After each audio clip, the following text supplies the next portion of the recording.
ನಾವು ಎಲ್ಲ auto drivers ಉಪಯೋಗಿಸ್ಕೋಬೋದು. ದಿನಕ್ಕೆ 29 ರೂಪಾಯಿ ಹಾಗೂ ತಿಂಗಳಿಗೆ 499 ರೂಪಾಯಿ. ಯಾವುದೇ ಒಂದು ಕಮಿಷನ್ 30% ಕಮಿಷನ್ ಇಲ್ದಿರ ಇನ್ನೊಬ್ಬ ಅಗ್ರಿಗೇಟ್ಸ್ಗೆ ನಾವು ಕೊಡ್ದಿರ ನಮ್ಮ ಸಂಪಾದನೆ ಹಣನ ನಾವು ತೊಗೊಂಡೋಗ್ಬೋದು. ನಾವು ಕಷ್ಟಪಟ್ಟ ಹಣ ನಮ್ಮ ಹತ್ರನೇ ಇರುತ್ತೆ. ನನ್ನ ಸಂಪೂರ್ಣ ದುಡಿಮೆ ನನ್ನ ಹತ್ರ ಇದೆ, ನಾನು ಖುಷಿಯಾಗಿದ್ದೀನಿ.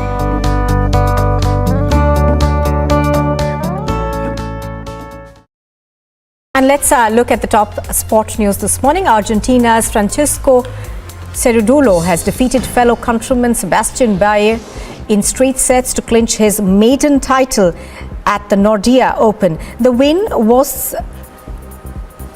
the first title of his career. US's Bernarda Parra has defeated Serbia's Alexandra Krunic in straight sets to win the Hungarian Grand Prix title. Now, Parra did not drop a set this week as she eased to the first Women's Tennis Association Tour singles title. Iceland head coach Thorstein Halldórsson put his players through the paces in training ahead of their crunch against France in Group D of the Women's Euro. Top-rack Razgatlioglu of Turkey has completed a hat-trick of wins at the Donington Park to boost World Superbike title defense hopes. He beat points leader Alvaro Bostita by a margin of just over a second, with Jonathan Rea competing the podium in third.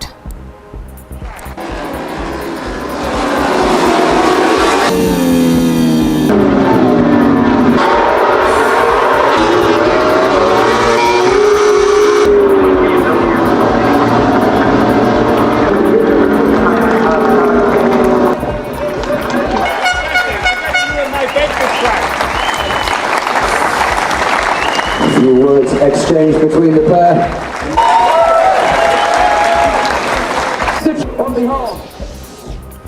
Scott Dixon snapped a 22-race winless streak and moved into a tie with Mario Andretti for second in IndyCar's career win list when he held off pole sitter Colton Herta and Felix Rosenqvist to win the Honda Indy Toronto. Now, series points leader Marcus Ericsson and the series defending champion Alex Palou managed the 5th and the 6th position at the race.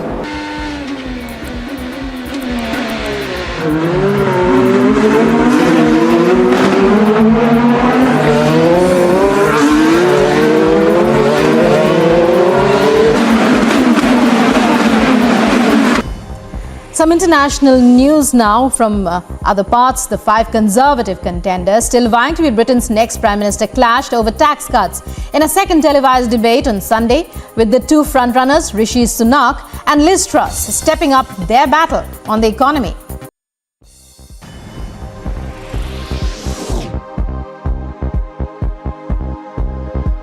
And news from across the country. Mohammed Zubair of Alt News to be produced at the Chief Judicial Magistrates Court. Those are visuals there in Hathras in Uttar Pradesh.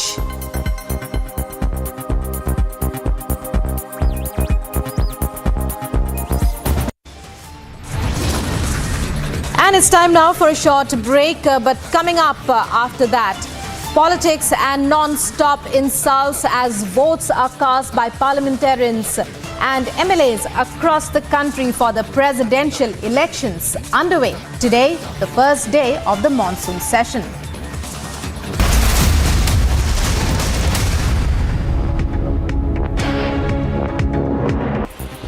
Top-rack Razgatlioglu of Turkey has completed a hat-trick of wins at the Donington Park to boost World Superbike title defense hopes. He beat points leader Alvaro Bostita by a margin of just over a second, with Jonathan Rea competing the podium in third.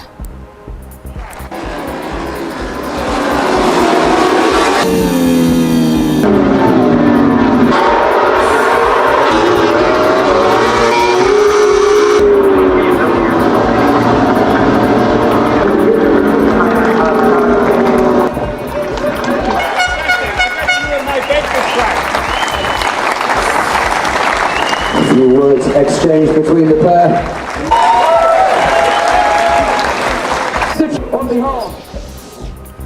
Scott Dixon snapped a 22-race winless streak and moved into a tie with Mario Andretti for second in IndyCar's career win list when he held off pole sitter Colton Herta and Felix Rosenqvist to win the Honda Indy Toronto. Now series points leader Marcus Ericsson and the series defending champion Alex Palou managed the 5th and the 6th position at the race.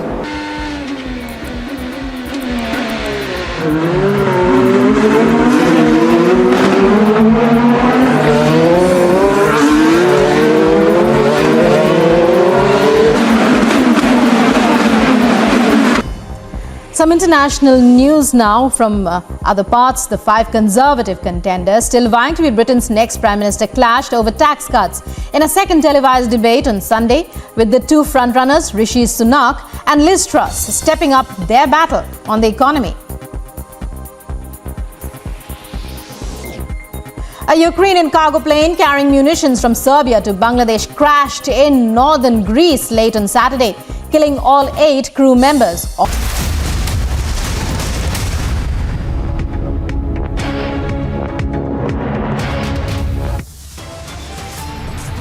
You're watching Live and Breaking, and the headlines at 1 in the afternoon. NSE phone tapping row explodes. Top business world journalist Chitra Dalal quizzed by the CBI for over 8 hours on July 16. Politics on polling day as votes are cast for the all-important presidential polls. Republic brings you all the updates.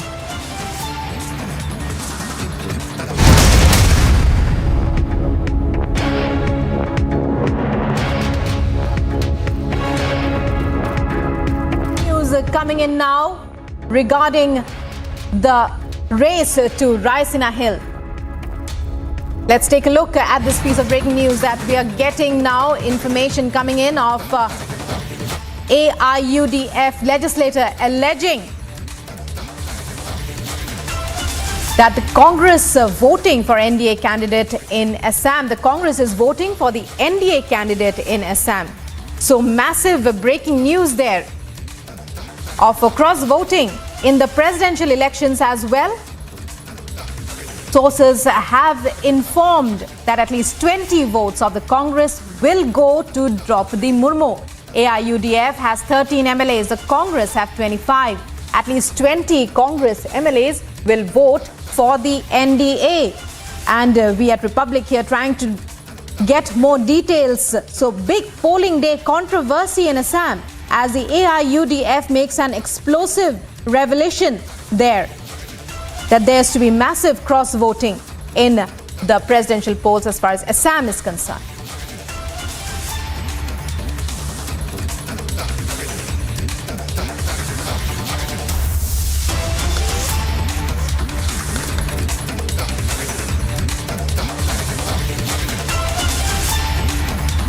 कि एक साथ आके मिलके हम लोग जसवंत सिन्हा जी को vote दिया है, लेकिन कल से कांग्रेस का चित्र देखिए। कांग्रेस कल मीटिंग कर रहा है, जितना ऑर्गेनाइजेशनल डिस्ट्रिक्ट प्रेसिडेंट है इन लोगों को लेके असेंबली में मीटिंग कर रहा है फॉर प्रेसिडेंशियल इलेक्शन। यहाँ 2-3 एमएलए था और प्रेसिडेंट कोई वोटर नहीं है, एमएलए ही वोटर है, एमपी वोटर है। तो मेरा क्वेश्चन नहीं, पब्लिक का क्वेश्चन है, कल डिस्ट्रिक्ट प्रेसिडेंट सबको लेके असेंबली के मीटिंग करने का क्या मैसेज देना चाहता है भूपेंद्र बोरा? कि ये दिखाना चाहता है कांग्रेस बहुत बड़ा मीटिंग कर रहा है यार प्रेसिडेंट इलेक्शन के लिए? आदमी इतना बेवकूफ़ नहीं है, सब समझता है। जिस टाइम अगर भूपेंद्र बोरा मीटिंग कर रहा है डिस्ट्रिक्ट प्रेसिडेंट लोगों लेके, उस टाइम उनका एमएलए कहाँ था? हिमंतो का घर में था। मिनिमम आउट 20 एमएलए कांग्रेस का वोट देगा बीजेपी को, ये कन्फर्म है। इन लोगों का बॉडी लैंग्वेज से, इन लोगों का आई कॉन्टेक्ट से, इन लोगों का बातों से अंदर में मैं ये महसूस किया, मैं फील किया, मैंने ऑब्जर्व किया। 20 एमएलए मिनिमम वोट डालेगा इसको, द्रौपदी मुर्मू को। लेकिन कांग्रेस की तरफ से मैं एक सिंपल क्वेश्चन, कांग्रेस इल्ज़ाम लगा रहा है हमारा एमएलए कितना है 13 है, इससे ऊपर तो नहीं है। रिजल्ट होगा जिस दिन आप लोग देख लीजिएगा, 20+ एमएलए होने से, 25 होने से कहाँ से आएगा? तो कांग्रेस को पूछिएगा ये एमएलए कहाँ है? यूडीएफ का पास तो इतना एमएलए नहीं है, तो इतना वोट कहाँ से आया है? जवाब उनको देना पड़ेगा। वो लोग हमेशा ये सब करता है और दूसरों का ऊपर ब्लेम करता है, इसलिए आज ये हालत है। हर इलेक्शन में 4th पोजीशन में रहता है, सिक्योरिटी फोरफिटेड होता है, पब्लिक से कोई टच नहीं है, एकदम टोटल हवा हो गया party.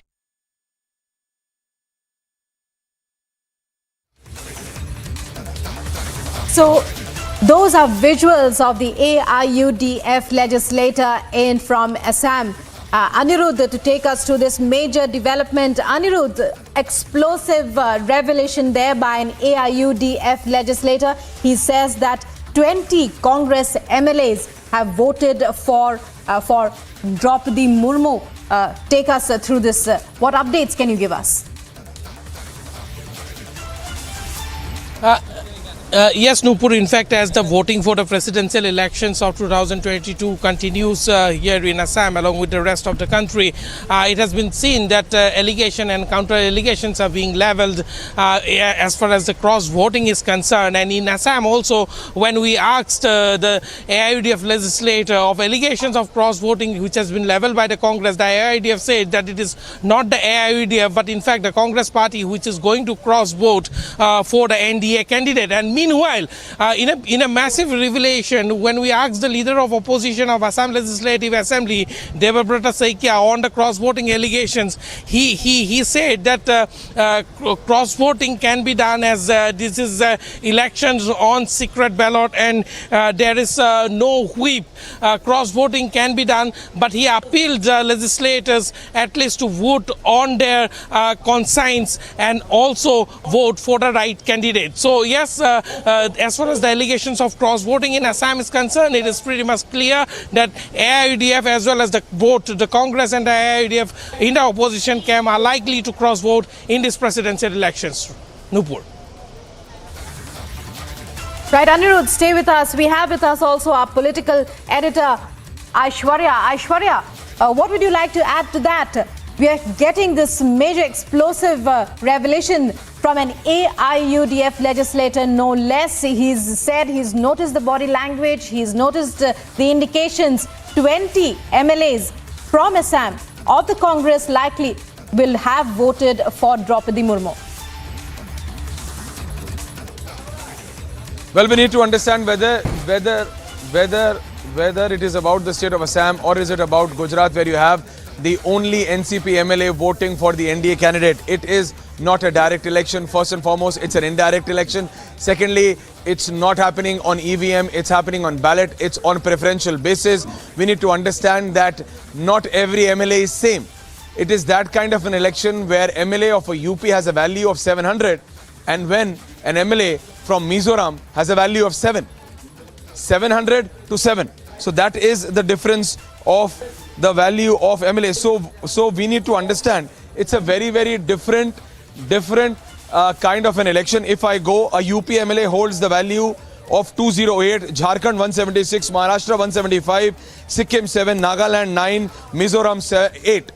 This is on the basis of representation. What is the number of people they represent, because this is an indirect election. So when you have a cross voting, our colleague was absolutely right that there is no whip because this is on preferential basis. Every elected MP and MLA, that is 4,800. I repeat, total 4,800 elected MPs and MLAs across the country of India are voting today for the 15th President of India. And when you have Draupadi Murmu, you have more than 6.67 lakh. More than 6.67 lakh votes are there in the favor of the NDA candidate. Whereas in total there are 10,86,431 votes going according to the value. And in total 4,800 elected MPs and MLAs voting. So very clearly, when you have this kind of indirect election, there will be cross voting, and this is something which even Yashwant Sinha is aware about. He is not a man who's just come into politics. He exactly knows what's happening. He knew from day one, that when you have the NDA's candidate, more than 60% vote are there in favor of NDA. There are going to be last minute switchovers, and hence I say, whether it is about Assam or is it about NCP, you have this cross voting happening. Yes, back to you in the studios. Right. So the lone NCP MLA We can mention him in this context, can't we, Aishwarya? The lone NCP MLA in Gujarat has voted for Murmu. That's what we are hearing.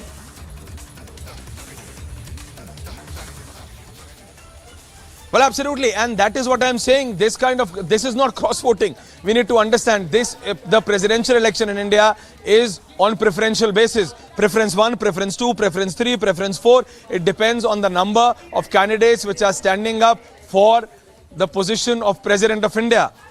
Every individual, every MP and MLA out of those 4,800 in total across the country. And every MP has a value of 700, which has been reduced, which was last time to 708, Nupur, and we need to keep in mind that last time around it was 708. This time it has been reduced to 700. That is the vote value of every MP, because in the absence of the Assembly of Jammu and Kashmir. So all of this is going to be taken into account, but the fact remains that more than 60%. And if we can just have the list of the parties supporting BJP, yes, BJD, YSRCP, BSP, AIADMK, TDP, JDS, Shiromani Akali Dal, Shiv Sena and JMM, all of them are backing the NDA's candidate, that is Mrs. Draupadi Murmu, which takes her vote share to more than 60%, which makes it approximately 6.67 lakh votes out of the total 10,86,431 votes for the President of India. And that's a fact. Yashwant Sena cannot deny. You want to bring in the horse trading bogey, you want to bring in whatever alibi you want to. But the fact remains that the numbers are in the favor of the BJP and then in turn the NDA. And now when you have even the opposition parties, even when I say Shiv Sena, we've just seen what has happened in Maharashtra. Despite that, Shiromani Akali Dal is no more part of the NDA, but still they are backing Draupadi Murmu ji. JMM, Jharkhand Mukti Morcha, JDS, TDP, YSRCP, both, AIADMK. So these are those parties who are not traditionally with the BJP, but they are supporting the candidature of Mrs. Draupadi Murmu for the President of India as the 15th President. And hence, Yashwant Sena, when he says that there is money being used, there is horse trading, he needs to understand, and he understands pretty well. He is looking for an alibi. He is looking for an alibi. Once again, going by the facts and figures, every MP has a vote value of 700, which was last time around when Mr. Ramnath Kovind was elected as the 14th President of India, was 708. It has been reduced to 700. There are 4,800 elected MPs and MLAs voting today. Half of them have already voted. The voting will carry on officially till 5 p.m. Though technically we were being told it is going to be till 4, but it has been increased by 1 hour. So it's going to be from 11 a.m. till 5 p.m. today. The result is on the 21st. And the swearing in of the 15th President of India, which looks like will be Draupadi Murmu very clearly, will be on the 25th of this very month. So very clearly it is, and Yashwant Sena and all those parties who are backing Yashwant Sena or Margaret Alva for that matter, even in the race of Vice President, are aware that the numbers are not in their favor. Because the Electoral College remains the same, whether it is the President or the Vice President. And hence they are aware, and hence alibis are being looked out for. Yes, back to you in the studios. All right, thank you for joining us there, Aishwarya. Now, with the numbers now stacking up in favor of NDA presidential candidate Draupadi Murmu, the opposition seems to be running out of options and is now resorting to hurling insults at the woman who could be India's next president in a few days from now. Here's more. But she represents a very evil philosophy of India. So we should not mistake Draupadi, we should not make Draupadi Murmu ji as a symbol of Adivasi. हम लोगों को राष्ट्रपति भवन में कोई मूर्ति तो नहीं चाहिए, आप समझ रहे हैं, हम लोग राष्ट्रपति का चुनाव। Advani was not considered because Advani would have become a strong president. They want a puppet. They want a weak president.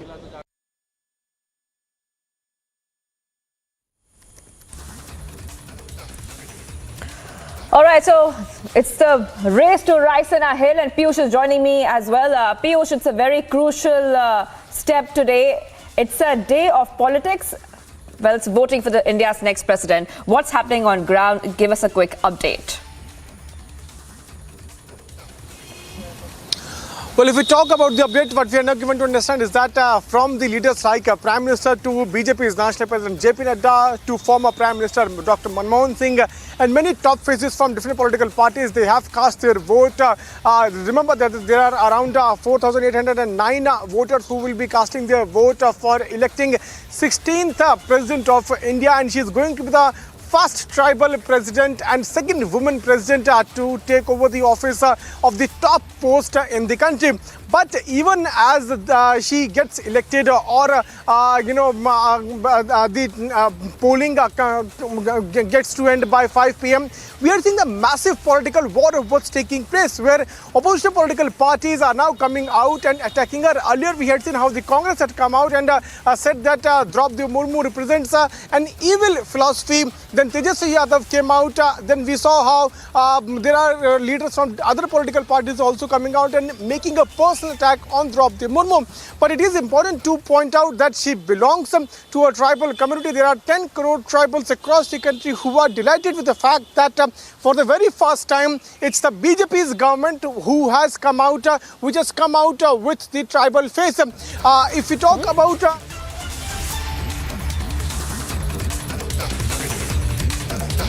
Right, Piyush. Piyush, we're getting some breaking news right now. We're getting some breaking news coming in at this point of time. In fact, the race to Raisina Hill again is being politicized, and this time Jairam Ramesh has tweeted. You can see the visuals there on your screen, and he has retweeted an ANI tweet while Jagdeep Dhankar was filing his nomination, and he has retweeted that, and he has written "Candidate kaun hai?" Candidate kaun hai, meaning who is the candidate here? Who is the candidate here? He's basically mocking. He's mocking, and he's targeting the VP candidate right now, saying "Candidate kaun hai?" Just a short while back, remember that Jagdeep Dhankar had filed his nomination for the vice presidential elections in the presence of PM Narendra Modi, the visuals of which you see, which has been tweeted by news agency ANI, and retweeting that, he has actually written "Candidate kaun hai?" mocking the race to Raisina Hill, mocking the presidential VP, the vice presidential pick from the NDA side. Jairam targeting the vice president candidate Dhankar there in his tweet.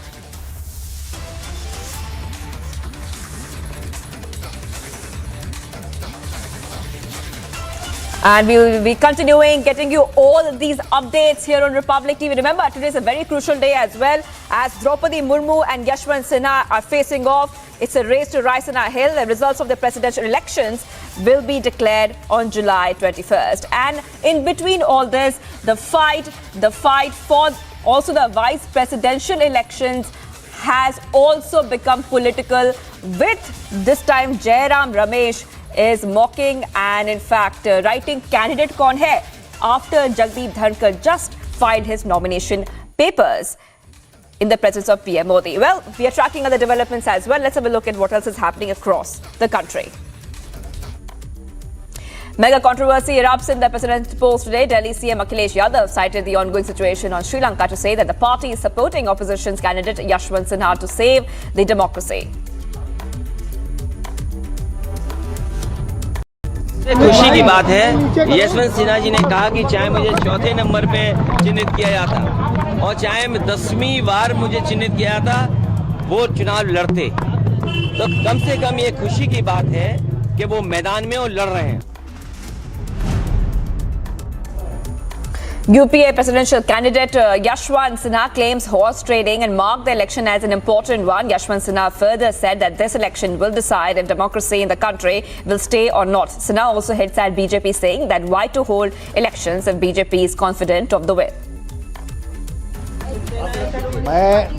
मैं एक political लड़ाई ही नहीं लड़ रहा हूँ। आप सब जानते हैं कि मैं सरकारी एजेंसियों के खिलाफ ही लड़ाई लड़ रहा हूँ।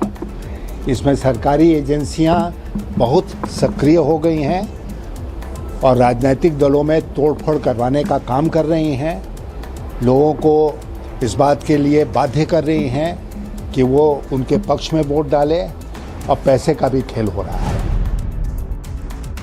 National General Secretary C.T. Ravi, reacting on presidential elections, showed full support to NDA candidate Draupadi Murmu, claiming that Murmu will claim at least 70% votes. C.T. Ravi also said that the opposition tries to do politics in every election. NDA उम्मीदवार 100% जीतेंगे, पक्का है। 70% को ज़्यादा vote मिलेगा, ऐसा prediction है। आप सोचिए, उड़ीसा में बीजेपी दोनों एक तरफ से है, आंध्र में टीडीपी और वाईएसआरसीपी दोनों अभी सपोर्ट दिया है। ऐसा शिवसेना एकनाथ शिंदे जी का टीम और उद्धव जी का टीम दोनों सपोर्ट दिया है। अलग अलग दल में भी सपोर्ट किया, इसके वजह से 100% पक्का जीतेंगे। In the continuous support to NDA candidate, MP Home Minister Narottam Mishra urged ministers of all parties should cast vote for NDA candidate Draupadi Murmu. मैं अभी भी वही अपील करूंगा कि अंतरात्मा की आवाज़ पे वोट डालना चाहिए। आज़ादी के बाद पहली बार एक जनजाति की बहन हमारी देश के सर्वोच्च पद पे पहुंच रही है, तो इसलिए सबको अंतरात्मा की आवाज़ पे वोट डालना चाहिए। खासकर उन लोगों को जो बरसों तक सांसद और विधायक जनजाति के वोटों पर रहे, 10-10 साल मुख्यमंत्री जनजाति वोटों पर रहे, उनको तो सोचना चाहिए। Meanwhile, RJD MLA Lalit Yadav, in an exclusive interview with Republic, backed opposition's candidate Yashwant Sinha in the presidential elections. RJD MLA said that Murmu's decision will be in accordance with BJP and RSS, but Yashwant's will work in the favor of the country. ये सर्वोच्च पद है, संविधान के सर्वोच्च पद है, और इस पर ऐसे लोग चाहें जो कि ये यशवंत सिन्हा जी भारतीय प्रशासनिक सेवा के लोग। मैं ये कह रहा हूँ कि क्या द्रौपदी मुर्मू जी मूर्ति हैं? निश्चित रूप से मूर्ति हम तो नहीं कहेंगे, लेकिन रबर स्टाम्प के रूप में जरूर काम करेंगी। वो अपने मन से निर्णय कुछ नहीं लेंगी, जो ये भाजपा आरएसएस के लोग जो निर्णय लेंगे उसी निर्णय को मोहर लगाएंगे। Rescued by the Indian Army who were trapped in a river in Pooch district of Jammu and Kashmir. Incidents of flash floods were reported from the Pooch district, and soon after the incident, Indian Army deployed its teams and rescue operations were carried out. Here is the full story. Our Jawans are leaving no stone unturned to save lives of people stuck amidst natural calamities. Several districts of Jammu and Kashmir are reeling under the wrath of rain. 2 people were rescued by the Jawans of Indian Army who were trapped in a river in Poonch district of Jammu and Kashmir due to flash floods on the region. मैंने अपनी unit में बताया सभी को, हमारी QRT quick action team होती है जो, तो वो यहाँ पे मुआयना करने के लिए तुरंत पहुँची, तो हमें देखा कि एक बड़े से पत्थर पे बीचों बीच वहाँ पे 2 लोग फंसे हुए थे, उनको चिपक के बैठे हुए थे। तो फिर हमने अपनी रोप और अपने ट्यूब डाल के और लाइफ जैकेट लगा के वो रेस्क्यू किया और उनको बाहर निकाला। Soon after the incident, the Indian Army deployed its teams for rescue operations. The 2 victims were transferred to a nearby hospital for immediate medical assistance.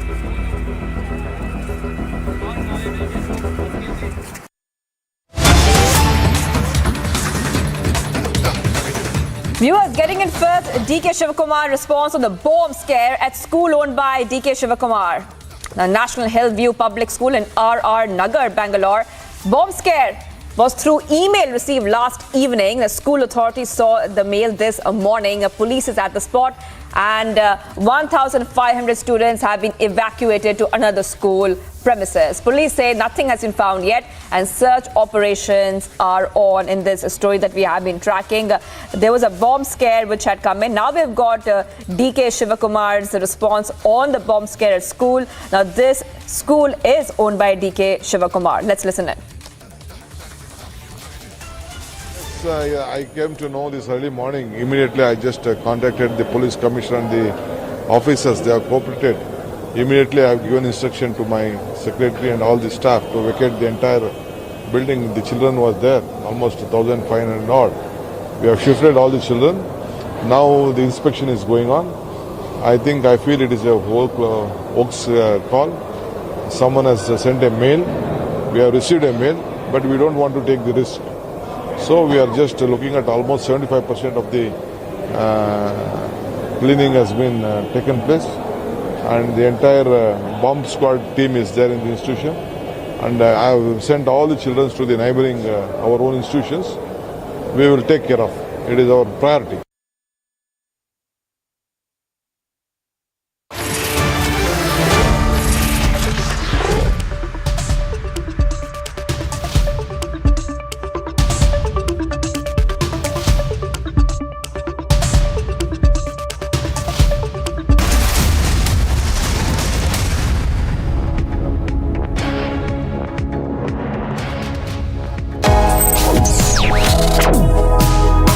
Reading allows us to become familiar with ourselves. We don't read, we won't know what is knowledge. I just find it very interesting to know people's lives, how they went through certain situations, how they dealt with things. So wherever you want to go in life, if you read books along those lines, then that would really help you in growing. Reading could mean a million different things to every individual. What does it mean to you? Visit readindia.info to find out more.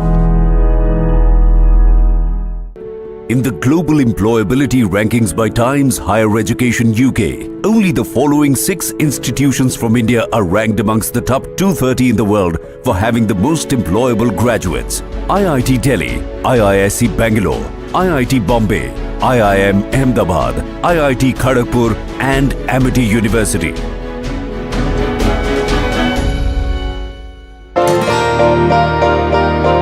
ನಾನು ಒಂದು agriculture ರಿಲೇಷನ್ಸಲ್ಲಿ ಕೆಲಸ ಮಾಡ್ತಾಯಿದ್ದೆ. ಅದರಲ್ಲಿ ನಾನು ಸಂಪಾದನೆ ಮಾಡಿದಂಥ ಹಣ daily 25ರಿಂದ 30% ಹಣ ಕಮಿಷನ್ ಹೋಗ್ತಾಯಿತ್ತು. ನಮ್ಮ ಮನೆಗೆ ಏನು ಸಹ ತೊಗೊಂಡೋಗ್ತಾ ಇರಲಿಲ್ಲ. ಅದೇ ಒಂದು ಮೈನ್ ಕಂಪ್ನಿಗೆ ಜಾಯ್ನ್ ಆಗಿದ್ದೀನಿ. ಅದರಲ್ಲಿ 0 ಕಮಿಷನ್ ಇದೆ. ಅದರಿಂದ ಸಂಪೂರ್ಣ ನಾನು ದುಡ್ದಂಥ ಸಂಪೂರ್ಣ ಹಣವನ್ನು ನನ್ನ ಮನೆಗೆ ಸಹ ತೊಗೊಂಡೋಗ್ತಾಯಿದ್ದೀನಿ. ಅದರಲ್ಲಿ ಇನ್ನೊಂದು ಏನಪ್ಪ ಬೆನಿಫಿಟ್ಟು ಅಂತ ಅಂದರೆ 5 ಲಕ್ಷ ಡ್ರೈವರ್ಗೆ ಹೆಲ್ತ್ ಇನ್ಸೂರೆನ್ಸ್ ಕೊಡ್ತಾಯಿದ್ದಾರೆ. ಇದರಲ್ಲಿ ತಿಂಗಳಿಗೆ 2999 ರೂಪಾಯಿ ರೀಚಾರ್ಜ್ ಇದೆ. ಇಲ್ಲ ಒನ್ ಡೇಗೆ 149 ರುಪೀಸ್ ರೀಚಾರ್ಜ್ ಇದೆ. ನಾನು ಎಷ್ಟು ದುಡಿತೀನೋ ಅಷ್ಟು ಸಂಪೂರ್ಣ ಹಣ ನನ್ನ ಮನೆಗೆ ತೊಗೊಂಡೋಗ್ತಾಯಿದ್ದೀನಿ. ಇದರಿಂದ ನನ್ನ ಫ್ಯಾಮಿಲಿ ಸಹ ನನ್ನ ಕುಟುಂಬ ಸಹ ತುಂಬ ಖುಷಿಯಾಗಿದೆ.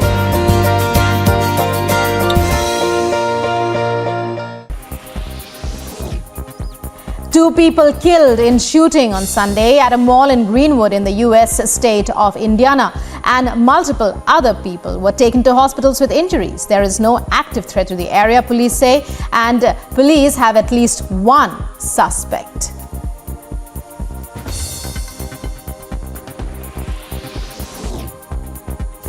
Shanghai's sizzling weather topped 40 degrees Celsius.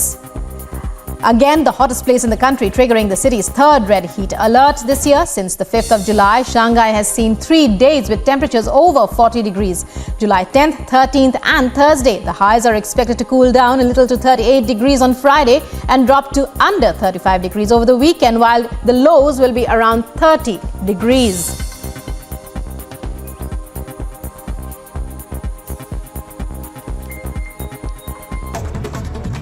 Over 4,800 elected MPs and MLAs will vote today to elect the 15th President of India, with the NDA candidate Draupadi Murmu having a clear edge over the opposition Yashwant Sinha, as over 60% votes are expected to be cast in her favour.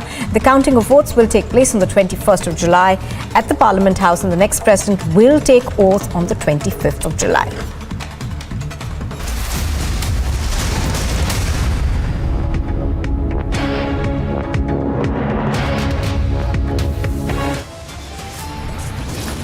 Top headlines at this hour. Yashwant makes it political. Opposition hurls insult. It's the lowest form of politics on presidential polls. आने वाले दिनों में ये दिशा तय करेगा कि भारत में प्रजातंत्र बचेगा या धीरे धीरे करके समाप्त हो जाएगा.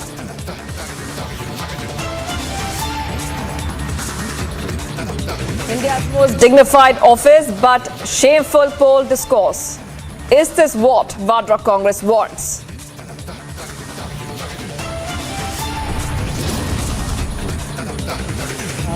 बहुत सक्रिय हो गई हैं और राजनीतिक दलों में तोड़फोड़ करवाने का काम कर रही हैं. लोगों को इस बात के लिए बाध्य कर रही हैं कि वो उनके पक्ष में वोट डालें, और पैसे का भी खेल हो रहा है. A shameful poll discourse during the presidential elections. This is what Vadra Congress wants the polls to go down to.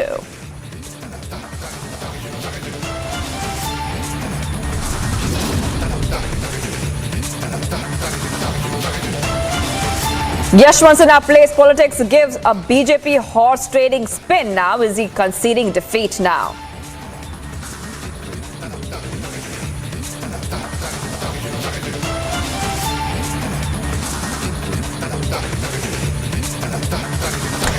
Viewers, we continue to be live and breaking. I am Shivangi Shukla. Let's see what's making news right now. We're getting some breaking news coming in at this point of time. And the RBI has recommended viewers banning crypto. That's a big news.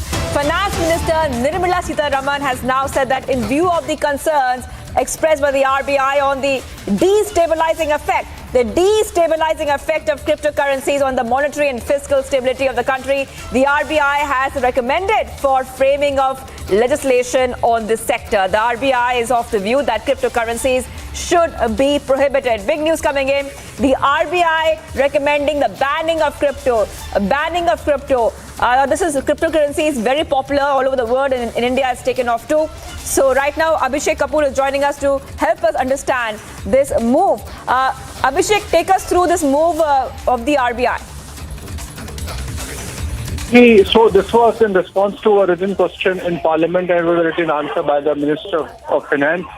And she has mentioned that RBI did recommend banning cryptocurrency complete prohibition. And this was a recommendation made by RBI in December sometime in 2021, in fact. But what is important is that the Finance Minister has said that this can't be done on our own. In fact, it has to be done in coordination with other nations of the world. Remember, more than currency, it's like a tech platform. So if India has to ban cryptocurrency, it has to isolate the use of blockchain as a technology and then only go ahead with it. And that too, it can be done only if other nations of the world are joining in. And that's the response coming in from the Finance Minister in response to a written question in Parliament, that while there is a recommendation by the RBI to ban cryptocurrencies, a collaboration is on. Even Ministry of Finance is coming out with a sort of a consultation paper on the process that needs to be followed to ban cryptocurrencies and avoid excluding us from the benefits of technologies like blockchain. Well, Abhishek, the debate has been on for a while, and like we were also saying some time ago that cryptocurrency is quite, in fact, popular in India as well. But what do you think is going to happen next? Because the RBI has time and again has said that cryptocurrency should be banned, and they also say they have very strong reasons to do that, Abhishek. Shivangi, you have seen how over the last couple of months the entire cryptocurrency market has collapsed, and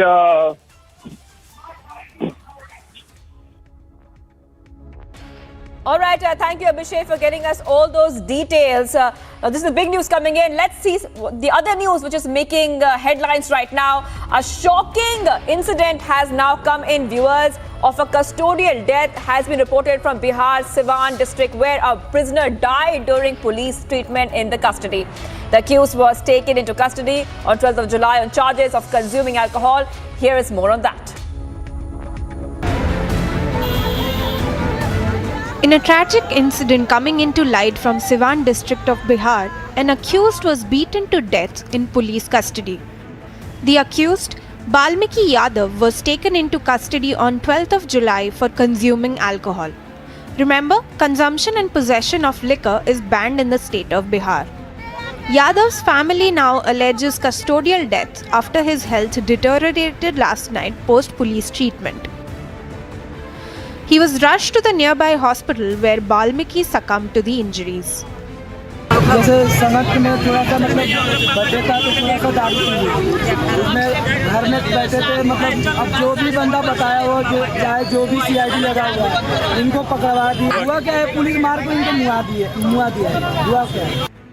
As anger raged over the death of Balmiki Yadav, his family is now alleging the police for killing Yadav in custody. Bureau Report, Republic TV.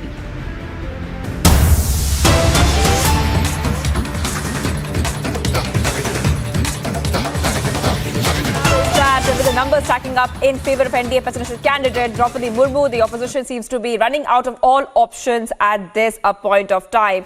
And in fact, UPS candidate Yashwant Sinha has raised horse trading allegations and claimed that the government agencies were actively involved in the process. Urging the Electoral College to vote for him, Yashwant Sinha remarked that the presidential elections will be a decider on whether democracy in India will prevail or not. And this comes as opposition continues to pile insult after insult on Murmu. And these are the reactions we are getting on this big story.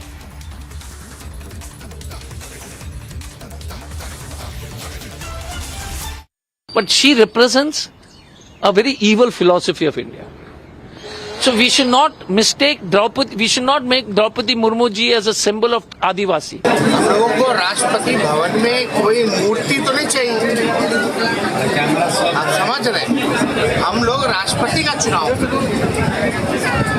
Advani was not considered because Advani would have become a strong president. They want a puppet. They want a weak president.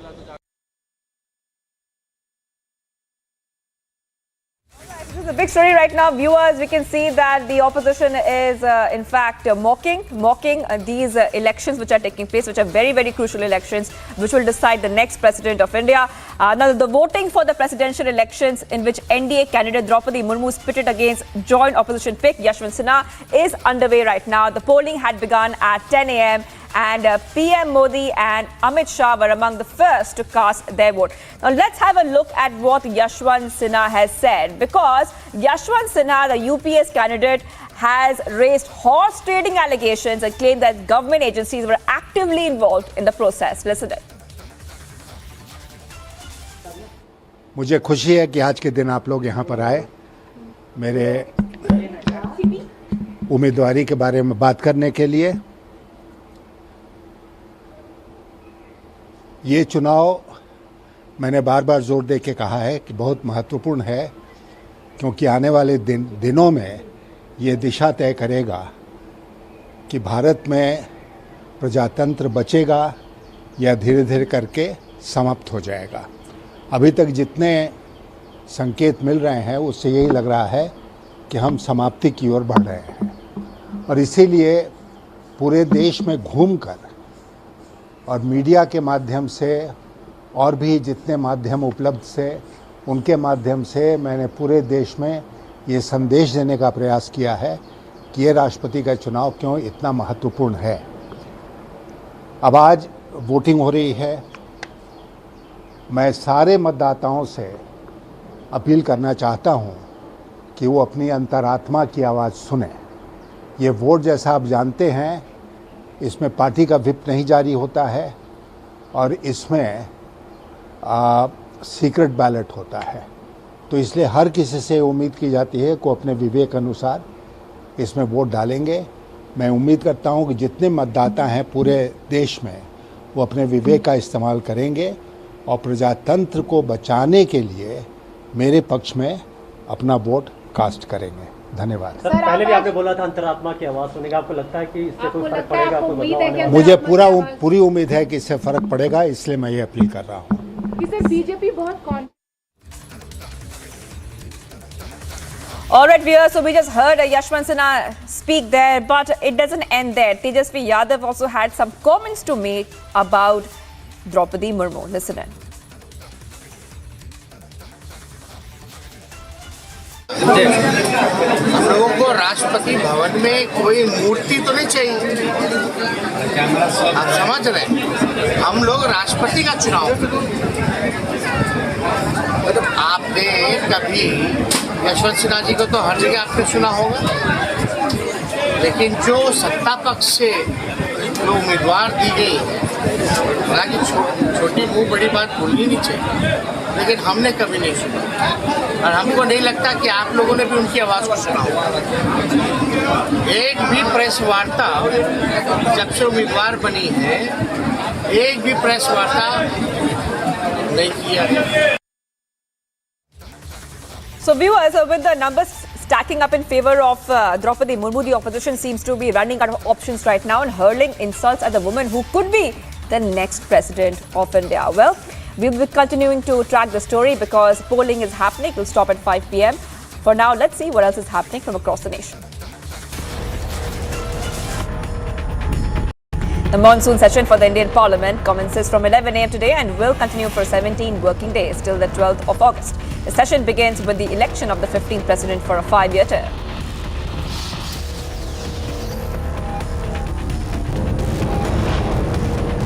Speaker of the Lok Sabha, Om Birla, ahead of the session, posted a tweet on social media stating that the people of the country expected a meaningful discussion in the House that related to them. He further added that the members had to positively deliberate on and communicate over issues of national interest. On behalf of the opposition in both the houses, Congress leader Mallikarjun Kharge has listed 16 issues for discussion during the monsoon session.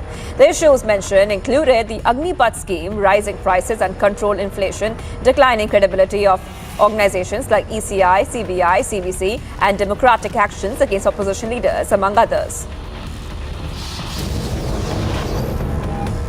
Aam Aadmi Party leader Sanjay Singh, ahead of the monsoon session, complained about how Delhi's CM Arvind Kejriwal had not been allowed to visit a World City Summit out of fear of the Aam Aadmi Party's New Delhi model taking precedence over the BJP's model.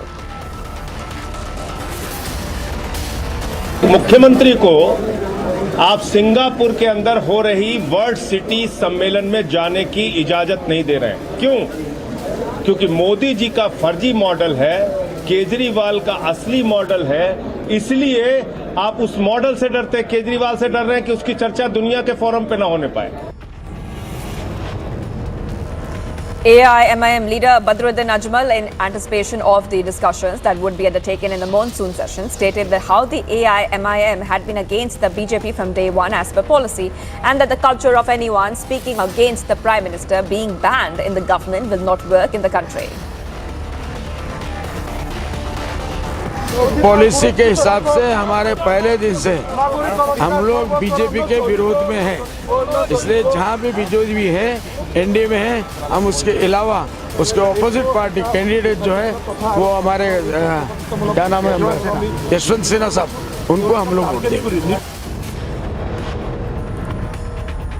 As lawmakers from Maharashtra get up to vote to elect the country's next president, there are concerns among the opposition parties over the possibility of cross-voting. The Nationalist Congress Party, NCP and Congress, the two main opposition parties in Maharashtra, have already had meetings with their legislators to ensure there is no cross-voting in favour of Draupadi Murmu.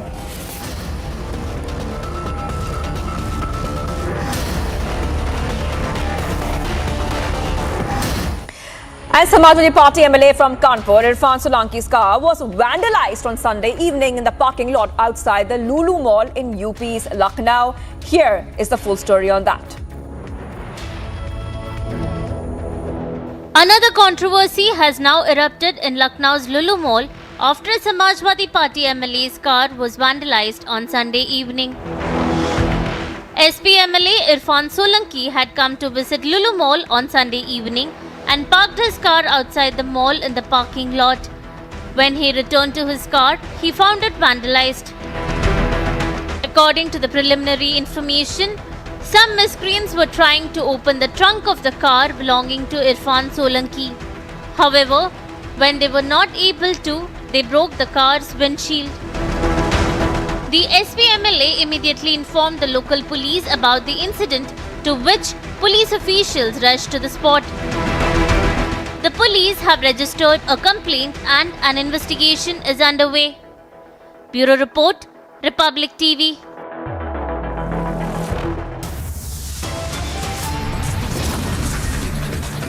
Now, Jagdeep Ramesh has come out with a tweet and hitting back at Jagdeep Dhankar and also asking who is the candidate. On this very tweet now, Amit Malviya has hit back at Jagdeep Ramesh. Stay tuned for more updates as polling for President of India is underway in Parliament.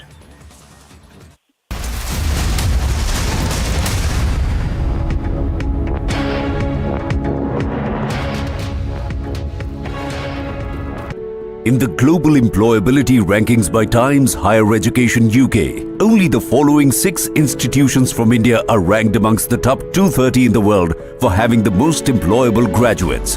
IIT Delhi, IISc Bangalore, IIT Bombay, IIM Ahmedabad, IIT Kharagpur and Amity University.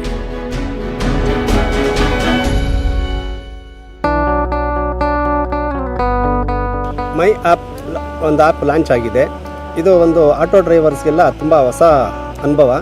ಹಾಗಾಗಿ ಯಾವುದೇ ತೊಂದರೆ ಇಲ್ದಿರ ಇದನ್ನು ನಾವು ಎಲ್ಲ auto drivers ಉಪಯೋಗಿಸ್ಕೋಬೋದು. ದಿನಕ್ಕೆ 29 ರೂಪಾಯಿ ಹಾಗೂ ತಿಂಗಳಿಗೆ 499 ರೂಪಾಯಿ. ಯಾವುದೇ ಒಂದು ಕಮಿಷನ್ 30% ಕಮಿಷನ್ ಇಲ್ದಿರ ಇನ್ನೊಬ್ಬ ಅಗ್ರಿಗೇಟ್ಸ್ಗೆ ನಾವು ಕೊಡ್ದಿರ ನಮ್ಮ ಸಂಪಾದನೆ ಹಣನ ನಾವು ತೊಗೊಂಡೋಗ್ಬೋದು. ನಾವು ಕಷ್ಟಪಟ್ಟ ಹಣ ನಮ್ಮ ಹತ್ರನೇ ಇರುತ್ತೆ. ನನ್ನ ಸಂಪೂರ್ಣ ದುಡಿಮೆ ನನ್ನ ಹತ್ರ ಇದೆ. ನಾನು ಖುಷಿಯಾಗಿದ್ದೀನಿ.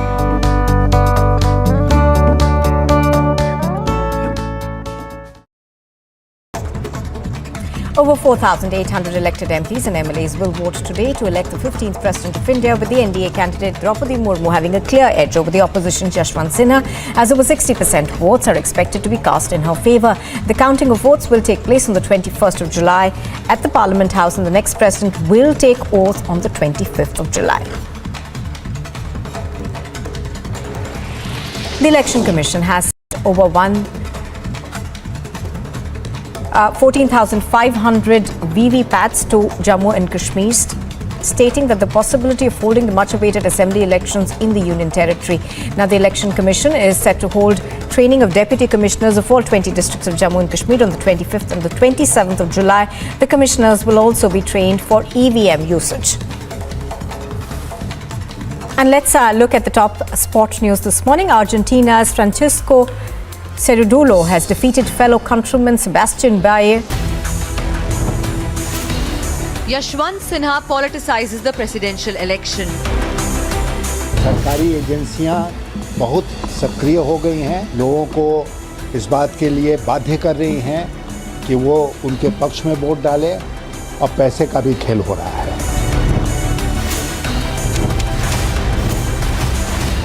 Yashwant politicizes race to Raisina Hill. Debating tonight at 9 p.m.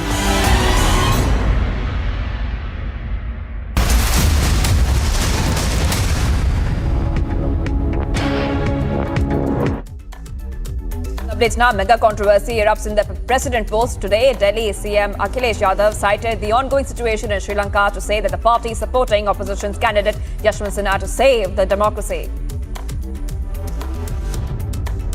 सबसे खुशी की बात है, यशवंत सिन्हा जी ने कहा कि चाहे मुझे चौथे नंबर पे चिन्हित किया जाता और चाहे 10वीं बार मुझे चिन्हित किया जाता, वो चुनाव लड़ते, तो कम से कम ये खुशी की बात है कि वो मैदान में और लड़ रहे हैं.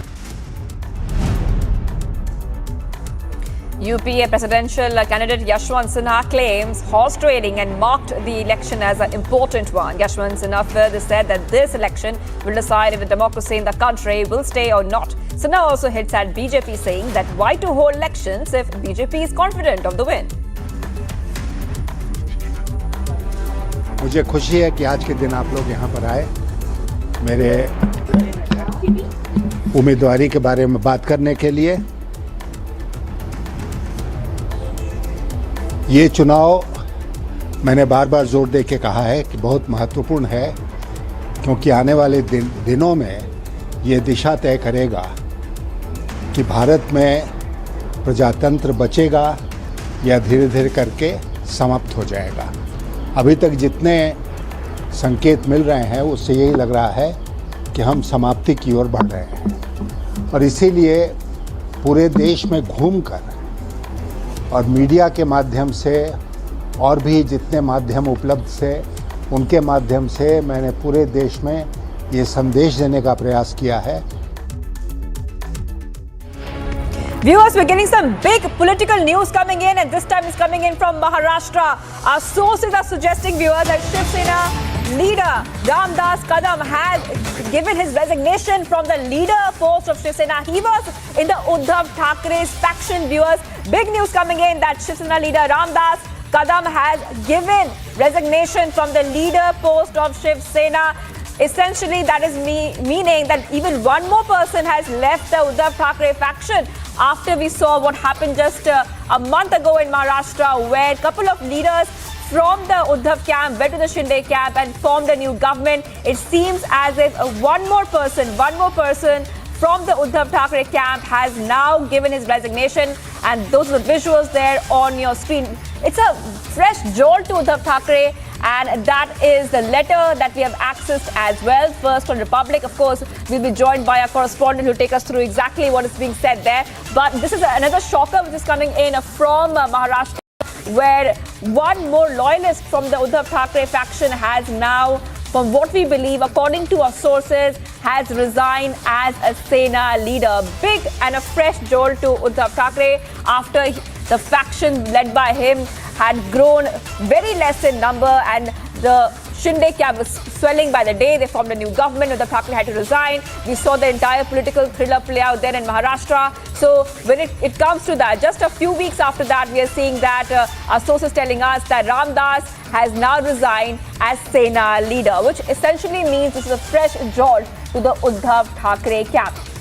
So one more leader there dumping Uddhav Thackeray, and this is also coming on the back of many cooperators jumping ship to the Shinde camp just before the BMC elections, which are very important for the Shiv Sena. So big news coming in from the Maharashtra political crisis. Big news coming in from the Maharashtra political crisis.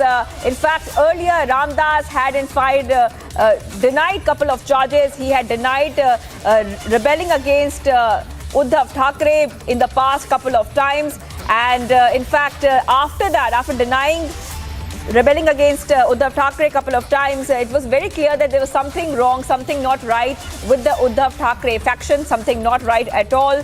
In fact, he had also had a fallout with the transport minister of that time, Anil Parab, and had complained of being sidelined in Shiv Sena. So he has a couple of fallouts earlier within the Uddhav Thackeray faction. He has denied rebelling against Uddhav Thackeray in the past. He had also had a fallout with Anil Parab, who is close to Uddhav Thackeray. And what we are learning is that it seems as if right now, according to our sources, Ramdas has now resigned. And that is a letter there on your screen of Ramdas resigning from the leader post. He has essentially dumped Uddhav Thackeray after many other Shiv Sena leaders had dumped him and formed a new government with the Shinde camp. So one more close aide, one more loyalist of the Uddhav camp has left, and he has resigned.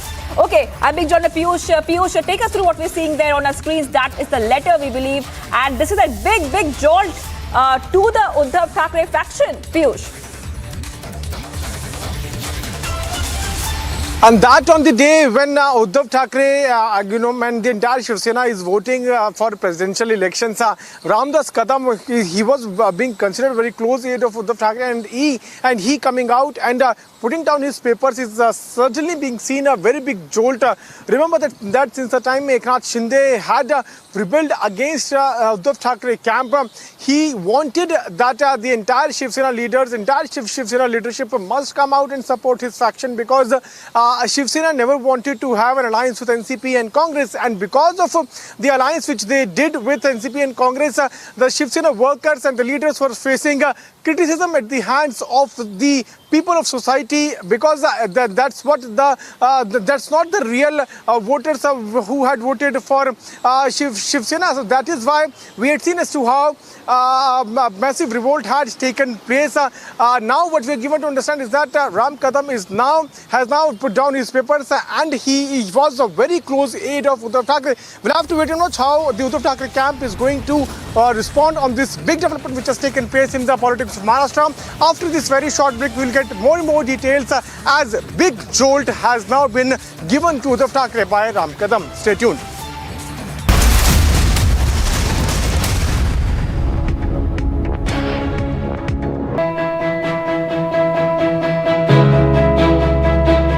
Getting a cab these days is nearly impossible, because half the time you don't get rides. Even if your cab gets booked, you're not sure when it is going to get cancelled or how much you're going to pay. Now, answering all this, Mind has come up with beautiful solutions whereby we don't have a surge rate here, because they go by government prescribed rates. Not just that, Mind has a beautiful feature where you incentivize the driver, ensuring that he will come and pick you up on time. So thanks Mind. And let's look at the top sport news this morning. Argentina's Francisco Cerudulo has defeated fellow countryman Sebastian Bayer in straight sets to clinch his maiden title at the Nordea Open. The win was the first title of his career. US's Bernarda Parra has defeated Serbia's Alexandra Krunic in straight sets to win the Hungarian Grand Prix title. Now, Parra did not drop a set this week as she eased to the first Women's Tennis Association Tour singles title.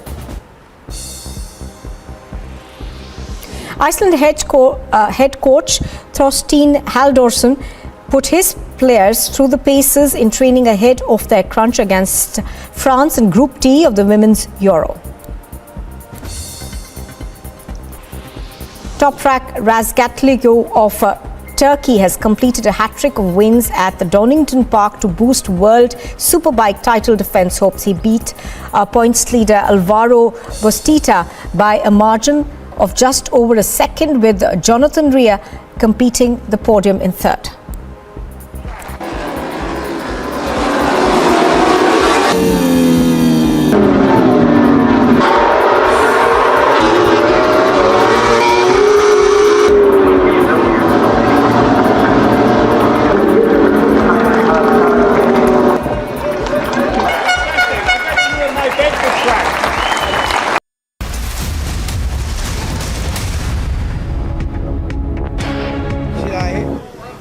आणि पुन्हा एकदा मी त्या मृतकांना भावपूर्ण श्रद्धांजली अर्पण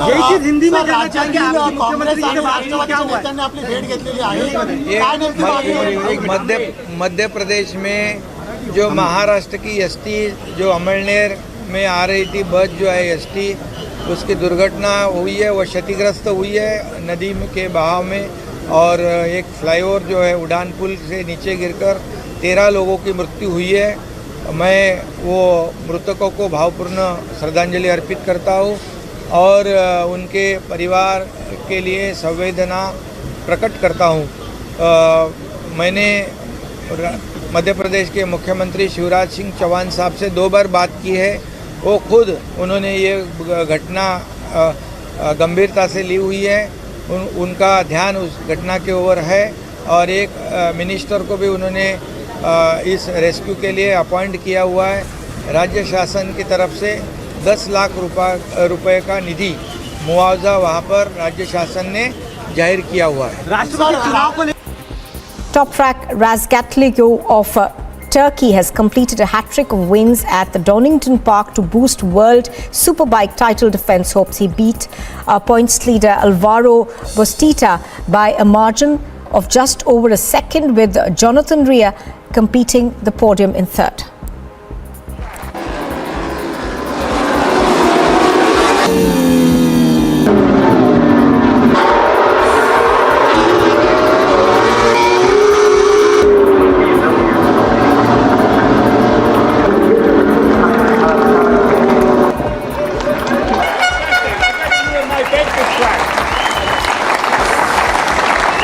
Words exchanged between the pair.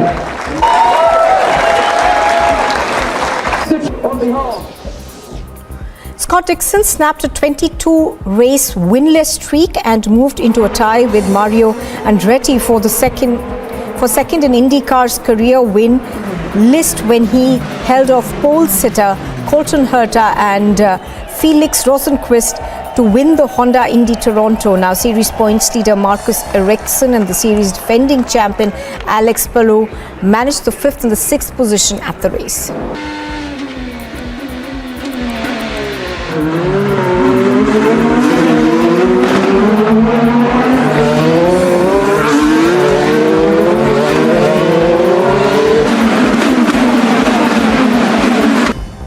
Some international news now from other parts. The 5 Conservative contenders still vying to be Britain's next Prime Minister clashed over tax cuts in a second televised debate on Sunday, with the 2 frontrunners, Rishi Sunak and Liz Truss, stepping. Yashwant Sinha politicizes the presidential election. सरकारी एजेंसियां बहुत सक्रिय हो गई हैं, लोगों को इस बात के लिए बाध्य कर रही हैं कि वो उनके पक्ष में वोट डालें और पैसे का भी खेल हो रहा है।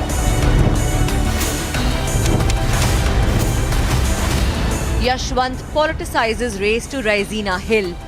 Debating tonight at 9 p.m.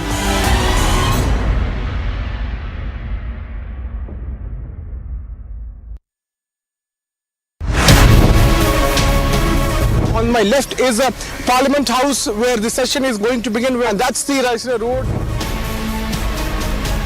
This is Draupadi Murmu's residence over here, and she knows that her victory is highly likely.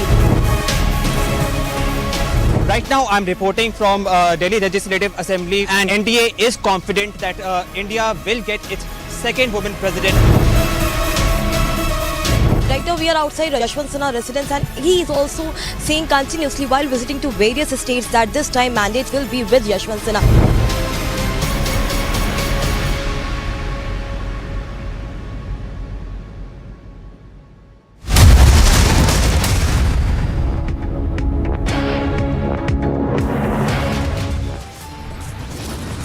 Yashwant makes it political, opposition hurls insult. It's the lowest form of politics on presidential polls.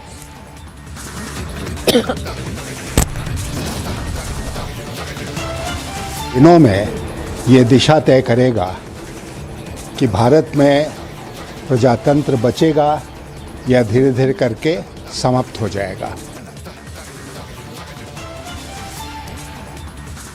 India's most dignified office, but shameful poll discourse. Is this what opposition wants presidential polls to go down to?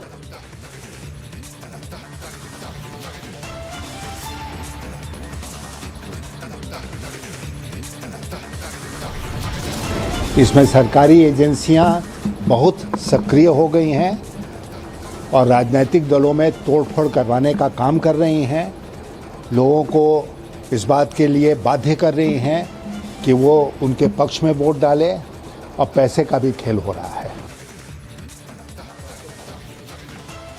Yashwant Sinha plays politics, gives a BJP horse trading spin now. Is he conceding defeat?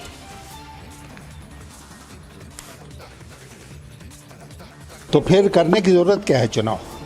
BJP confident है तो declare कर दें, चुनाव कराने की जरूरत ही नहीं, बेकार दिन भर बर्बाद हो रहा है। Evil philosophy first, then dummy, and now puppet. As Yashwant campaign flops, is insult politics the last resort for opposition? NSE phone tapping row explodes. Top business world journalist Chitra Dalal quizzed by CBI for over 8 hours.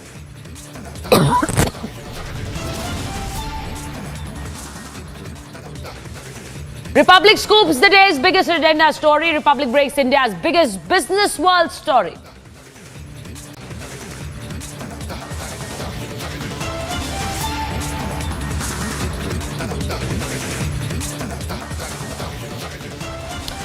Hello and good afternoon. I'm Sucharita Kukreti. You're watching Republic TV, and the big news that we're tracking at this hour. Civil Aviation Minister Jyotiraditya Scindia chaired a one-on-one meeting with heads of airline companies to review flight safety norms today. Instructions have been issued to each airline to take steps at all levels to enhance security surveillance. The Civil Aviation Minister Jyotiraditya Scindia chairing an important meeting with heads of airline companies. Flight safety norms are being reviewed and instructions are being given out to ensure that airlines take steps at all levels to enhance the security procedures.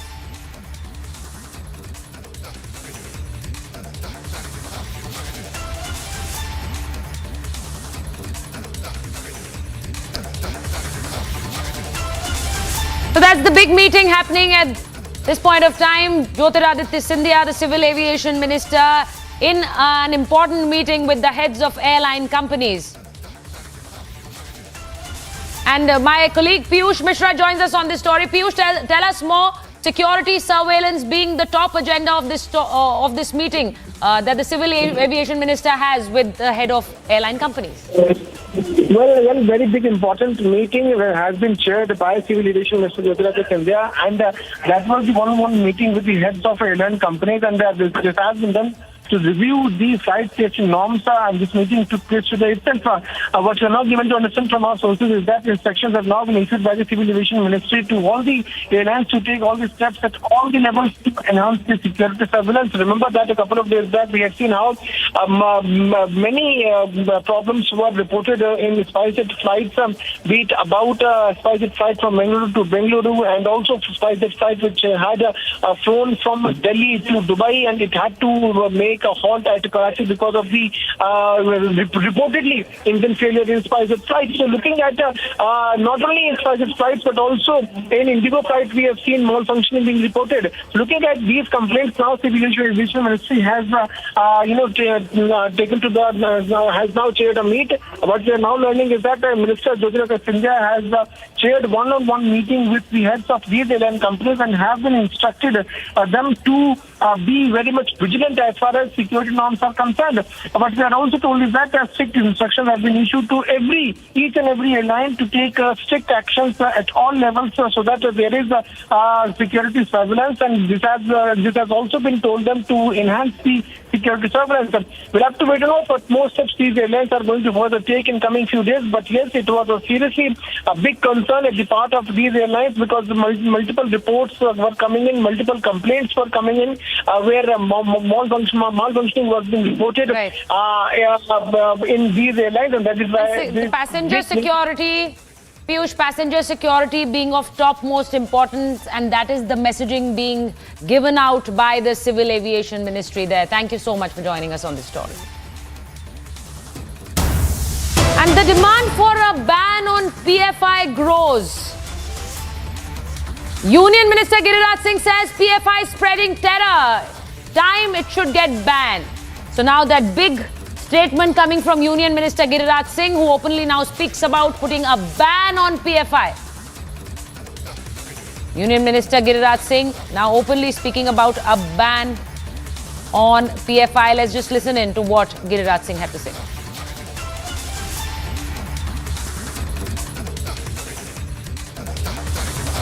PFI जो भारत में एक आतंक का माहौल बना दिया है और उनको ट्रेनिंग देने का काम हमारे बिहार से लेके अन्य राज्यों में PFI पर अब लगता है निश्चित इन पर प्रतिबंध होना चाहिए। PFI जो भारत में एक आतंक का माहौल बना दिया है और उनको ट्रेनिंग देने का काम हमारे बिहार से लेके अन्य राज्यों में PFI पर अब लगता है निश्चित इन पर प्रतिबंध होना चाहिए।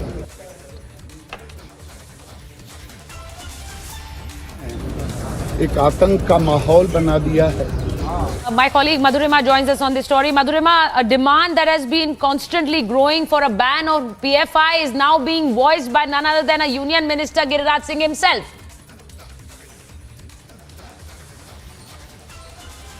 Well, absolutely, Sucharita, that for a very long time, this ban against PFI has been raising. And today, once again, in the parliament, we saw Giriraj Singh raising his concerns about the multiple apprehensions that have already been coined by multiple agencies as well, as far as PFI is concerned. The basic being the kind of funding that have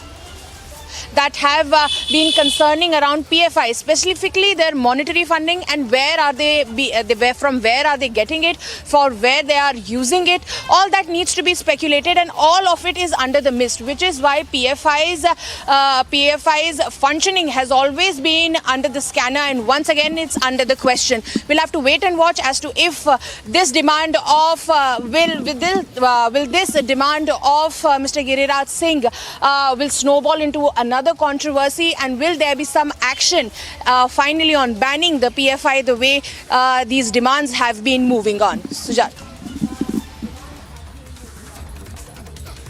So the big news that we are telling our viewer that our Union Minister Giriraj Singh has demanded for a ban on PFI. He very clearly says that PFI should be banned. Now there has been a growing demand for a ban on PFI, and now the union minister has himself voiced it. He clearly says that outfits like PFI should be banned. Madhurima, with the latest, the attempt for a Ghazwa-e-Hind, the latest inputs that have come in from Patna, and there are still arrests that are being made in that connection. The PFI link also emerging there, and more investigation is being done in that matter. But the PFI link that is emerging from there also now has put in question organization like the PFI, who've always been threatening the nation's prosperity. Absolutely, because as far as PFI and its functioning is concerned, one of the major reasons behind the actions that have been taken so far in the ban and the demand for ban is growing, it's because the way they are dealing with the youth of the nation as well. The way, like Mr. Giriraj Singh said, that how the PFI leaders are seen, brainwashing the youth. They are seen, talking, giving out anti-national speeches, and of course the incriminating material the multiple central agencies have gathered against PFI. The demand for ban is raising every now and then, and today it has become all the more serious because it is a union minister that has come forward and raised the demand, that too on a day when a monsoon session has begun. So this indicates the seriousness of the matter and how imperative is to take action in this connection. Back to you. Right. Let's just listen into what Giriraj Singh had to say when he speaks about a ban on the PFI. PFI जो भारत में एक आतंक का माहौल बना दिया है और उनको ट्रेनिंग देने का काम हमारे बिहार से लेके अन्य राज्यों में PFI पर अब लगता है निश्चित इन पर प्रतिबंध होना चाहिए. Any phone, no.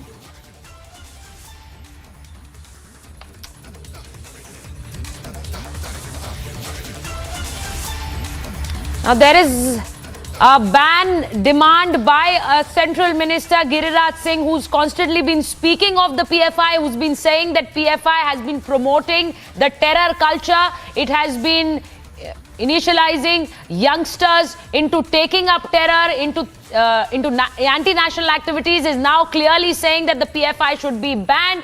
Now, the opposition has always been targeting the government, saying that if there is a ban required, why not go ahead and ban the organization? Why only just give quotes or comments? Now, after Giriraj Singh's statement, there is bound to be reactions on this.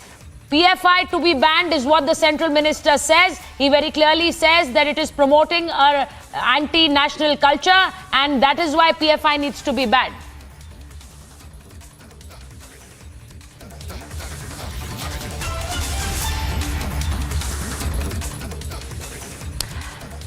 And panic ensued at a private school in Bengaluru as the school authorities received a bomb threat sent via email. The email was sent to Unit 3 of the National Hillview Public School in RR Nagar. Coming to school, and immediately all the students in the school premises, close to 1,500 students who were studying in that school, were been shifted to the safest premises. And what we also get to learn is the Deputy Commissioner of Police West, what the spot has checked all the places and they haven't found anything so far in the premises. But still, there are bomb squad and other police personnel who are still searching if they are able to find anything in the premises. As of now, they have received a mail but nothing has been found at the spot.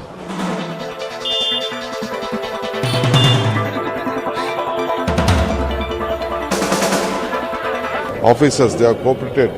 Immediately I have given instruction to my secretary and all the staff to vacate the entire building. The children was there, almost 1,500 odd.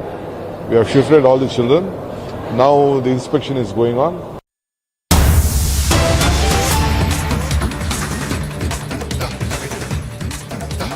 And with voting underway for the presidential elections, UPA's candidate Yashwant Sinha raised horse trading allegations and claimed that government agencies were actively involved in the process. Urging the Electoral College to vote for him, Yashwant Sinha remarked that the presidential elections will be a decider on whether democracy in India will prevail or not. This comes as opposition continues to pile insult after insult on Draupadi Murmu.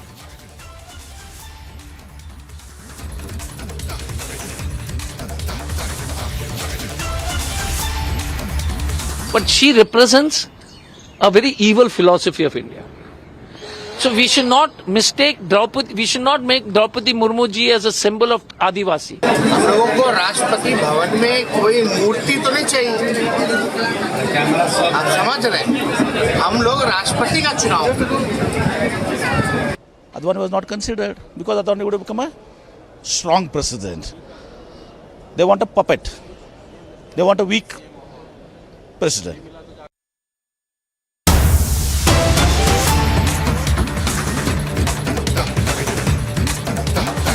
And Congress protests in Jammu against imposing of GST on essential products. So Congress is protesting in Jammu on the issue of GST on essential products. So we'll get you the visuals from Jammu where Congress party is protesting against the GST on essential products.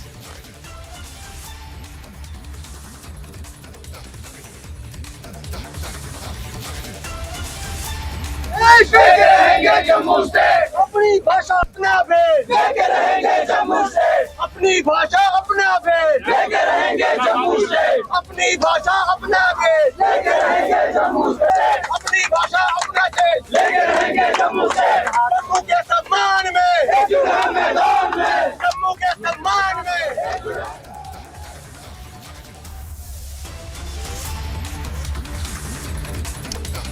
We'll show you those visuals of coming in from Jammu where the Congress party is protesting against GST on essential products. Congress protests in Jammu against the GST that is being levied on essential products.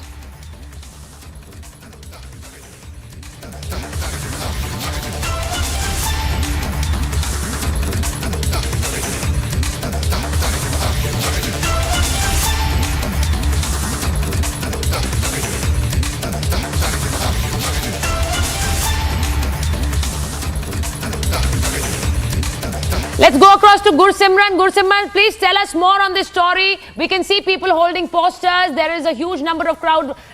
Congress protesters have gathered in huge numbers. What are their demands? Tell us. Hello. Yes, the Congress is staging protests Gursimran, can you against the hear us? BJP government. Yes, the Congress is staging protests against the union government, and what they are saying is that the government has put an additional burden on the common people by putting in the 5% additional GST on the essential items. They said that the government has totally failed to deliver on the ground. Failed to deliver on the ground. They said that the government is not looking for the welfare of the common people, but instead of the same, they are putting a burden on the common masses, and that's why the Congress unit in the Jammu and Kashmir was staging protest against the rising inflation as well as the government decision to put an additional 5% GST on the essential items. They say that this will put an extra burden on the common man that is suffering from the high level of inflation as well as unemployment that we have seen. This is what the Congress is saying and staging protest here in Jammu.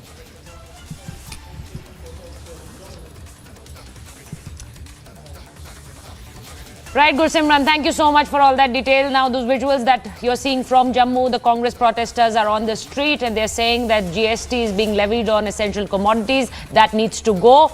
And they've also been speaking about how industry is suffering and they've taken to the roads to protest against this GST being levied on essential commodities.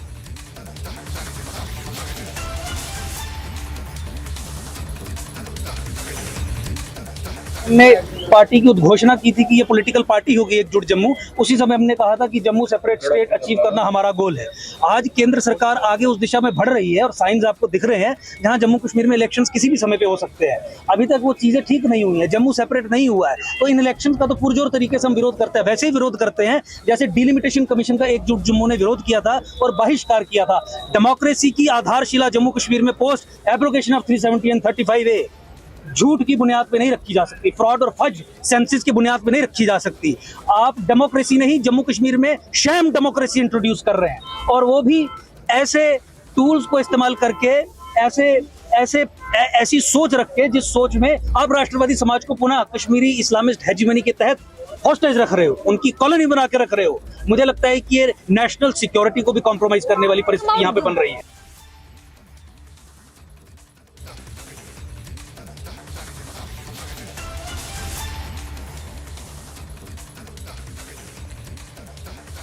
Let me go across to Gursimran. Gursimran, now very clearly Congress there talking about a sham democracy in Jammu and Kashmir. He very clearly saying that the principles of democracy not being followed there.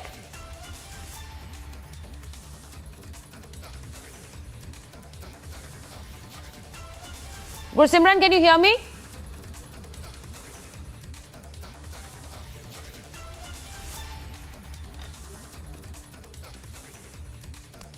We have BJP leader Kavinder Gupta on the phone line with us. Kavinder ji, those protests there, the Congress protesting, though essentially it was a protest on GST on essential commodities, they're also speaking about a sham democracy that is running in the country.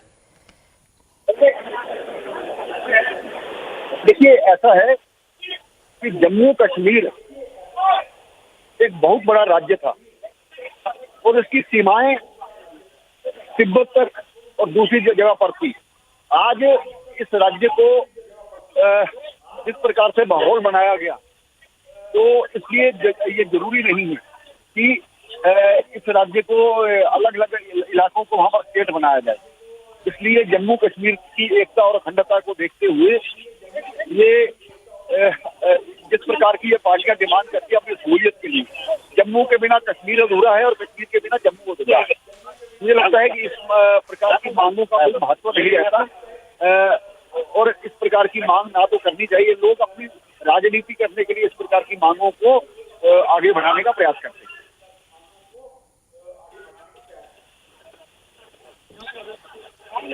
Right. Kavinder Gupta ji, Kavinder जी, आप जो कह रहे हैं वहां पर जिस तरह से बार बार उठाई जा रहा है मुद्दा के बात नहीं सुनी जा रही है किसी की, चाहे वो व्यापारी वर्ग हो या फिर जो आम लोग हैं जम्मू कश्मीर के, उनकी बात नहीं सुनी जा रही है। कविंदर जी, ये बार बार आरोप कांग्रेस लगा रही।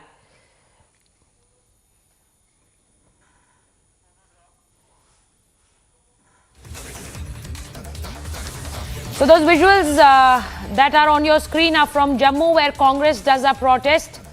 And Congress very clearly saying that essential commodities are being taxed. There's GST on essential commodities that needs to go away. But they're also speaking about the sham democracy in the country today.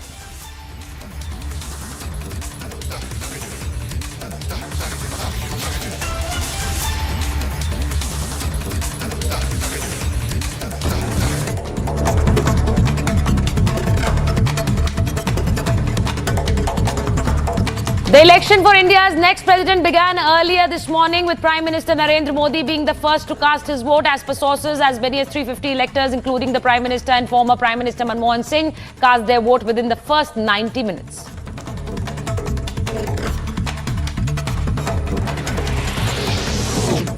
Opposition candidate Yashwant Sinha has politicized the race to Raisina Hill. He claimed that the BJP is resorting to horse trading in the 11th hour.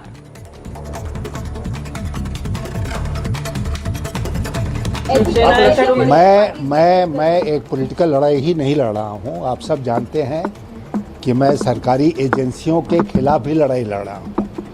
इसमें सरकारी एजेंसियाँ बहुत सक्रिय हो गई हैं और राजनीतिक दलों में तोड़फोड़ करवाने का काम कर रही हैं। लोगों को इस बात के लिए बाध्य कर रही हैं कि वो उनके पक्ष में वोट डालें और पैसे का भी खेल हो रहा है। With the numbers stacking up in favor of NDA presidential candidate Draupadi Murmu, the opposition has once again resorted to insulting Draupadi Murmu after RJD's statue insult. Another Congress leader has now insulted the NDA candidate, calling her a puppet.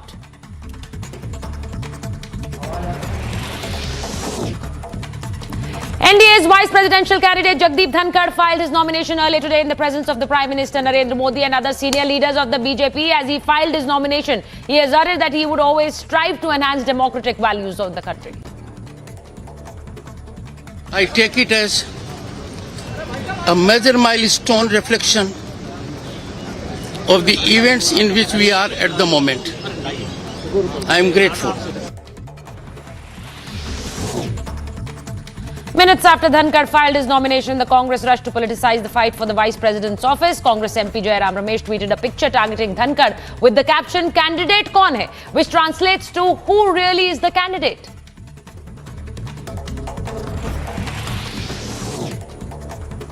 In another big setback for the former Mumbai Police Commissioner Sanjay Pandey, 2 more cases have been registered against him, one by the CBI and the other by the Enforcement Directorate. Former NSE CEOs Chitra, Ramkrishna and Ravi Narayan were also named in the case.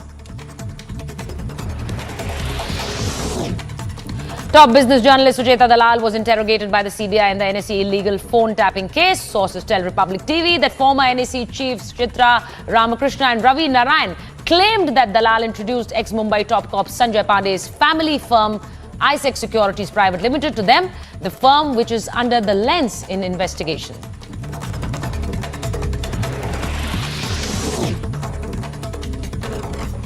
In a big development amid the ongoing debate over a cryptocurrency ban, the Finance Ministry, in a written response to a question in the Lok Sabha, said the RBI is of the view that cryptocurrencies must be prohibited in the country.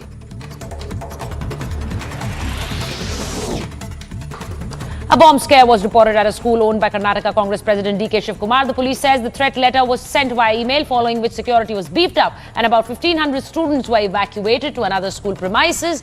However, no bomb has been recovered so far.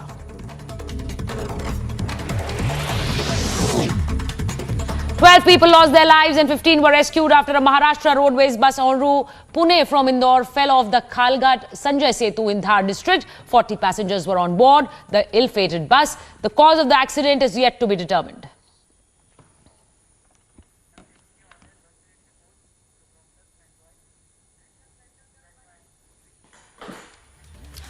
A youngster who reached Kerala from abroad has been admitted to Pariyaram Medical College in Kerala's Kannur in a suspected case of monkeypox. Investigation is underway. The first case of monkeypox in Kerala had been confirmed in an individual who returned from the United Arab Emirates.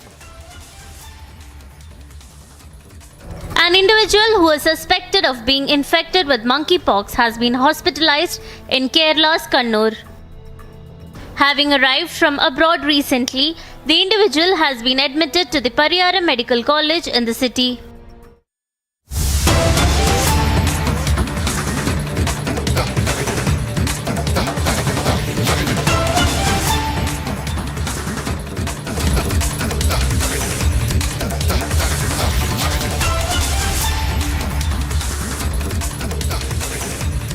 And the news that's coming in, CBI is grilling ex-cop Sanjay Pandey. Ex-Mumbai top cop Sanjay Pandey is being grilled by the CBI.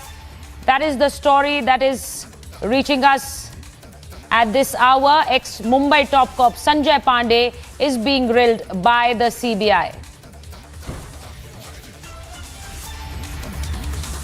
NSE phone tapping row has exploded and ex-Mumbai top Sanjay Pandey is being grilled by the CBI in the same case. Top business world journalist Sujeta Dalal was also quizzed by the CBI for over 8 hours, and now ex-Mumbai top cop Sanjay Pandey is being grilled. And for more on this, my colleague Shravan Sen joins us. Shravan, tell us more on this investigation going on right now and CBI questioning Sanjay Pandey. Well, in fact, this comes hours after the major news break by Republic TV with regards to fresh cases that were registered against the former Mumbai Police Commissioner Sanjay Pandey. We are now given to understand that he is currently being questioned by the Central Bureau of Investigation in the national capital. This is with regards to the phone tapping case which has been registered by the CBI. Apart from that, remember, there is another fresh case that has been registered against Sanjay Pandey. This is pertaining to a company which is incorporated by Sanjay Pandey, which goes by the name of ISEC Securities Private Limited, and they were basically carrying out audit audit, despite not having the experience, first of all, and secondly, subcontracting this to other auditors for this entire matter. Now, what's important to point out here is that he was also summoned by the Enforcement Directorate. In fact, he was also asked to appear today. But since he's appeared before the Central Bureau of Investigation today, in all likelihood, he would be appearing before the Enforcement Directorate after the CBI finishes the questioning, or perhaps by tomorrow he would be appearing before the Enforcement Directorate. It just means more trouble for the former Mumbai top cop.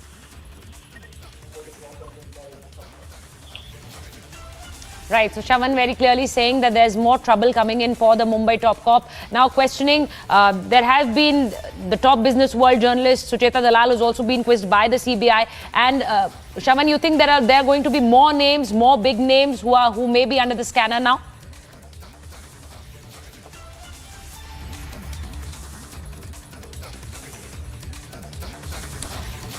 So the NSE phone tapping row explodes and top business world journalist Sucheta Dalal has been quizzed by the CBI, and now ex-Mumbai top cop Sanjay Pandey being questioned by the CBI.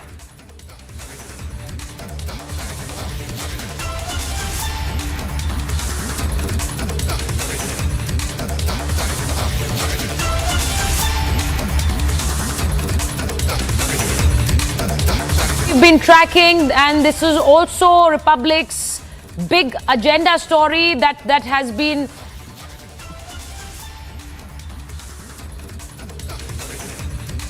now Republic breaks India's biggest business world story that we're tracking, and Shravan giving us details that how the Mumbai top cop has been questioned by the CBI, and the questioning continues, and there could be big names under the scanner. Now after the Mumbai top cop being questioned, there are more names that could be under the scanner. The big story that Republic's been tracking, the big story that Republic's broken, the whole...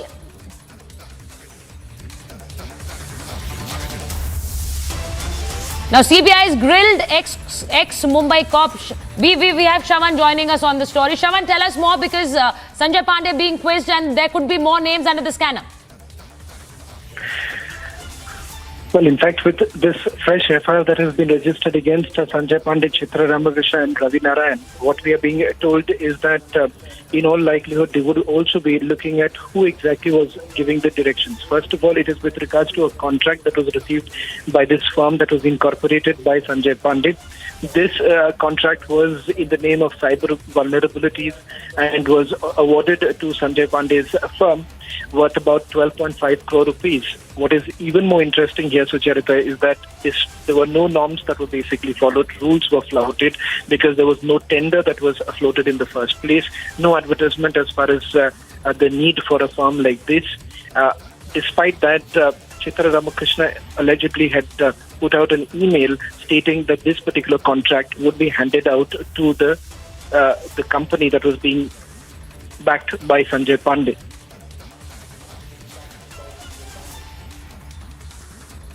Right, so Shravan telling us that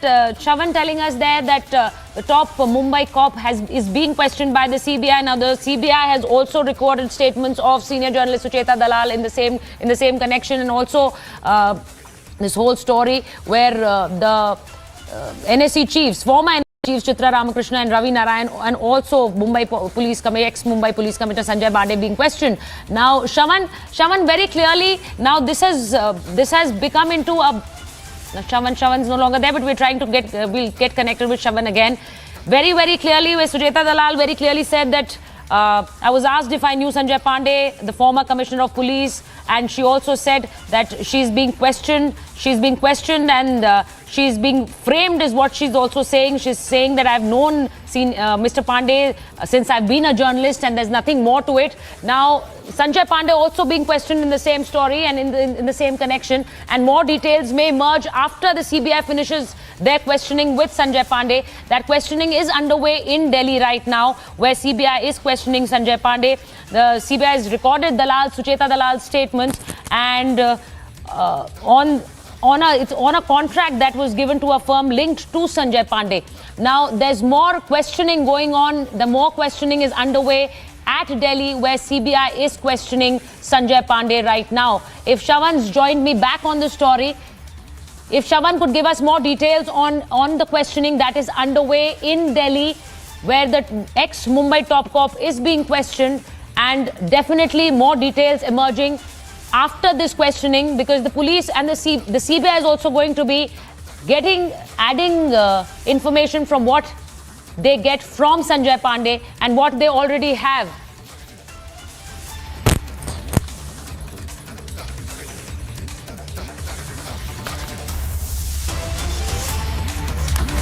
So the big story that we're tracking right now, top cop, ex-Mumbai top cop Sanjay Pandey, who's being questioned in Delhi right now by the CBI.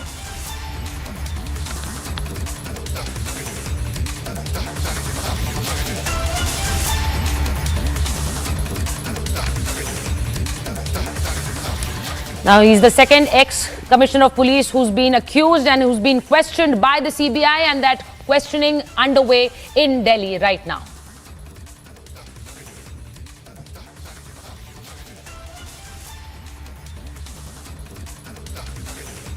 Now, 2 people were rescued by the Indian Army who were trapped in a river in Poonch district of Jammu and Kashmir. Incidents of flash flood were reported from the Poonch district, and soon after the incident, Indian Army deployed its teams and rescue operations were carried out.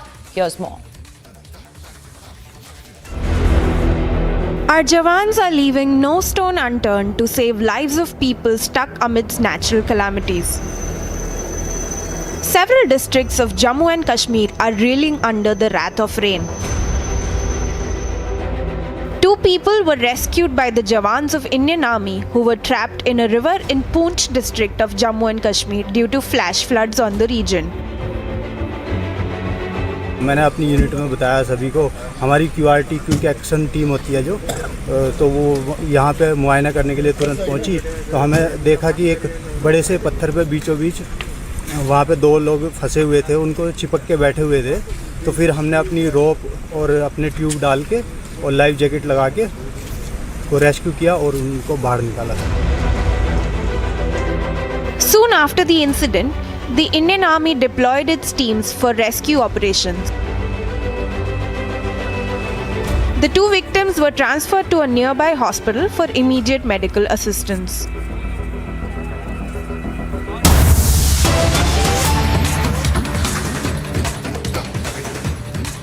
Viewers, Jairam Ramesh, the Congress's new communications in charge, appears to have put his foot in his mouth again, 3rd time in a row. We had seen how just a short while ago he had posted a video of the vice presidential nomination filing of Jagdeep Dhankar, wherein Prime Minister Modi and a number of top BJP leaders were there with him at the Rajya Sabha Secretariat.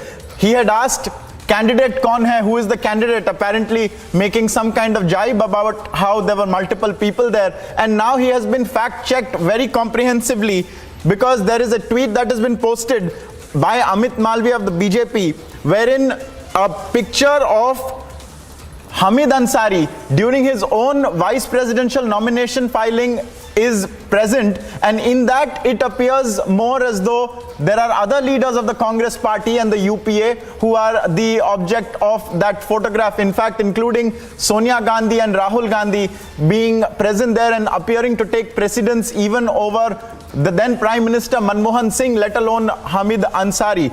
We have viewers, we are getting you reactions on this big development, the 3rd time in just the space of a week that Jairam Ramesh has made a big gaffe. We had BJP's Shehzad Poonawala joining us on the phone. Shehzad, if you'd walk us through Jairam Ramesh's allegation, or what he appears to be alleging, and what the BJP's response is in this case. You know, Jairam Ramesh and the factory of fake news as the Congress peddles has a fake serious argument and allegation today. First it was the national anthem, then it was the word ban list, then it was the Dharna ban apparently, and now it is this candidate con. Now the fact of the matter is that when the vice president nominations are filed, the electors or the proposer gives the candidature form to the returning officer. That's what Mr. Modi is doing. And you've also put out a picture where you can see Sonia Gandhi doing the same. The question that must be asked, however, is that Jairam Ramesh is so blinded by Parivar and Gandhi Putra Mo that he can't see Kisan Putra. Therefore, time and again, this has also become a habit of the Congress party and Jairam Ramesh, not just to make goof-ups of three kinds in 1 week, but to also insult either Murmuji or now insult Jagdeep Dhankar ji. Jagdeep Dhankar happens to be a son of the soil, a son of the farmers. He's come up the hard way.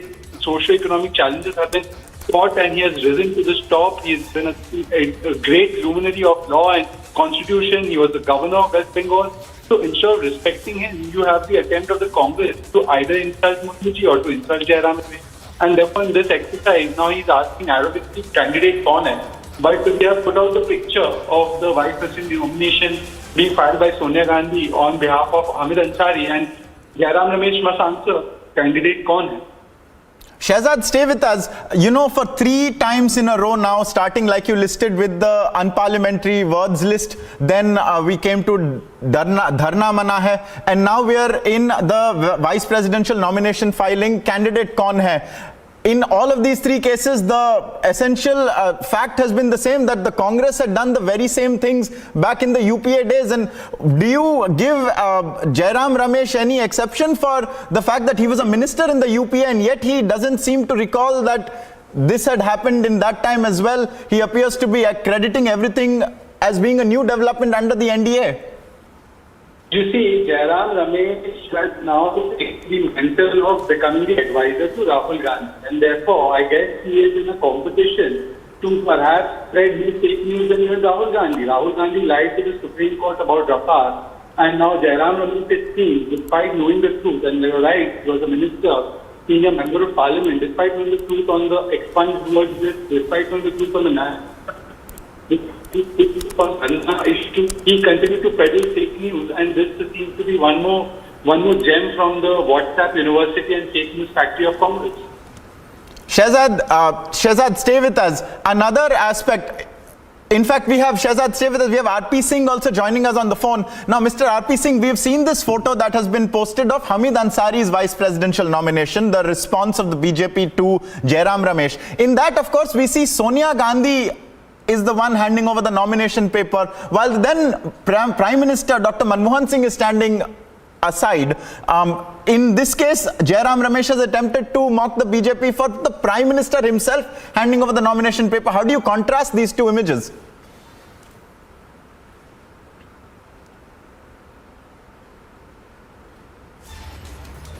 We'll be getting RP Singh, his reaction on this very shortly. We appear to have had some trouble with the phone line, but it's very clear the contrast is on your screen, viewers. This is the 3rd time in just over the space of a week that the Congress has essentially forgotten something that was normal practice during its own tenure and is attributing and fear-mongering and taking the moral higher ground over things that are being done now.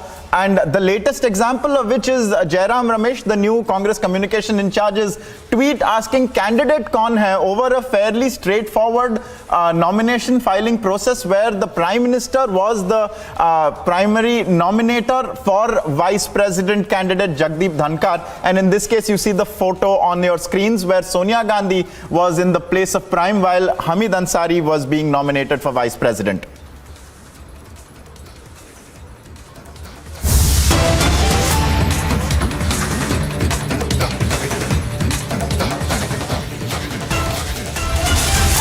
Viewers, more news coming in.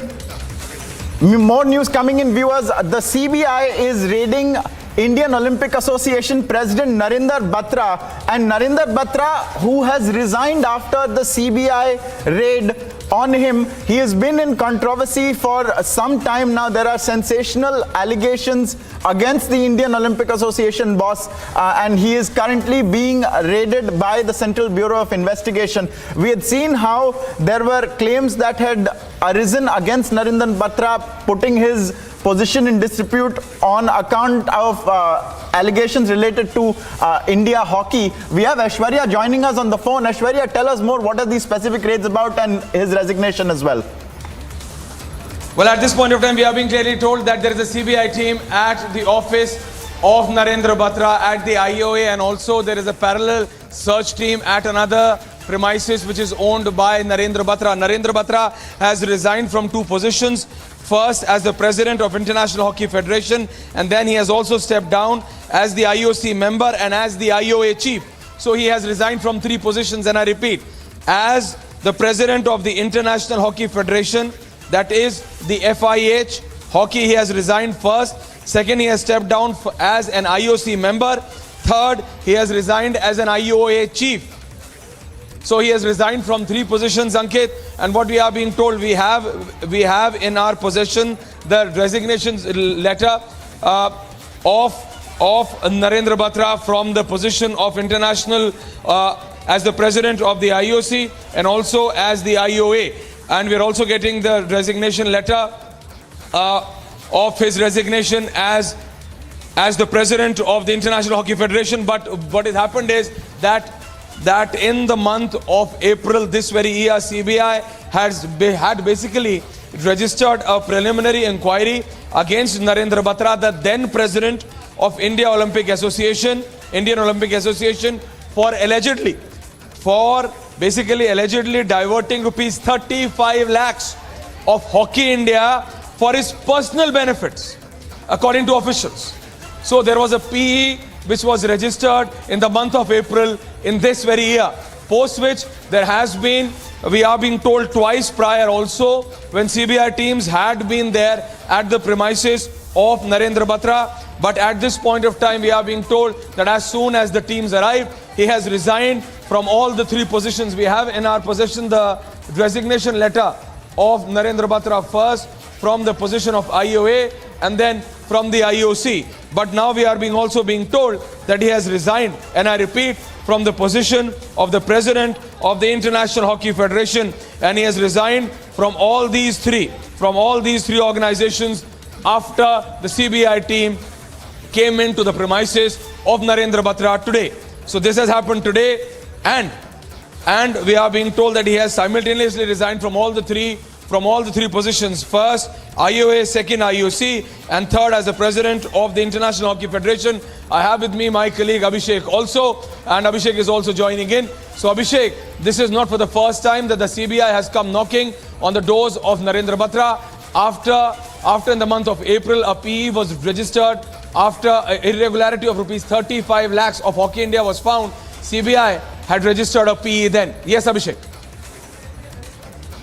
Well, yes, Aishwarya. So under the Prevention of Corruption Act, which is actually, if you look at it, the original jurisdiction of the CBI, complaint getting registered, and now CBI moving in first by way of the PE. Now PE clearly showing that there is a case against him. He was an important, powerful man, Aishwarya, and the fact that he was heading the International Hockey Federation, he was heading the IOA here in Delhi. And now CBI moving in connection with the diversion of funds case, and he is resigned obviously following these raids that are being carried out against him, and he has communicated both to the IOA and the FIH and also to the IOC, in fact, and said that he is resigning on personal grounds. The exact wordings are, due to personal reasons, I submit my resignation from the post of president for which I was elected in 2017. That's what we are getting to hear. Obviously, this is personal, is about the investigation that is going on. And he was in fact inducted into the IOC as a member in 2019, Aishwarya, and re-elected to the Federation of International Hockey Federation in 2021. This is 2 weeks after the Delhi High Court, in fact, refused to stay an order by which Batra was restrained from discharging any function as IOA president, Aishwarya. So important development in case of corruption, personal corruption involving diversion of funds and the CBI moving in. Yeah. Well, absolutely. And as Abhishek was just saying that the raids are ongoing, our teams are reaching on the spot. We are being told that there are raids, or there are teams right now trying to find out more into this at least 2 locations in the national capital. One is at the IAA office, and post which he has resigned from all the 3 positions. We have 2 resignation letters with us in our presence, though they are not on the letterhead, but they are dated today with his resignations. And if sources are to believe, this has happened after the CBI teams came knocking at the office of Narendra Batra. He has resigned from all the three positions, and I'm repeating once again, viewers, he has resigned as the president of the International Hockey Federation. He has stepped down as the IOC member, and he has also stepped down as the IOA chief. So he has resigned from all these three positions after the CBI team came in knocking. And as Abhishek was just giving you a background and the details that how this is not for the first time, and after a PE being registered in the month of April itself in this year against Narendra Batra, after a basic irregularity of 35 lakh was found in the funds of Hockey India, which was supposedly used by the former president for his personal use. There was a PE registered which suggested that prima facie, Abhishek, there was ample amount of evidence of this irregularity against Narendra Batra. So very clearly trouble mounting in for the former chief, who seems to have resigned from all the three positions today itself after the CBI teams came knocking at his office. Back to you, Abhishek. Absolutely, Aishwarya. In fact, Narendra Batra. So absolutely, and we are going to be back very soon after with more details and live visuals from where these raids are happening. Don't go anywhere after a very short break. We are back. आम्ही काढलेला आहे, त्याच्यामुळे आम्ही काही वेगळं केलं असं नाही, त्यांनी देखील तेच केलं होतं. मात्र आम्ही रिव्ह्यू करणार आहोत आणि त्यातल्या सरसकटपेक्षा जे आवश्यक आहेत त्या सगळ्यांना आम्ही मान्यता देऊ. पण जे शेवटच्या काळामध्ये जाणीवपूर्वक बजेट आहे की नाही न पाहता 5-5 पट बजेटपेक्षा वाटप केलं आहे. In the global employability rankings by Times Higher Education UK, only the following 6 institutions from India are ranked amongst the top 230 in the world for having the most employable graduates. IIT Delhi, IISc Bangalore, IIT Bombay, IIM Ahmedabad, IIT Kharagpur and Amity University.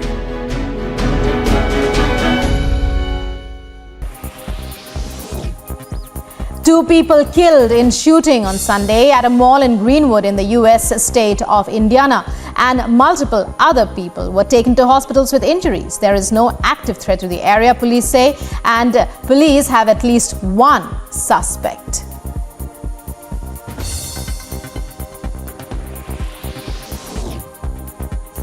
Shanghai sizzling weather topped 40 degrees Celsius. Again, the hottest place in the country, triggering the city's third red heat alert this year. Since the 5th of July, Shanghai has seen 3 days with temperatures over 40 degrees. July 10th, 13th and Thursday, the highs are expected to cool down a little to 38 degrees on Friday and drop to under 35 degrees over the weekend, while the lows will be around 30 degrees.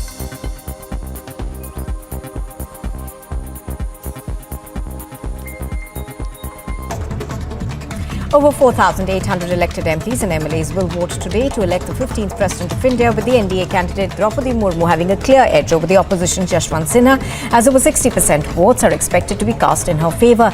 The counting of votes will take place on the 21st of July at the Parliament House, and the next President will take oath on the 25th of July. The Election Commission has sent over 14,500 VVPATs to Jammu and Kashmir, stating that the possibility of holding the much-awaited assembly elections in the Union Territory.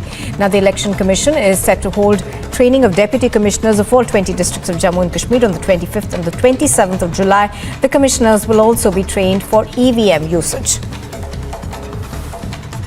And let's look at the top sport news this morning. Argentina's Francisco Cerudulo has defeated fellow countryman Sebastian Bayer in straight sets to clinch his maiden.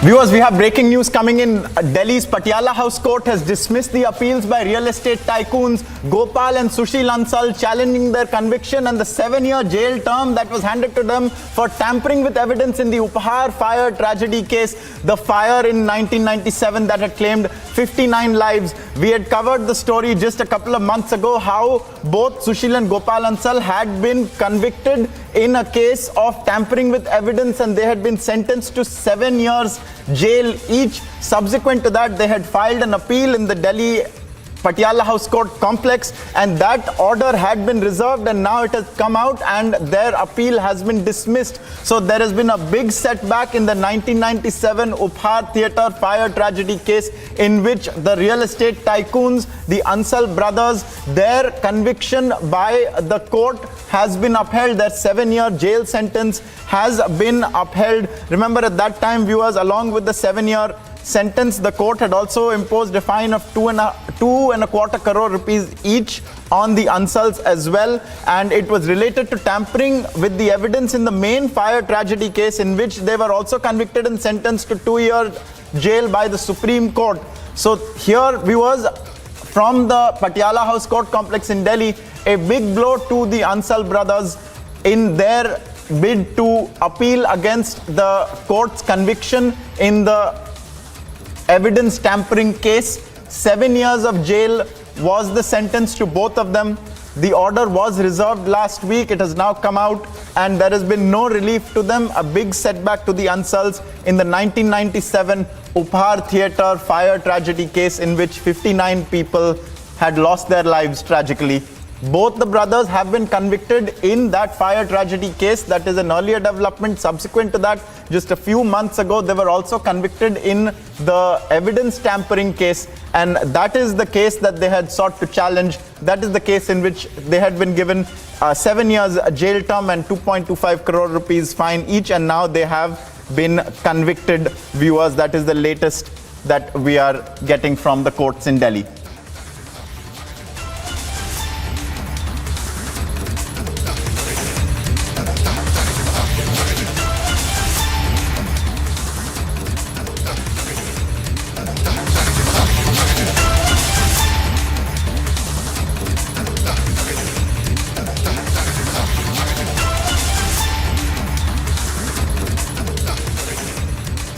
Viewers, in a big tragedy, as many as 13 passengers were killed after a Maharashtra roadway bus fell off a bridge in Madhya Pradesh's Dhar district. It was plying between Indore and Pune, and both governments have dispatched people there, but a number of people are dead and a number are injured as well. Take a look at this report. 13 people have died and 15 have been rescued after a Maharashtra government bus plunged into River Narmada in Madhya Pradesh today. The bus, which was heading to Pune from Indore, skidded off a slippery road and fell into the river after breaking the railing of a bridge in Madhya Pradesh's Dhar district. According to officials, the bus had been retrieved amid heavy rainfall in the area. Although the reason for the accident is yet to be ascertained, Madhya Pradesh Home Minister Narottam Mishra said the brake or steering failure may have resulted in the accident. मां नर्मदा के पुल पर brake fail हुआ या steering, ये जांच का विषय है। वो नदी में समाहित हो गए, नदी में गिर गए। 15 लोग बचा लिए हैं उसमें से, पर 12 लोग अभी जो निकले हैं वो नहीं बच पाए हैं। Around 40 passengers were on board the bus and a rescue operation is underway to rescue the remaining passengers. Bureau Report, Republic TV. Viewers, and even as the presidential election goes on, Yashwant Sinha, opposition's candidate, has made it deeply political. Even as the opposition parties continue to hurl insults at Draupadi Murmu, the NDA's candidate, it's the lowest form of politics on the presidential polls, and we'll tell you all about it after a short break. Stay with us on Republic.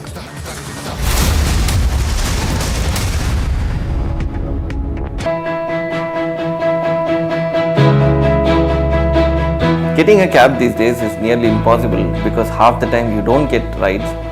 Even if your cab gets booked, you're not sure when it is going to get cancelled or how much you're going to pay.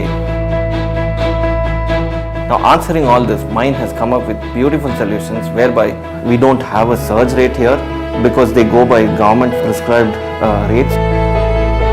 Not just that, Mind has a beautiful feature where you incentivize the driver, ensuring that he will come and pick you up on time. So, thanks Mind.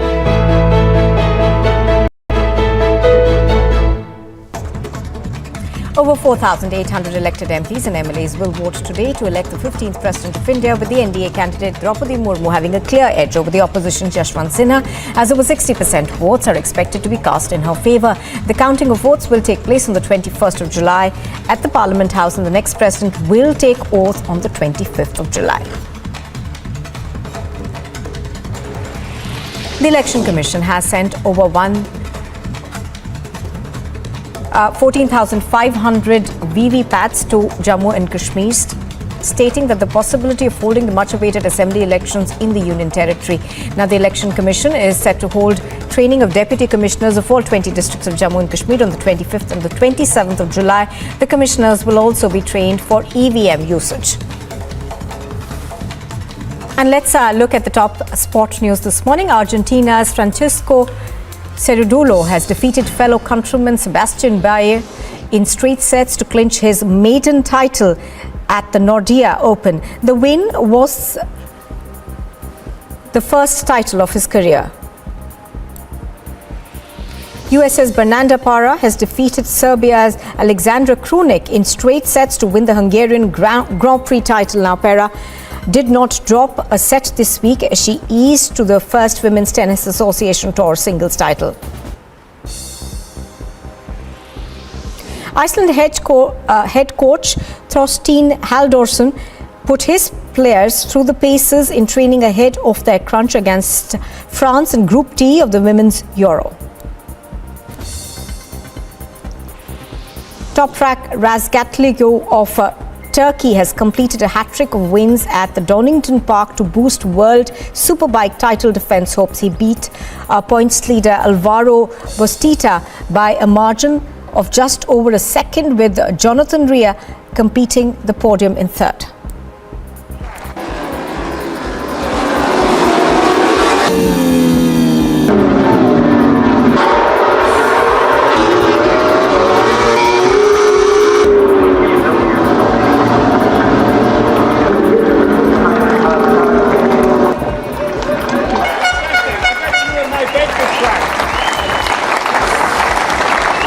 Words exchanged between the pair.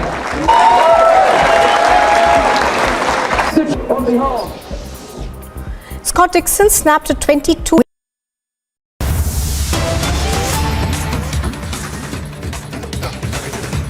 Usually some big breaking news right now as the voting continues for the presidential elections. Odisha Congress MLA says he voted for Draupadi Murmu. Big news coming in, and Ashwarya Kapoor is joining me. Ashwarya, take us to this big development coming in, and the Congress MLA has in fact dumped his own candidate from the opposition, but has voted for Murmu. Well, absolutely. So after Assam and then NCP, now you have Congress, and now an Odisha Congress MLA coming out openly and saying that he has voted for the NDA candidate, Mrs. Draupadi Murmu, for the position of the President of India to be the next, and that is the 15th President of India. It once again gives a clear message that it is more about the individual to be holding the position and the office of the President of India, and it's up to the Congress party now to really think that were they really right to oppose Mrs. Draupadi Murmu's nomination as the 15th President of India, because when you have your own leaders, when you have your own elected representatives like this and coming out and saying that they want a first tribal woman to be as the 15th President of India, it is for the Congress leadership to really examine, do you only want to oppose for the sake of opposing, or do you have any rationale on it as well? So very clearly now when you have another, so after Assam, then you had the NCP MLA, and now it is the Congress MLA coming out and very clearly saying that he has voted for the NDA candidate. It is more about the individual. It is more about Mrs. Draupadi Murmu rather than being a BJP or an NDA candidate. And hence it is up to the Congress party now to really introspect and see that what have they done in opposing just because they wanted to oppose BJP. They have opposed Mrs. Draupadi Murmu's nomination, though it is not going to have any impact, and now you have division within the Congress cadre as well. Then you have an elected representative of the Congress voting for Mrs. Draupadi Murmu. Yes, back to you in the studios. Right, I want to go across to Odisha MP Aparajita Sarangi. Thanks for joining us here on Republic TV. What is your first reaction coming in? An Odisha Congress MLA is openly saying that he has dumped the opposition's candidate and voted for Murmu. The Congress MLA from Odisha, and I must compliment him for acting as per his conscience. See, he belongs to Odisha and he knows that 22% of our land consists of tribals. 22% of the population is that of tribals. And Madam Draupadi Murmu represents the underprivileged section of woman. And she has really come up very hard way. Her life has been full of struggles. And this gentleman from Congress knows all this. So I really feel very happy with this kind of choice. And, we should not oppose just for the sake of opposition. This is the unfortunate part concerned as far as those who have voted not for Draupadi Murmu. I really feel pity for them. We have to make the right choice, keeping in view the fact that Madam Draupadi Murmu should be the symbol of an India which actually focuses on the progress of the underprivileged and the vulnerable sections of the community. So I the Congress MLA, and I wish others would have also done the same. All right, thank you so much, Aparajita Sarangi, for joining us here on Republic TV. Odisha MP joining us on this big news which is coming in, that one more case of cross-voting, viewers. An Odisha Congress MLA has dumped its own candidate and has voted for Draupadi Murmu and has openly said it too. Well, let's move on to getting you the top news stories super fast.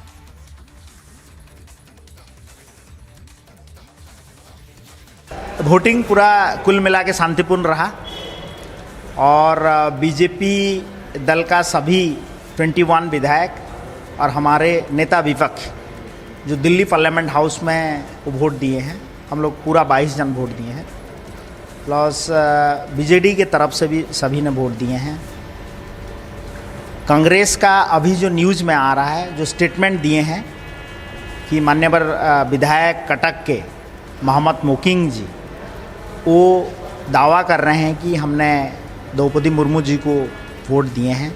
वो खुद का state के होने के नाते मैं तो तहे दिल से धन्यवाद देना चाहूँगा कि वो हमारे एनडीए के कैंडिडेट और जो जीतने का 100% चांसेस है ऑनरेबल द्रौपदी मुर्मू जी को वोट दिए हैं, तो मैं धन्यवाद दूंगा।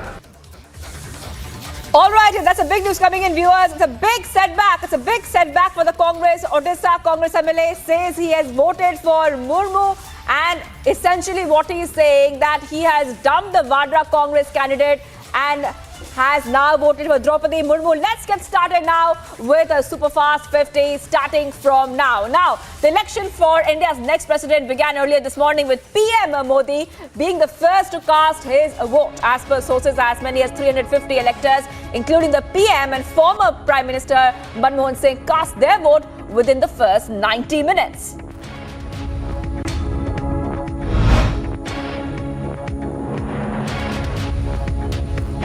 Opposition candidate Yashwant Sinha has politicized the race to Raisina Hill. He claimed that BJP is resorting to horse trading in the 11th hour. मुझे खुशी है कि आज के दिन आप लोग यहाँ पर आए मेरे उम्मीदवारी के बारे में बात करने के लिए। ये चुनाव मैंने बार बार जोर दे के कहा है कि बहुत महत्वपूर्ण है, क्योंकि आने वाले दिनों में ये दिशा तय करेगा कि भारत में प्रजातंत्र बचेगा या धीरे धीरे करके समाप्त हो जाएगा। अभी तक जितने संकेत मिल रहे हैं उससे यही लग रहा है कि हम समाप्ति की ओर बढ़ रहे हैं।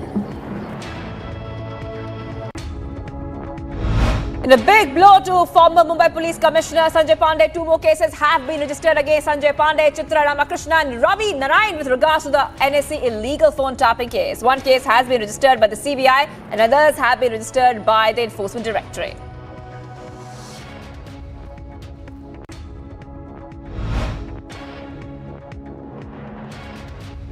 The numbers stacking up in favour of NDA presidential candidate Draupadi Murmu. The opposition has once again resorted to insulting Draupadi Murmu. After Ajay's statue insult, another Congress leader has now insulted the NDA candidate, calling her a puppet. Minutes after Dhankar has filed his nomination, the Congress rushed to politicize the fight for the Vice President's office. Congress MP Jairam Ramesh has tweeted a picture targeting Dhankar with the caption, "Candidate kaun hai?" which translates to "Who really is the candidate?" NDA's Vice Presidential candidate Jagdeep Dhankar has filed his nomination earlier today in the presence of the Prime Minister Modi and other senior leaders of the BJP. As he filed his nomination, he asserted that he would always strive to enhance democratic values of the country. I take it as a major milestone reflection of the events in which we are at the moment. I am grateful. In a big development amid the ongoing debate over a cryptocurrency ban, the Finance Ministry in a written response to a question in the Lok Sabha said that the RBI is of the view that cryptocurrency must be prohibited in the country. Top business journalist Chitra Dalal was interrogated by the CBI in the NSE illegal phone tapping case. Sources tell Republic TV that former NSE chiefs Chitra, Ramkrishna and Ravi Narayan claimed that Dalal introduced ex-Mumbai top cop Sanjay Pandey's family firm ISEC Securities Private Limited to them. Now the firm which is under the lens in the investigation. 12 people lost their lives and 15 were rescued after a Maharashtra roadways bus en route Pune from Indore fell off the Khalgat Sanjay Setu in Dhar district. 40 passengers were on board the ill-fated bus. The cause of the accident is yet to be determined. Customers will pay more and less on certain things as the Goods and Service Taxes GST Council's decision comes into the effect from today. The decision was made last month during the 47th GST Council meeting, which was presided over by the Finance Minister Nirmala Sitharaman, attended by her state counterparts. Mega controversy erupts in the president polls today. Former UP CM Akhilesh Yadav cited the ongoing situation in Sri Lanka to say that the party is supporting opposition's candidate Yashwant Sinha to save the democracy. सबसे खुशी की बात है यशवंत सिन्हा जी ने कहा कि चाहे मुझे चौथे नंबर पे चिन्हित किया जाता और चाहे 10वीं बार मुझे चिन्हित किया जाता वो चुनाव लड़ते, तो कम से कम ये खुशी की बात है कि वो मैदान में और लड़ रहे हैं.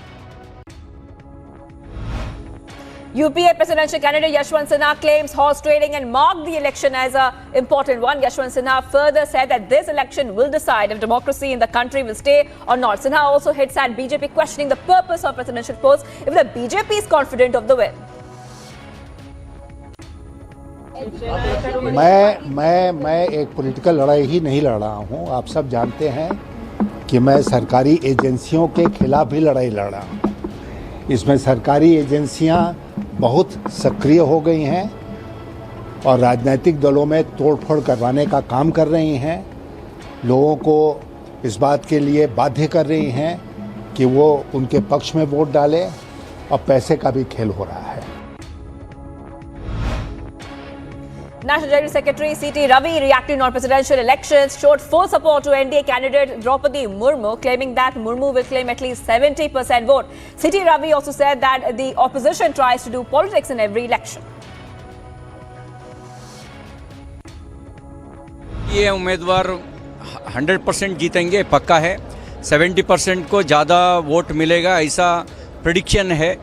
आप सोचिए, उड़ीसा में बीजेपी दोनों एक तरफ से है, आंध्र में टीडीपी और वाईएसआरसीपी दोनों अभी सपोर्ट दिया है. ऐसा शिवसेना एकनाथ शिंदे जी का टीम और उद्धव जी का टीम दोनों सपोर्ट दिया है. अलग अलग दल में भी सपोर्ट किया. इसके वजह से 100% पक्का जीतेंगे.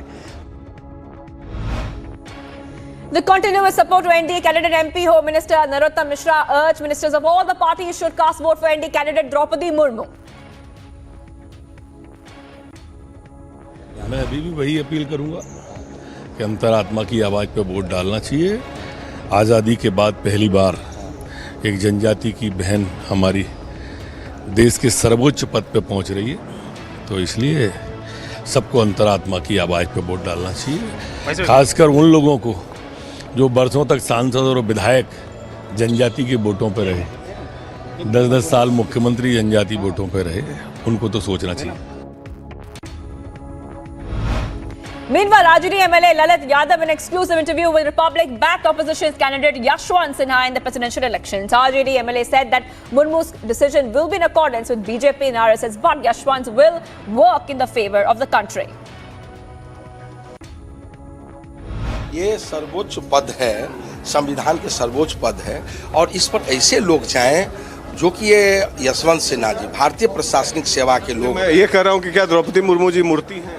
निश्चित रूप से मूर्ति हम तो नहीं कहेंगे, लेकिन रबर स्टाम्प के रूप में जरूर काम करेंगी। वो अपने मन से निर्णय कुछ नहीं लेंगी, जो ये भाजपा आरएसएस के लोग जो निर्णय लेंगे उसी निर्णय को मोहर लगाएंगे। Minutes before the presidential election, PM Modi in his address said all members of parliament should become a medium to boost new energy in the nation. Marking the day important, PM Modi said that this era is receiving a new president and a vice president as well. आने वाले 25 साल के लिए देश जब शताब्दी मनाएगा तो हमारी 25 साल की यात्रा कैसी रहे, हम कितनी तेज गति से चले, कितनी नई ऊंचाइयों को पार करें, इसके संकल्प लेने का एक कालखंड है। सदन के सभी माननीय सदस्य राष्ट्र में नई ऊर्जा भरने के लिए निमित्त बने, उस अर्थ में ये सत्र भी बहुत महत्वपूर्ण है। BJP leader Chandrakant Patil showcases support to NDA candidate Draupadi Murmu ahead of the presidential elections. Today, the BJP leader Chandrakant Patil said that the party is sure about Murmu's victory and is united to vote in favor of her. Maharashtra Congress President Nana Patole on presidential post has shown support to opposition's presidential nominee Yashwant Sinha. Nana Patole further said that the Congress party will vote for Yashwant Sinha unitedly. On the other side, BJP continues to show full support to NDA candidate Draupadi Murmu ahead of the presidential election, saying Murmu will get record-breaking vote. BJP leader Ashish Shelar also said that MVA will cast vote for Murmu.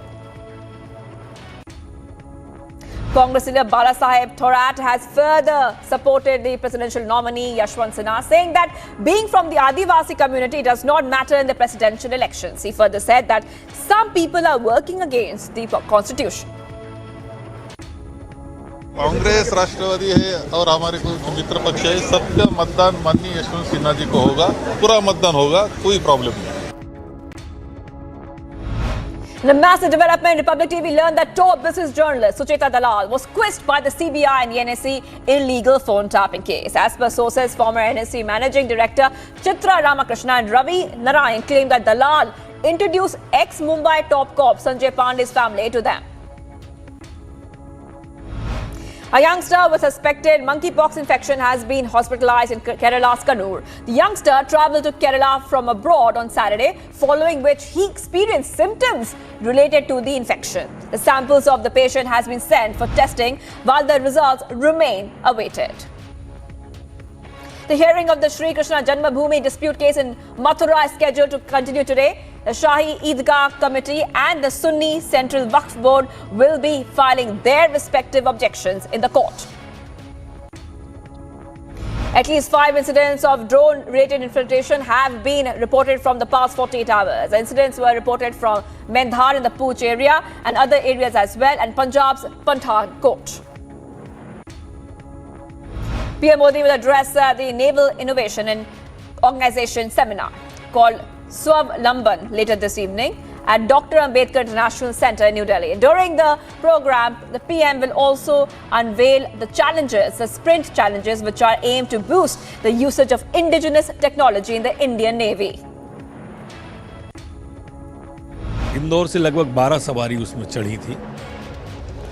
बचे हुए लोगों से बातचीत करके कितने मध्य प्रदेश के हैं, कितने महाराष्ट्र के हैं, महाराष्ट्र सरकार से भी अधिकारी बात कर रहे हैं, अधिकारियों से। The Enforcement Directorate quizzed Delhi Minister Satyendra Jain's wife Poonam Jain in connection with an alleged money laundering case. Remember, Poonam Jain has been asked to appear before the ED investigators at the headquarters on July 14. The move came almost 2 months after the ED arrested Satyendra Jain on May 30th. Hot News co-founder Mohammad Zubair was called in by a court to the Chief Justice Magistrate Court in Hathras once again as the police seeks a remand for 14 days for the journalist presently having multiple cases pursued against him. Another petition requesting the permission for the worship of the Shivling found in the Gyanvapi Mosque complex has been filed in the Supreme Court. The petitioners have further requested a carbon dating of the Shivling. The National Hillview Private School in South Bengaluru's R.R. Nagar received a bomb threat, triggering a security scare on the premises. The school owned by Karnataka Congress President D.K. Shivakumar has received the bomb threat via email, and around 1,500 students were evacuated from the school. Sent a mail, we have received a mail, but we don't want to take the risk. So we are just looking at almost 75% of the cleaning has been taken place, and the entire bomb squad team is there in the institution, and I have sent all the children to the neighboring our own institutions. We will take care of it. It is our priority.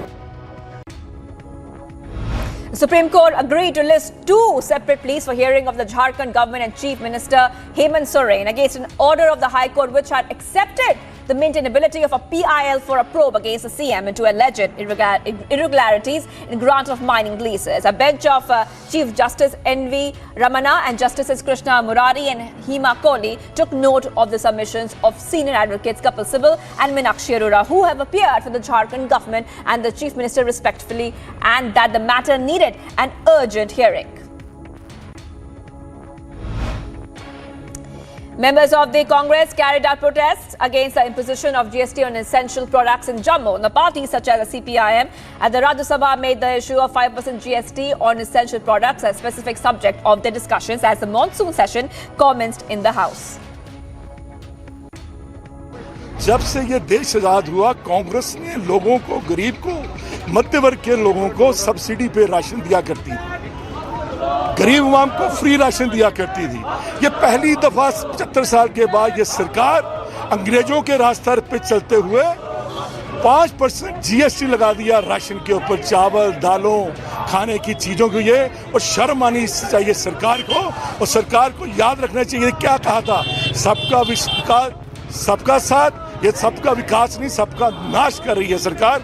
सरकार को ये roll back करना चाहिए।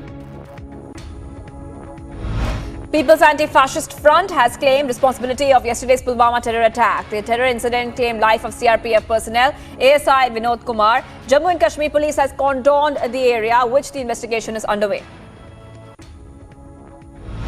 Jammu and Kashmir Lieutenant Governor Manoj Sinha announced 10% reservation for Agniveers in Jammu and Kashmir Police. The announcement was made during the monthly Awam Ki Awaaz program of Jammu and Kashmir Lieutenant Governor.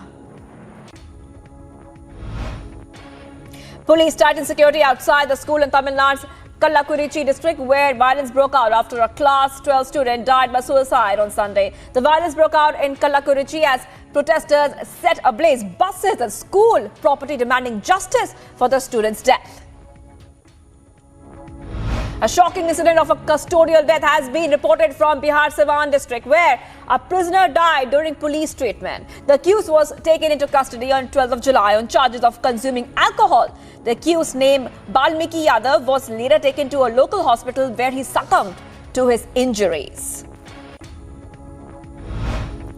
Karnataka Congress President D.K. Shivakumar on Sunday said it was a coalition government in the state of Karnataka and it was not being run by those from the original BJP. He also claimed that there was a lot of issues within the ruling party, as those who have gone to BJP from Congress and JDS constitute over 60% in the government, and the long-time party loyalists feel that they are being sidelined. Shiv Sena MP Sanjay on Sunday said that the party will support the opposition's vice presidential candidate, Margaret Alva. He added that for the presidential poll, Sena will lend support to Draupadi Murmu out of sentiment, as Murmu is a tribal woman and Maharashtra is largely tribal. A wreath-laying ceremony of CRPF ASI Vinod Kumar was held at CRPF RTC airport there in Jammu and Kashmir. Now, earlier, People's Anti-Fascist Front has claimed the responsibility of yesterday's Pulwama terror attack. A youngster with suspected monkeypox infection has been hospitalized in Kerala's Kannur. The youngster travelled to Kerala from abroad on Saturday, following which he experienced symptoms related to the infection. The samples of the patient has been sent for testing while the results remain awaited. Indian Army rescued 2 people who were trapped in a river in Poonch district of Jammu due to flash floods. Soon after the incident, the Indian Army deployed its team for rescue operation and took them to nearby hospital for immediate medical assistance. The Florida school massacre trial will commence today. Remember, the Florida mass shooting was one of the deadliest mass shootings in US history. The prosecutor is expected to focus on the brutality of the 2018 massacre and the victims. Meanwhile, the trial is expected to last 4 months. French firefighters battled wildfires raging across France as Europe wilted under an unusually extreme heat wave. 2 huge blazes, which have consumed pine forests for the 6 days in southwestern France, have forced the evacuation of over 16,000 people. The mayor of the Texas city said that an investigation would be launched to determine which law enforcement agency should have taken command of the scene in the gruesome mass shooting which took place earlier this year. The mayor said that all camera footages filmed by the city's police officers during the shooting at Robb Elementary School in May would be released. 3 people were fatally shot and 2 were injured at a mall in the US state of Indiana after a man with a rifle opened fire in a food court and an armed civilian shot and killed him. Now, Indianapolis Metropolitan Police and multiple other agencies are assisting in the investigation and further probe is underway. Ukrainian President Volodymyr Zelensky fired the head of the country's security service and its prosecutor general, citing hundreds of criminal proceedings into treason and collaboration by people within their department. Zelensky also rebutted the deputy head of Russia's Security Council about warnings that any attacks on the bridge linking Crimea and Russia would trigger devastating consequences for Ukraine's leadership.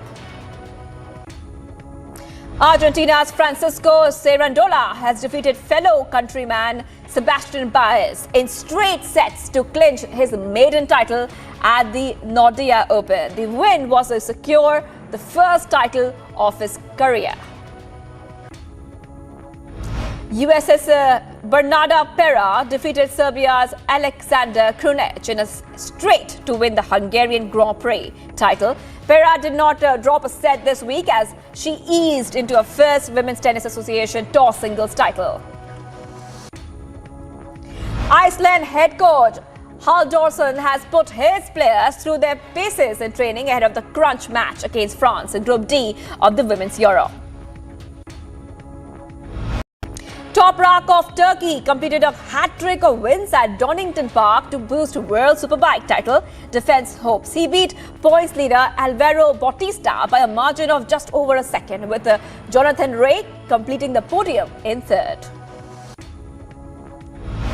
Scott Dixon snapped a 22-race winless streak and moved into a tie with Mario Andretti for second on IndyCar's career's win list when he held off pole sitter Colton Herta and Felix Rosquista to win the Honda Indy Toronto Series. Points leader Marcus Ericsson managed the 5th position at the race.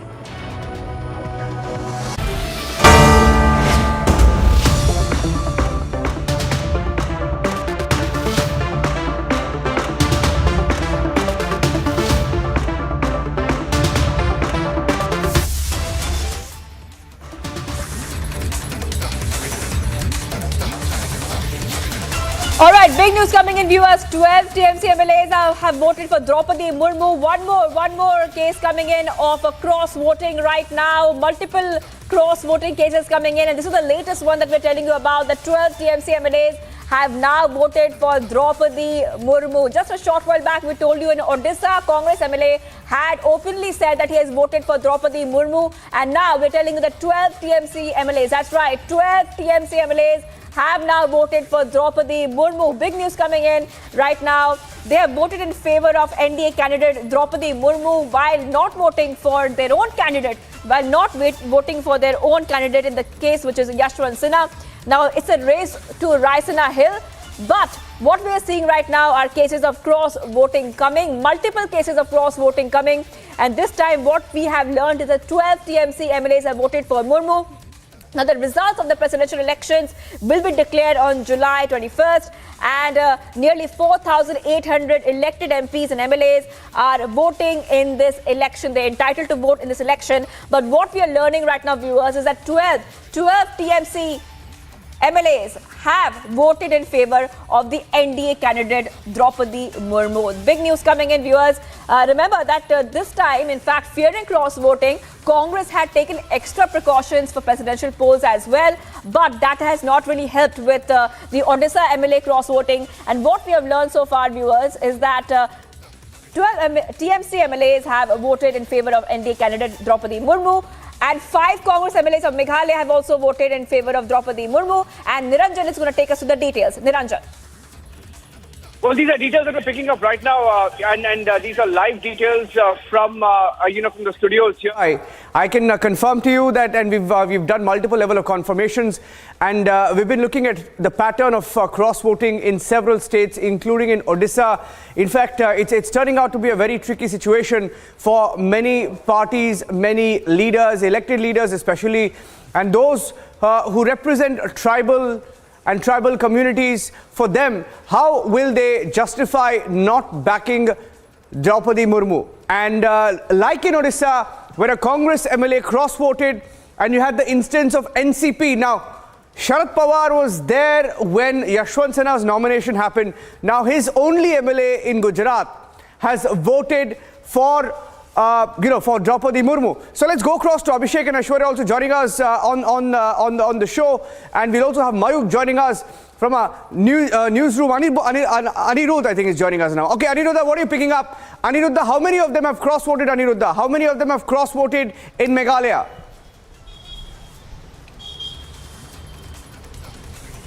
Yes, Niranjan, from Meghalaya, as far as the opposition is concerned, we have confirmation that 17 MLAs, that is 12 of the TMC and 5 of the Congress, have cross-voted for the NDA candidate, that is Mrs. Draupadi Murmu, as the presidential candidate. And yes, we have multiple level of confirmation, as you were also pointing out, insiders in the Trinamool Congress and also the Congress party in Meghalaya has confirmed that they have voted for the NDA candidate, that is Draupadi Murmu, in the presidential elections. Remember, as far as Meghalaya is concerned, it was a very dicey situation. And when, in fact, when Yashwant Sinha was here, he only visited Assam.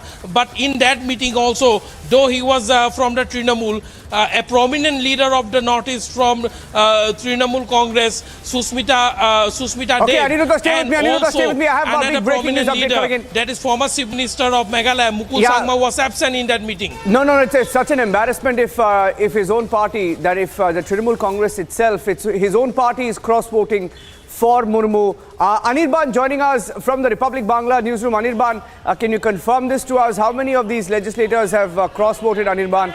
Can you hear me? Anirban joining us from the Republic Bangla newsroom. Anirban, can you hear me? Anirban, hi, are you there? Yes. Tell our viewers, Anirban. Tell our viewers what's going on. How many have cross-voted? I can hear you. Yes, how many have cross-voted, Anirban? Yes, I can hear you. Yes. Yeah. 12 TMC MLAs from Meghalaya has voted. 12 TMC MLAs from Meghalaya has voted for Draupadi Murmu. This is the current information that we are getting from our sources in Meghalaya. Comrade Sangma, Mukul Sangma, and the entire 12 TMC MLAs, the band of TMC MLAs has voted for Draupadi Murmu.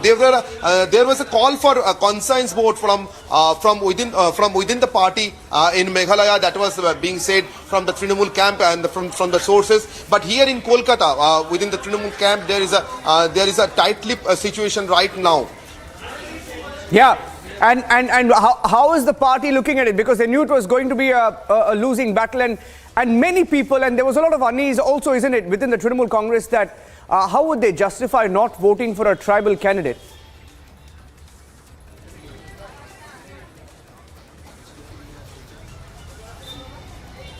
Yes, right from the beginning, when Mamata Banerjee herself said on 1st July during the Rath Yatra celebration that if she was informed earlier regarding the nomination of Draupadi Murmu, she would have been voted, or she would have been gave a second thought for Draupadi Murmu or for supporting her candidature. Right from then, there was a situation within the TMC Trinamool Congress that what is actually being said from the leadership of the party, from the higher echelons of the party, is there any sympathy for Draupadi Murmu from the highest positions of the party, highest individuals from the party, including Mamata Banerjee, that Draupadi Murmu being an Adivasi candidate, the first Adivasi woman candidate for the presidential post of this country, should be considered or should be supported by Trinamool MPs.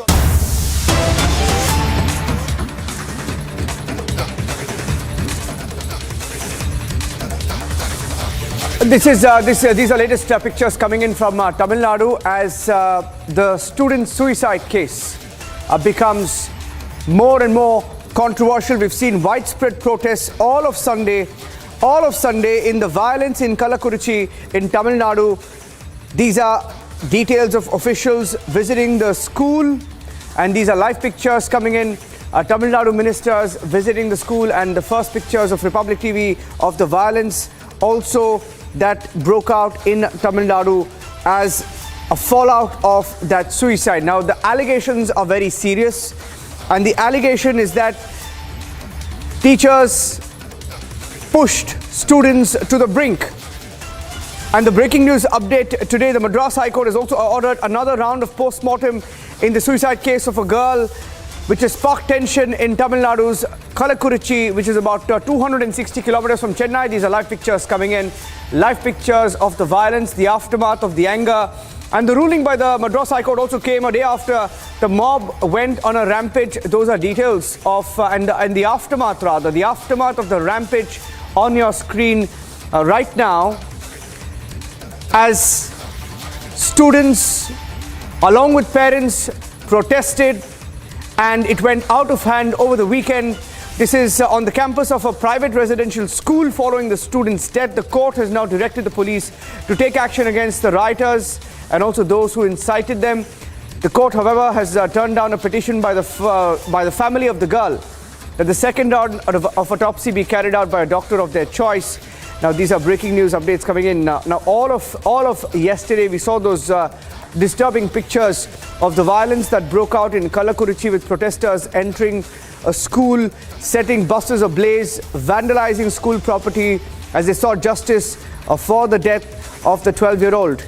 Now, the police has gone on record to say that in the first post-mortem, there were mentions of abrasions. The parents have alleged that a wall near the spot where the girl was found dead had a mark of a bloodied palm. So they believe there could have been a physical struggle. They believe it could be a case of murder as well. So they want more and more answers to be given in this particular case. And those are the first pictures coming in of the officials at the site in the school. And the government in Tamil Nadu is facing many questions. The police under pressure to ensure that there is justice. SG Surya joining us on the phone line. SG Surya of the BJP from Tamil Nadu. Surya, what is the allegation against the government and the officials in this Kallakurichi case? See, today the state government have woken up. There has been arrest of the school management and etc. The question is why the situation has come to this in the last 5 to 6 days. That is because, like the previous Lavanya case, even in this case, the initial investigation, the initial response to the parents and the other people who came seeking justice was very poor from the government. Because the government failed to react, because the government did not pitch in at the right time, now you have the entire school burning with people vandalizing the school. So there is absolute failure of law and order in the state. There is absolute intelligence failure with the entire school being vandalized. There is a mob culture spreading throughout Tamil Nadu. I think the Tamil Nadu government should answer, and the school education minister who is responsible for the entire fiasco is nowhere in the scene. There is not even a single tweet from him, not even a single press statement.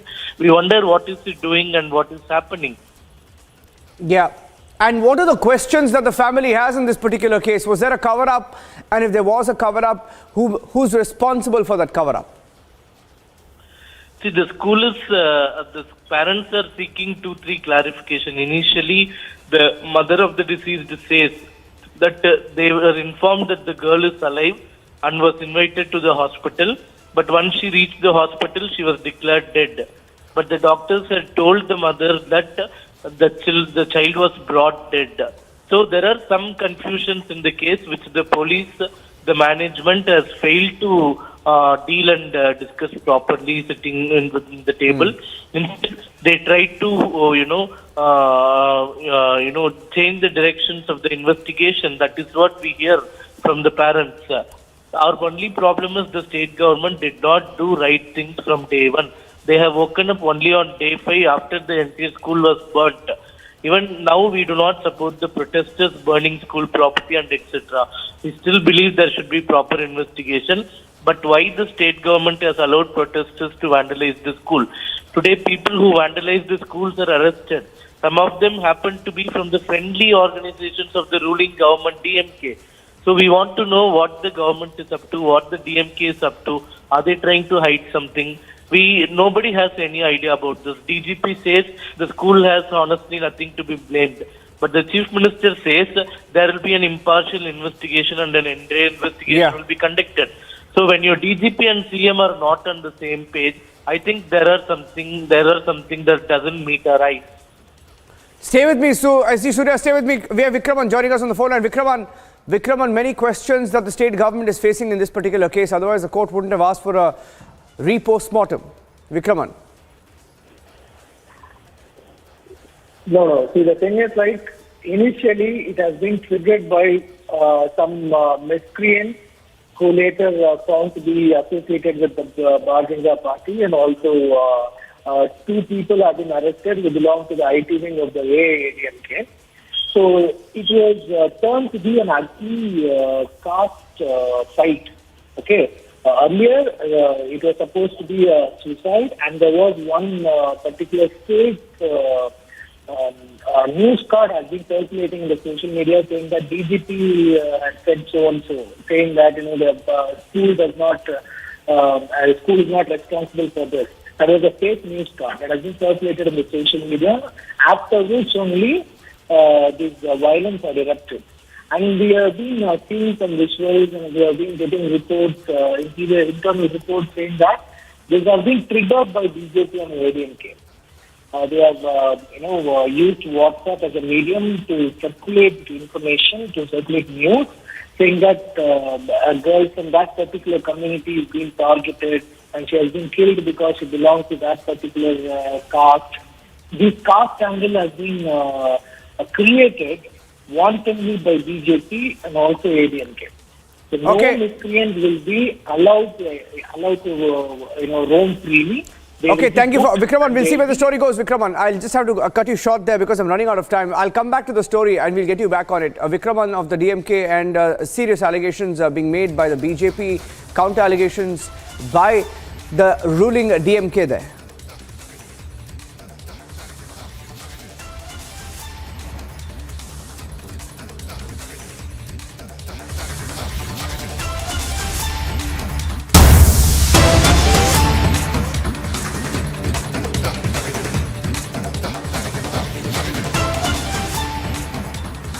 Getting in some more breaking news now on the presidential polls. We should be able to get more details of the cross-voting. We're tracking that story extremely closely right now. And in a few minutes from now, we'll get more details. Okay, that's Mamata Banerjee there addressing the media on Republic Bangla. We've cut across live to Republic Bangla. She's casting her vote, I think. We'll go across to Republic Bangla, sister channel, sister network channel. Those are live pictures on Republic Bangla of Mamata Banerjee. That's perhaps the first pictures of Mamata Banerjee casting her vote in the presidential election. Now, it's interesting that her party MLAs in Meghalaya have voted in large numbers for Draupadi Murmu, is what we are hearing. And Ishan Deb joining us live. Ishan Deb from the Republic Bangla newsroom. Ishan Deb, Mamata Banerjee is voting. Will be interesting to see who she votes for, actually.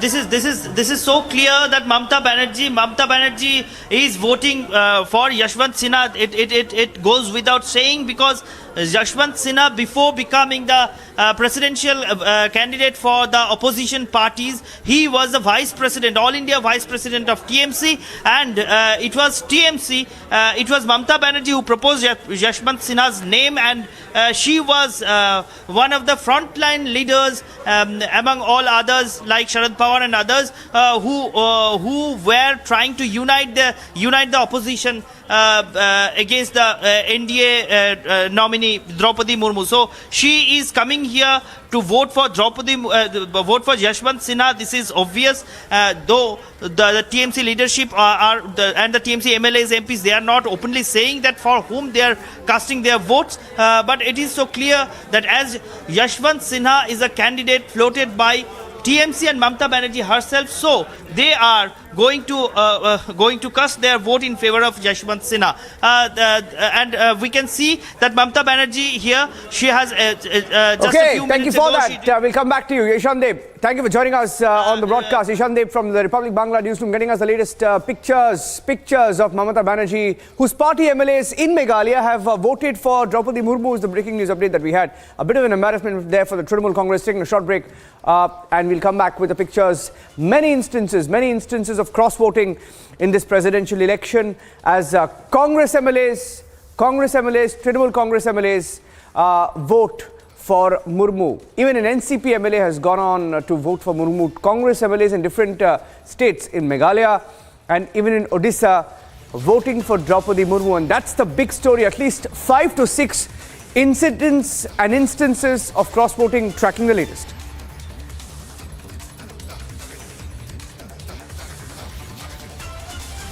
Women leader Sultana Khan has been attacked in Mumbai. The attack happened around 11 p.m. on Sunday night. Police officials said Sultana Khan was attacked with a sharp weapon.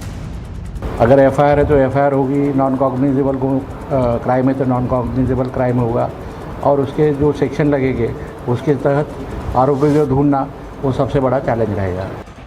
Sultana Khan is the state president of the BJP's Minority Front. She was going to a doctor's place with her husband when two bikers stopped their car and attacked her. After the attack, a large crowd gathered there when her husband raised an alarm. After which, Sultana Khan was admitted to the hospital. Police has started an investigation in this matter. Meanwhile, officials said that the victim is very scared and is not in a position to give a statement. Bureau Report, Republic TV.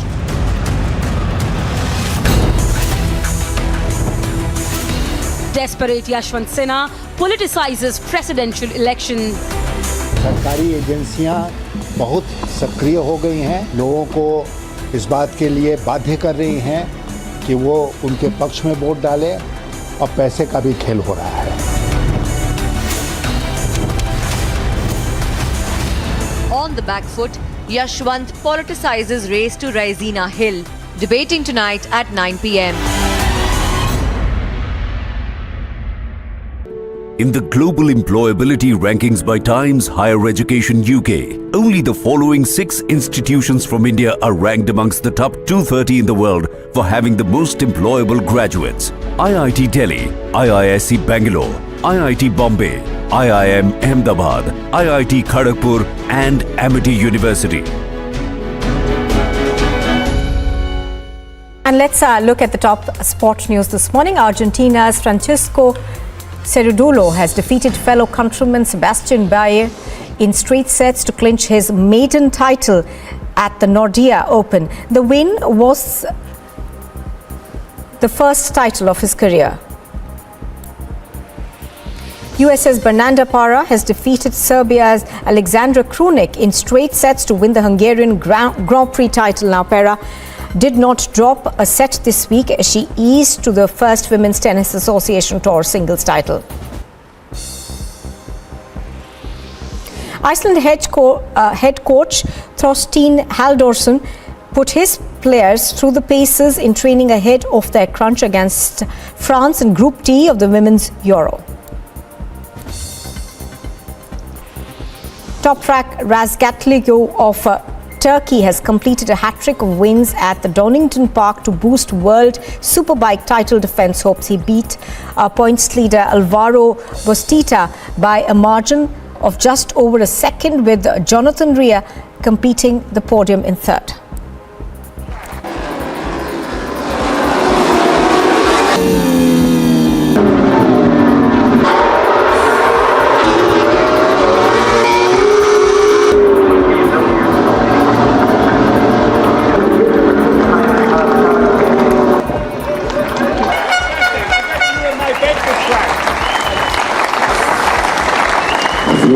Exchange between the pair.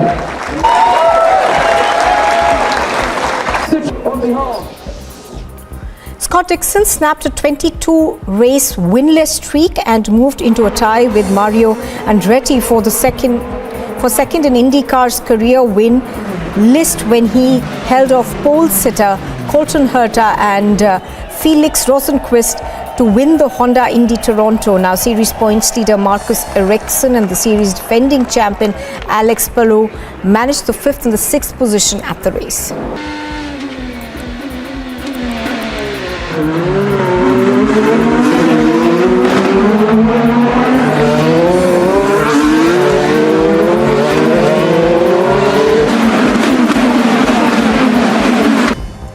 Some international news now from other parts. The 5 Conservative contenders still vying to be Britain's next president.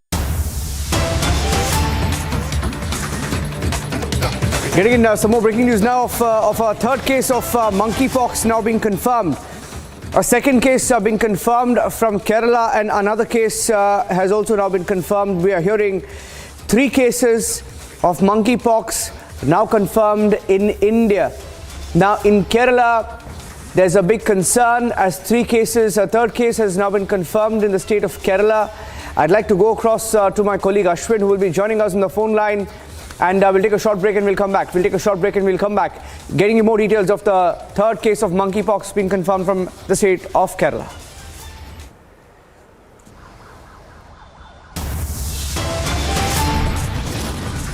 A massive crackdown on drugs continues in Assam. Contraband cough syrup of NREX being supplied from Punjab to Manipur has been seized, which worth more than 1 crore in Guwahati. Updates continue here on Republic. Stay tuned. We'll step into a short break.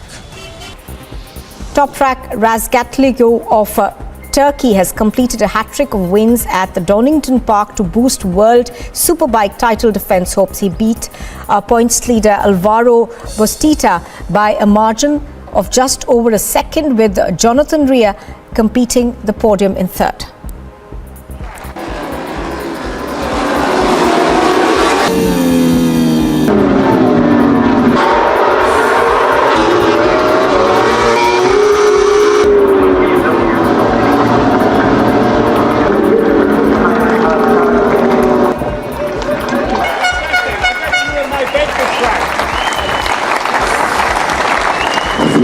Exchange between the pair.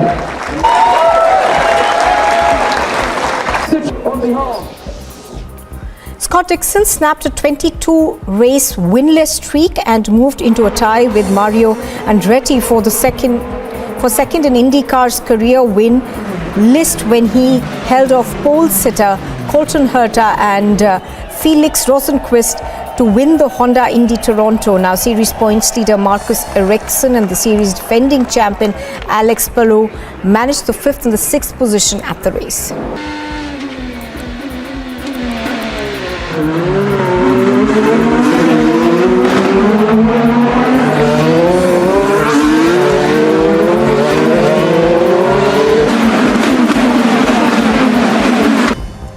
Some international news now from other parts. The 5 conservative contenders still vying to be Britain's next Prime Minister clashed over tax cuts in a second televised debate on Sunday, with the 2 frontrunners, Rishi Sunak and Liz Truss, stepping up their battle on the economy.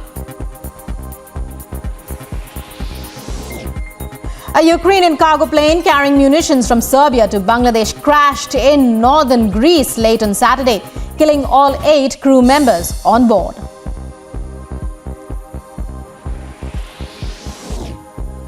As Russia's military pressed its efforts to expand into Ukraine's east, Ukrainian President Volodymyr Zelensky fired the head of the country's security service and its prosecutor general, citing hundreds of criminal proceedings into treason and collaboration by people within their departments.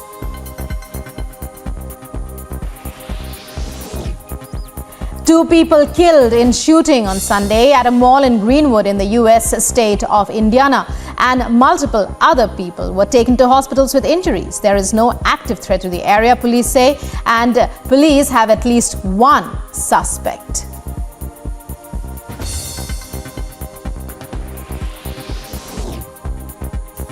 Shanghai's sizzling weather topped 40 degrees Celsius.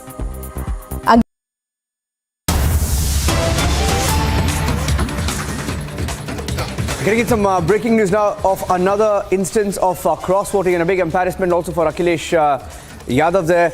Big embarrassment for Akhilesh Yadav. And SP MLA Shazil Islam Ansari from Bareilly may have cross-voted is the breaking news update coming in right now.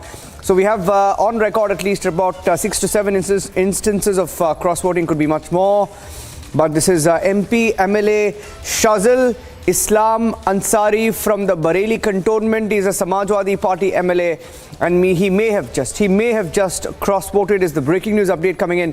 His signature has been missing from the list of Samajwadi Party MLAs during voting. So that's a very, very big embarrassment that is coming in for the Samajwadi Party, which was hoping to and had publicly supported Yashwant Sinha. In fact, Akhilesh Yadav had gone to the nomination. He was there personally present, accompanying Yashwant Sinha as he filed his nomination. Abhishek joining us on the phone line with those details. Abhishek.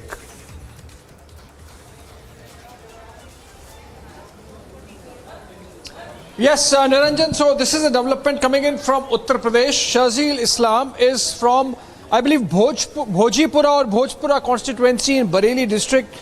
He is from the Samajwadi Party. Remember, some days back he was in news for attacking the Yogi government, and subsequent to which there was controversy surrounding some of his properties. And now it seems today that he has cross-voted. He might have cross-voted. Remember, exact details would be available only by evening when the final count of how many MLAs have voted and the parties know. Then only we would be able to tell for sure. But the reason why this is being said that Shazil Islam Ansari might have cross-voted is because his signature is missing from the roster where these legislators have to sign while taking the ballot paper from the Samajwadi Party list. Also, he was seen meeting and sitting with PSP Shivpal Yadav. Remember, Shivpal Yadav had openly rebelled against Akhilesh Yadav by writing a letter and saying that how can Akhilesh support someone like a Yashwant Sinha who had attacked Patriarch Mulayam Singh Yadav and called him names. So I think a big development coming in, little more embarrassment for Akhilesh Yadav. Even otherwise, if you see, Om Prakash Rajbar of the Suheldev Bahujan Samajwadi Party had, despite being in alliance with Akhilesh, taken pot shots at him and announced that the SBSP would go on and vote for Draupadi Murmu and not Yashwant Sinha, supported by the Samajwadi Party. So increasing isolation there for Akhilesh. If this report coming in from Uttar Pradesh of his MLA from Bareilly, Shazil Islam Ansari, having cross-voted is concerned. On that note, we will take a short break. A lot of cross-voting happening, at least from across 5 states. It's been already reported. We continue to bring you all updates on that after a short break.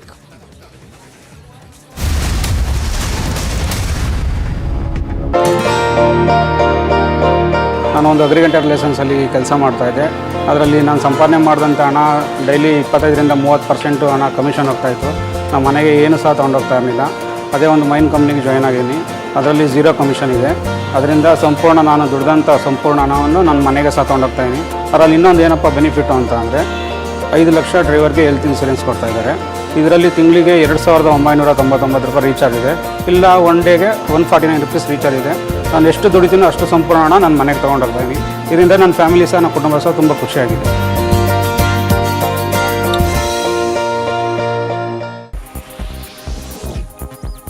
Two people killed in shooting on Sunday at a mall in Greenwood in the US state of Indiana, and multiple other people were taken to hospitals with injuries. There is no active threat to the area, police say, and police have at least one suspect.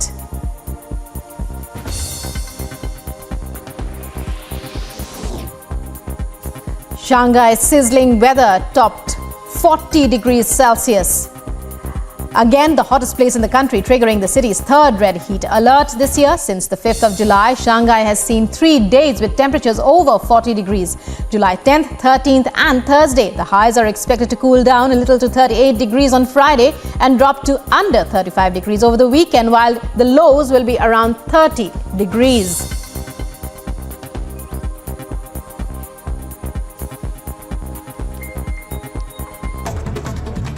Over 4,800 elected MPs and MLAs will vote today to elect the 15th President of India, with the NDA candidate Draupadi Murmu having a clear edge over the opposition's Yashwant Sinha, as over 60% votes are expected to be cast in her favour. The counting of votes will take place on the 21st of July at the Parliament House.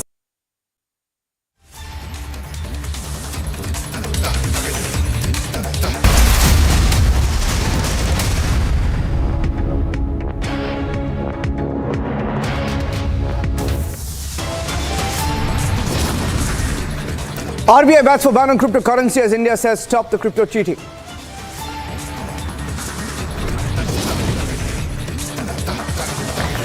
NSE phone tapping scandal explodes. Top business journalist Chitra Dalal was quizzed by the CBI for over 8 hours. After tainted Parambir Singh, another former Mumbai police commissioner now accused of corruption. 13 dead in Madhya Pradesh. Road tragedy. Prime Minister Modi expresses condolences. 2009 smoking gun fiasco. Then Jairam Ramesh messes up again. Now stands fact-checked with the Sonia and Ansari picture after the Congress raises picture of the Prime Minister with O.P. Dhankar. From Gujarat to Assam to Odisha, open cross-voting coming in. Last-minute surprise in the race to Raisina.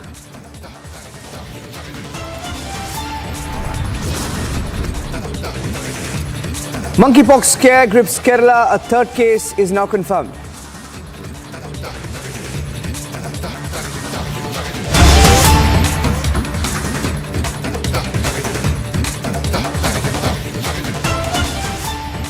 Big breaking news coming in from Kerala now, where a NEET aspirant has made some serious allegations in a letter written to the rural superintendent of the police, claiming that his daughter, who attended the examination, was asked to remove her innerwear when the dress code provided didn't mention about it. Let me go across to Ashwin. There's a letter as well that we have accessed. I'd like to go across to Ashwin and get full details. Ashwin, what's going on?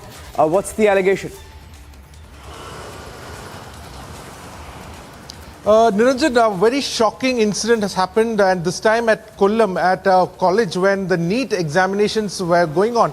Now, it is learnt that the agency which was appointed by the NEET had asked the students to remove their innerwear because they were having a metal detector scanning, and based on which, after scanning some of these girls, they insisted that these girls should remove their innerwear as well. Now, from the complaint has been registered by one person, and in that complaint it is very clear that more girls were told to remove their innerwears, and also it is stated that the innerwear were all kept together in another locker room. And also in the complaint it is stated that the agency which was sending the students inside after frisking them had asked them, is your innerwear important or is it your future that is more important? So indeed a very shocking incident has come forward. The parents have now complained to the rural rural SP, stating that the students were not in the right frame of mind to write these examinations, because while writing also there were other males also in the same room who were writing these exams. So they also have stated that more people were there who have received the same kind of treatment, and many girls had to remove their innerwears. This has come from Kollam, and we are awaiting more response from the police. Niranjan. So you're saying it's not just one case or just one student, there were several students. Ashwin, you're saying that there were several students. Any official word on this? Because this is a very, very serious allegation. Absolutely. Absolutely, Niranjan. In the complaint itself, it's written, the complainant has written that all the innerwears were collected together and kept in a storeroom at a time when there is even COVID incident, and all the innerwears were collected together and kept in one single bundle.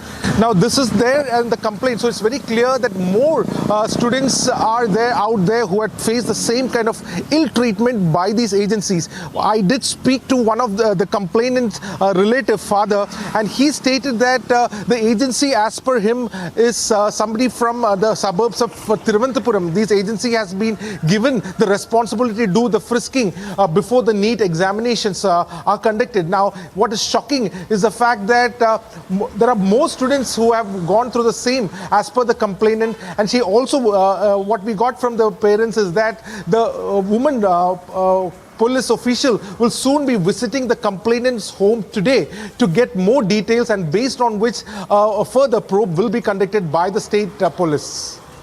Yeah, okay. So that's a breaking news update coming in from the state of Kerala.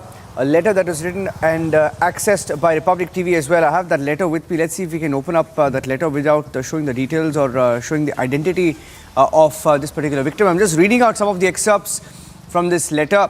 Not showing out the full letter, but it says, I would like to inform you about an incident that took place on the 17th of July. That's yesterday. It happened yesterday.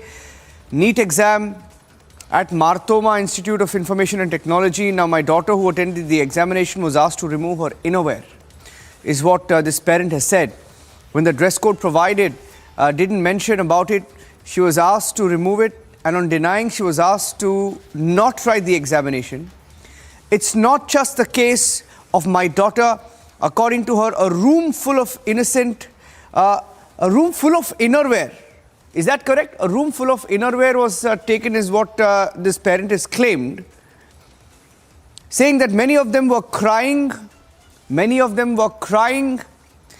and NEET being one of the main entrance examinations, children were mentally tortured through this rude behavior. Many students were cutting their hooks and tying it up. I don't know what they're trying to say, but of these children who were disturbed and they couldn't attend the examination comfortably, even at the time of COVID, they just accommodated, they accumulated this innerwear together. Okay, we'll wait for some official confirmation to come in on the story. And that's the breaking news update coming in. Okay, let's bring it down, please. Let's bring it down. Let's not reveal the identity. Let's not reveal the identity of the person who wrote that letter, but that's the letter being written, details of which are on the screen right now. And that's the handwritten note about an allegation that, okay, complainant is on the phone line, I think. Let me see if I can go across to the complainant. Hi, can you hear me? Yeah, I can hear you. Hi. Sir, only because I want to withhold your identity, I won't mention your name, but if you can tell us what really happened here. Yeah, that yesterday, that entrance exam, we went in the morning, when they reached, they were asked to remove the inner, that is like the inner wear, that is, I clearly say it is a bra, to remove the bra, because it is having a hook, that is a metallic piece is there in that, to remove that one. So it is uncivilized way of doing it. A girl of age 18 to 19 to remove the bra and inners in the public and keeping all together. That is all girls who are removed that bras. Everything is kept together in a room. And it's the COVID situation, that also very bad way of doing it. And it is uncivilized way of removing the bras and the child will be humiliated, and it is not informed before. So on the spot, they are telling to remove it. The child is humiliated and she was not able to write the exam properly. No, but one second. Were they told? I mean, was there some sort of a dress code? Why did this happen? Were students informed of any dress code? This is finding it very. It is not mentioned actually. Nothing is mentioned like that. Nothing is mentioned in the dress code to remove the inners. Okay. And no other school, not only that one, except the school, no other school did this one. It is only in this center it is happened. Right. Only in this center. No other center. Yeah, only in this center. Because here friends are studying in other appearing the exam, other colleges, other centers. They were not asked to remove. So is it one person? Is it a problem with one person or one set of people? No. The center hall, not only one child, all girls child were humiliated like this. Not one case. And how many students were there? And how many students were there, sir? Exactly, I don't know the number. I don't know the number. Maybe some 200, 300 students will be in that center itself. Okay, this is a very, very serious allegation, and obviously your relative would have been, disturbed with this entire. Very much. She was crying. She was not entering. Before entering itself, she was crying very badly because what I heard is she cut the hand. One hand they cut down the test and then wrote the exam because of humiliation. And you see that old women, they are young, they are teenage girls, so they will be humiliated in front of others like this. Yes, and have you taken this up? I mean, I see your letter, sir. I see your letter. You've written a letter to the superintendent, but has there been any assurance, any action, any follow-up? Yeah. Definitely they contacted. They are also taking some action, and they are taking some action. That's what I heard. Okay, so that's the complainant's relative. Thank you for speaking to Republic TV, sir. That's the family member of one of the students who allegedly was asked to remove their innerwear at the examination hall before taking the NEET exam. Now, that's the complaint. That's the allegation, saying that they've also raised it with authorities. Keeping a close track on that story on Republic TV. Ashwin just was live with us there. And Ashwin, you heard him. They say that, action seems to have been taken, or some sort of, investigation is on to ensure that students, that there is at least a preliminary inquiry into what happened.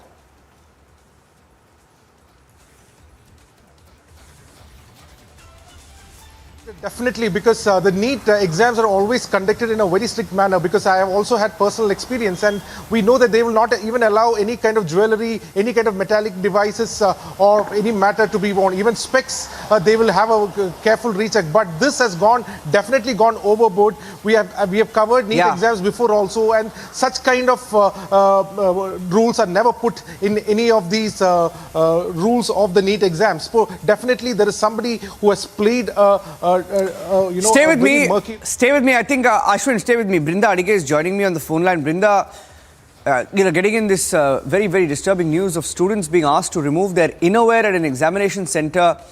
They say it was a NEET examination that was going on, and it happened only at one center. They're saying the allegation is that it's not just one student. Many of them were asked to remove their innerwear. We just spoke to one of the relatives confirming what had happened. Your response, can I get your response, and what do you think should be done in such a case? This is absolutely shocking, appalling.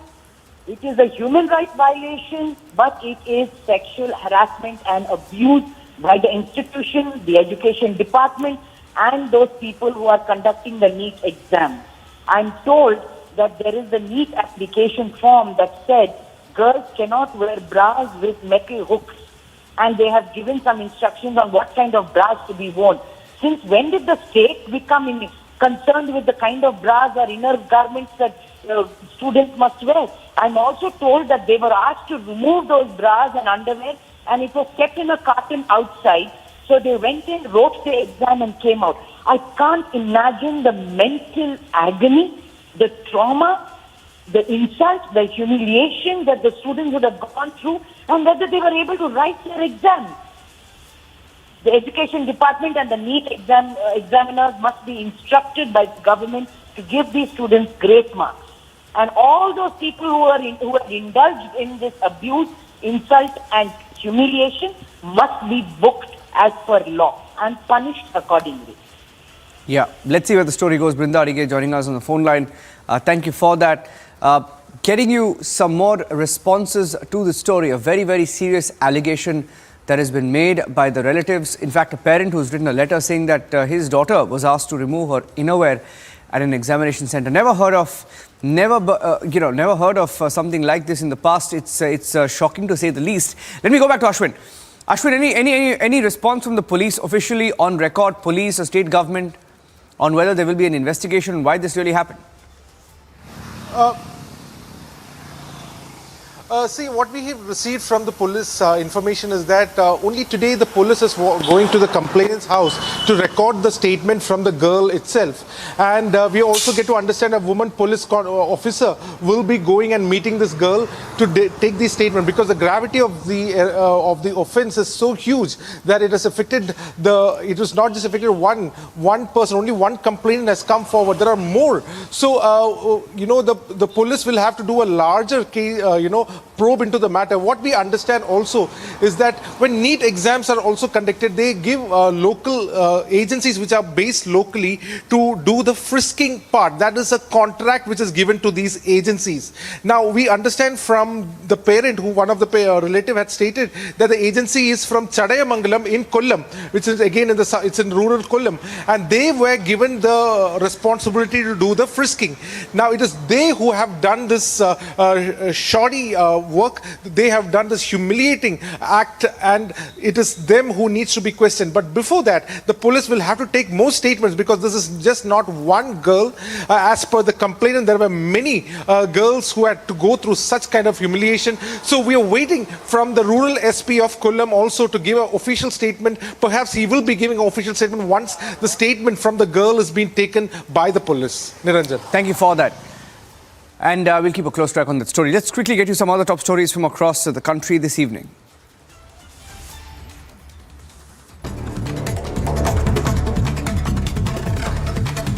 Election for India's next president began this morning with Prime Minister Modi being the first to cast his vote. As per sources, as many as 350 electors, including the Prime Minister, former Prime Minister Manmohan Singh, cast their vote within the first 90 minutes. Opposition candidate Yashwant Sinha has politicized the race to Raisina Hill. He claimed that BJP was resorting to horse trading in the 11th hour. मैं एक political लड़ाई ही नहीं लड़ रहा हूँ. आप सब जानते हैं कि मैं सरकारी एजेंसियों के खिलाफ भी लड़ाई लड़ रहा हूँ. इसमें सरकारी एजेंसियाँ बहुत सक्रिय हो गई हैं और राजनीतिक दलों में तोड़फोड़ करवाने का काम कर रही हैं. लोगों को इस बात के लिए बाध्य कर रही हैं कि वो उनके पक्ष में वोट डालें, और पैसे का भी खेल हो रहा है. Numbers stacking up in favor of NDA presidential candidate Draupadi Murmu. The opposition has once again resorted to insulting her after RJD's statue comment. Another Congress leader has now insulted the NDA candidate, calling her a puppet. NDA's vice presidential candidate Jagdeep Dhankar filed his nomination earlier today in the presence of the Prime Minister and other senior leaders of the BJP. As he filed his nomination, he asserted that he would always strive to enhance democratic values in India. I take it as a major milestone reflection of the events in which we are at the moment. I am grateful. Minutes after Jagdeep Dhankar filed his nomination, Congress rushed to politicize the fight for the Vice President's office. Congress leader Jairam Ramesh tweeted a picture targeting Dhankar with the caption, "Candidate kaun hai?" which translates to "Who really is the candidate?"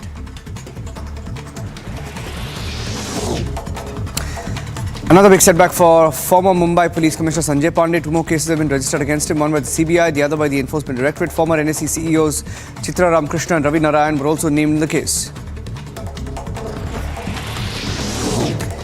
Top business journalist Chitra Dalal was interrogated by the CBI in the NSE illegal phone tapping case. Sources telling Republic that the former NSE chiefs Chitra, Ramkrishna, Ravi Narayan had claimed to agencies that Dalal introduced ex-Mumbai top cop Sanjay Pandey's family firm ISEC Securities Private Limited to them, the firm which is under the lens of the investigation.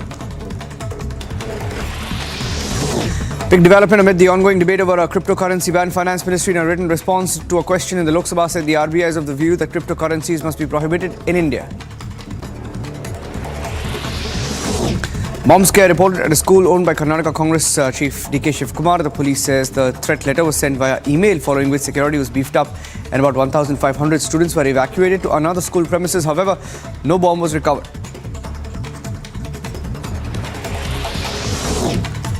Twelve people lost their lives and 15 were rescued after a Maharashtra Roadways bus en route Pune from Indore fell off the Khalghat Sanjay Setu in Dhar district.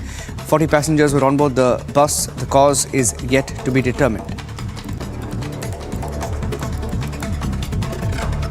ये कोलंबो का पेटिया bus stand है और यहाँ पर मुख्य बाजार के worker association की तरफ से विरोध दर्ज कराया जा रहा है रानिल विक्रमसिंघे का। अंतरिम राष्ट्रपति के तौर पर लोगों को रानिल विक्रमसिंघे पसंद नहीं है और यही वजह है कि कल लोगों ने बंद भी बुलाया है। यहाँ पर आप देखें तो पूरी सड़क यहाँ पर वर्कर्स एसोसिएशन के विरोध से यहाँ पर भरी हुई है और इनकी तरफ से साफ तौर पर कह दिया गया है कि रानिल विक्रमसिंघे को भी अब घर जाना पड़ेगा। जिस तरह से गोटाबाया राजपक्षे ने रेजिग्नेशन दिया है, वैसे ही रानिल विक्रमसिंघे को भी रेजिग्नेशन इस्तीफा देना होगा। लोग उन्हें पसंद नहीं करते, लोग उन्हें अप्रूव नहीं करते और इसी के लिए लोग सड़कों पर उतरे हैं और कल बाजार भी बंद रहेंगे विरोध के लिए। साफ तौर पर कल नॉमिनेशन होना और ऐसे में लोग अब बता रहे हैं कि उन्हें नई सरकार चाहिए, नया नेतृत्व चाहिए, नया चेहरा चाहिए जो कि अर्थव्यवस्था कहीं न कहीं श्रीलंका की संभाल पाए और उसे आगे ले जा पाए। पुराने प्रधानमंत्री राष्ट्रपति के तौर पर उन्हें स्वीकार नहीं है। विजय अभय शर्मा के साथ Saloni Srivastava, Republic Bharat, Colombo, Sri Lanka.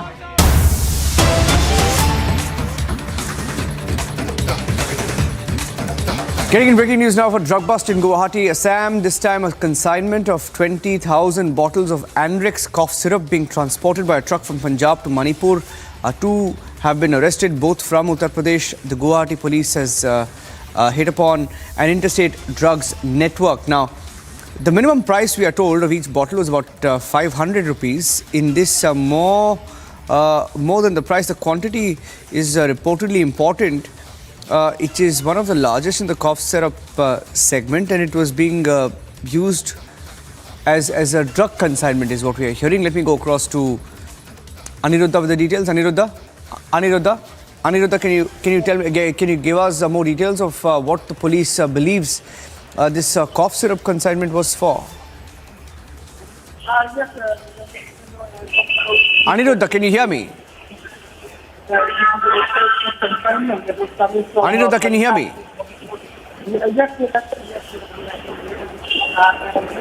Okay, I have a very bad audio line with you, Aniruddha. We are getting to know from the police. It's back now, go on. Yeah, it's back now. Sorry, we had a poor line there in between.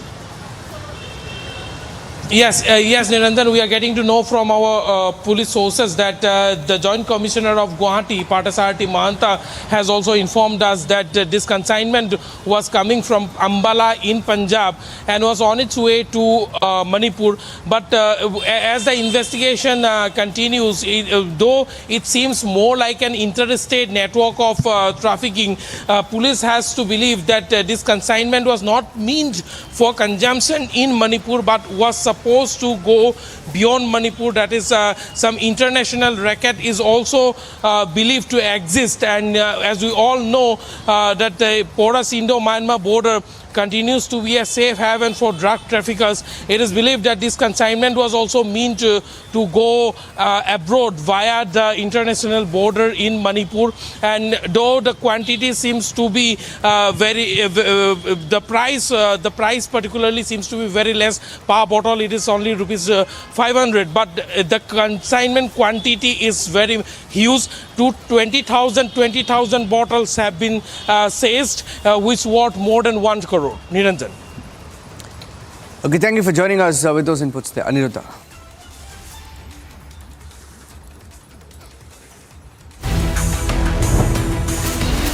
RBI calls for crypto ban. Time to action it.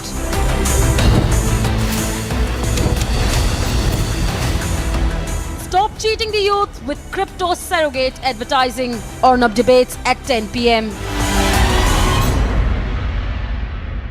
In the global employability rankings by Times Higher Education UK, only the following 6 institutions from India are ranked amongst the top 230 in the world for having the most employable graduates: IIT Delhi, IISc Bangalore, IIT Bombay, IIM Ahmedabad, IIT Kharagpur and Amity University.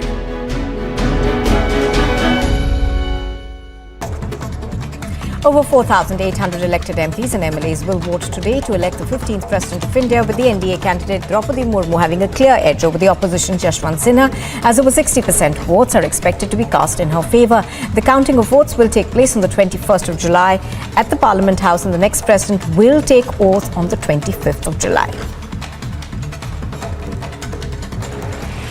The Election Commission has sent over 14,500 VVPATs to Jammu and Kashmir, stating that the possibility of holding the much-awaited assembly elections in the Union Territory. Now, the Election Commission is set to hold training of Deputy Commissioners of all 20 districts of Jammu and Kashmir on the 25th and the 27th of July. The Commissioners will also be trained for EVM usage. And let's look at the top sport news this morning. Argentina's Francisco Cerudulo has defeated fellow countryman Sebastian Bayer in straight sets to clinch his maiden title at the Nordea Open. The win was the first title of his career. USS Bernarda Para has defeated Serbia's Alexandra Krunic in straight sets to win the Hungarian Grand Prix title. Now, Para did not drop a set this week as she eased to the first Women's Tennis Association Tour singles title. Iceland head coach Thorstein Halldórsson put his players through the paces in training ahead of their crunch against France in Group D of the Women's Euro. Top track Razgatligo of Turkey has completed a hat-trick of wins at the Donington Park to boost World Superbike title defence hopes. He beat points leader Alvaro Bostita by a margin of just over a second, with Jonathan Rea completing the podium in third.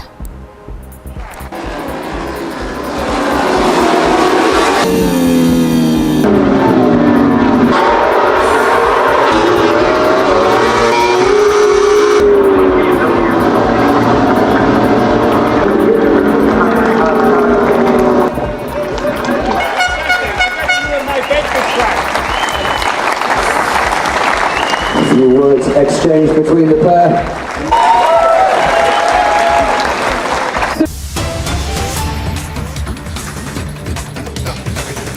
Getting in breaking news now from Mumbai, another big jolt to Uddhav Thackeray, the former Chief Minister of Maharashtra. 14 Shiv Sena MPs, we are hearing 14 Shiv Sena MPs joined the meeting with Eknath Shinde via video conferencing post-presidential elections. Chief Minister of Maharashtra Eknath Shinde called for a meeting in the Trident Hotel where 14 MPs joined that meeting via video conferencing. Sources informing that 14 parliamentarians showed their support to Shinde, which is more than two-thirds. If I'm not wrong, 21 MPs. Am I correct, Alisha? There are 21 and 14 of them we are hearing were on that video conference. Am I correct, Alisha?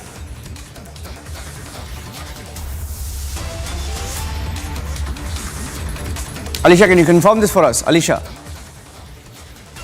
14 out of 21, is it, Alisha? And what we have got to know from our sources, yes, Niranjan, what we have been told that in a meeting that was called by Chief Minister Eknath Shinde in Trident Hotel, where a member of parliament has joined the meeting that was called by Chief Minister Eknath Shinde in Trident Hotel. We know that right after Eknath Shinde, who went to Vidhan Bhavan and casted a vote for the presidential election, he called for a meeting where all the MLAs has been called in Trident Hotel. But what we have been told that there were 14 MPs who are present in Delhi, were present in the same meeting via video conference. It's another big jolt for Uddhav Thackeray, where also the MPs are now getting in touch with Eknath Shinde. And what we have been told that there are for this 14 MPs has shown support to Eknath Shinde. Moreover, we know that Eknath Shinde is going to go to Delhi, where he is going to meet tomorrow the BJP leadership over the expansion and the portfolios. Minute-to-minute update only on Republic TV. We'll be back up for the short break. Stay tuned.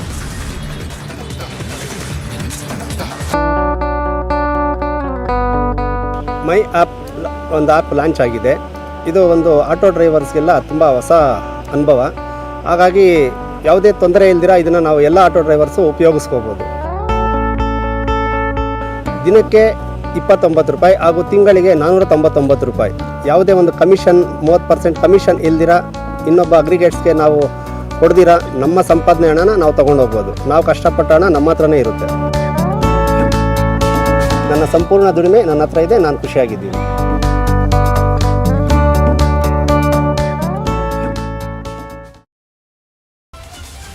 Women leader Sultana Khan has been attacked in Mumbai. The attack happened around 11 p.m. on Sunday night. Police officials said Sultana Khan was attacked with a sharp weapon.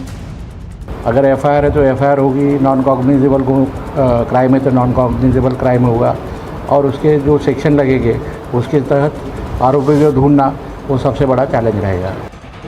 Sultana Khan is the state president of the BJP's minority front. She was going to a doctor's place with her husband when two bikers stopped their car and attacked her.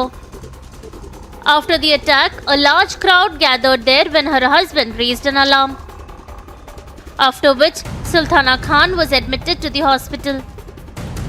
Police has started an investigation in this matter. Meanwhile, officials said that the victim is very scared and is not in a position to give a statement. Bureau Report, Republic TV. Our Jawans are leaving no stone unturned to save lives of people stuck amidst natural calamities. Several districts of Jammu and Kashmir are reeling under the wrath of rain. 2 people were rescued by the Jawans of Indian Army who were trapped in a river in Poonch district of Jammu and Kashmir due to flash floods on the region. मैंने अपनी unit में बताया सभी को, हमारी QRT quick action team होती है जो, तो वो यहाँ पे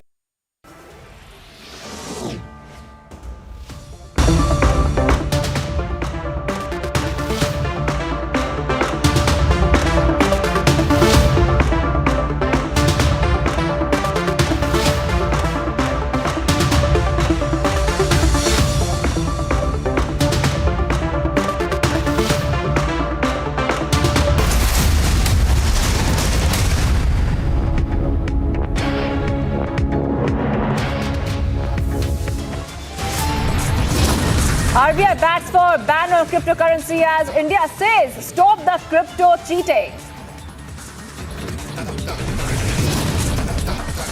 NSE phone tapping row explodes top business world journalist Chitra Dalal quizzed by CBI for over 8 hours. After tainted Parambir Singh, another ex-Mumbai top cop now accused of graft.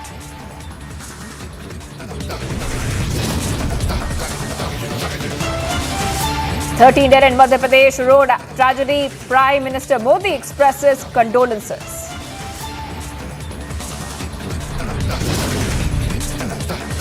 2009 smoking gun fiasco first. Jairam Ramesh messes up again. Stands fact-checked by Sonia with Ansari picture. From Gujarat to Assam to Odisha, open cross voting comes as a last-minute surprise in the race to Raisina.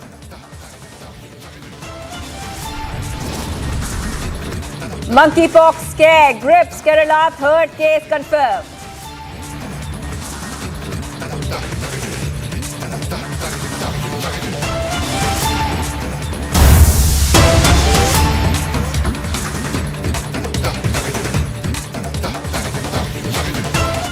Another opposition meeting to be held today at 6 p.m. at the residence of NCP Chief Sharad Pawar. Now, vice presidential polls to be discussed in that meeting. Opposition's vice presidential candidate Margaret Alva to be attending that meeting as well.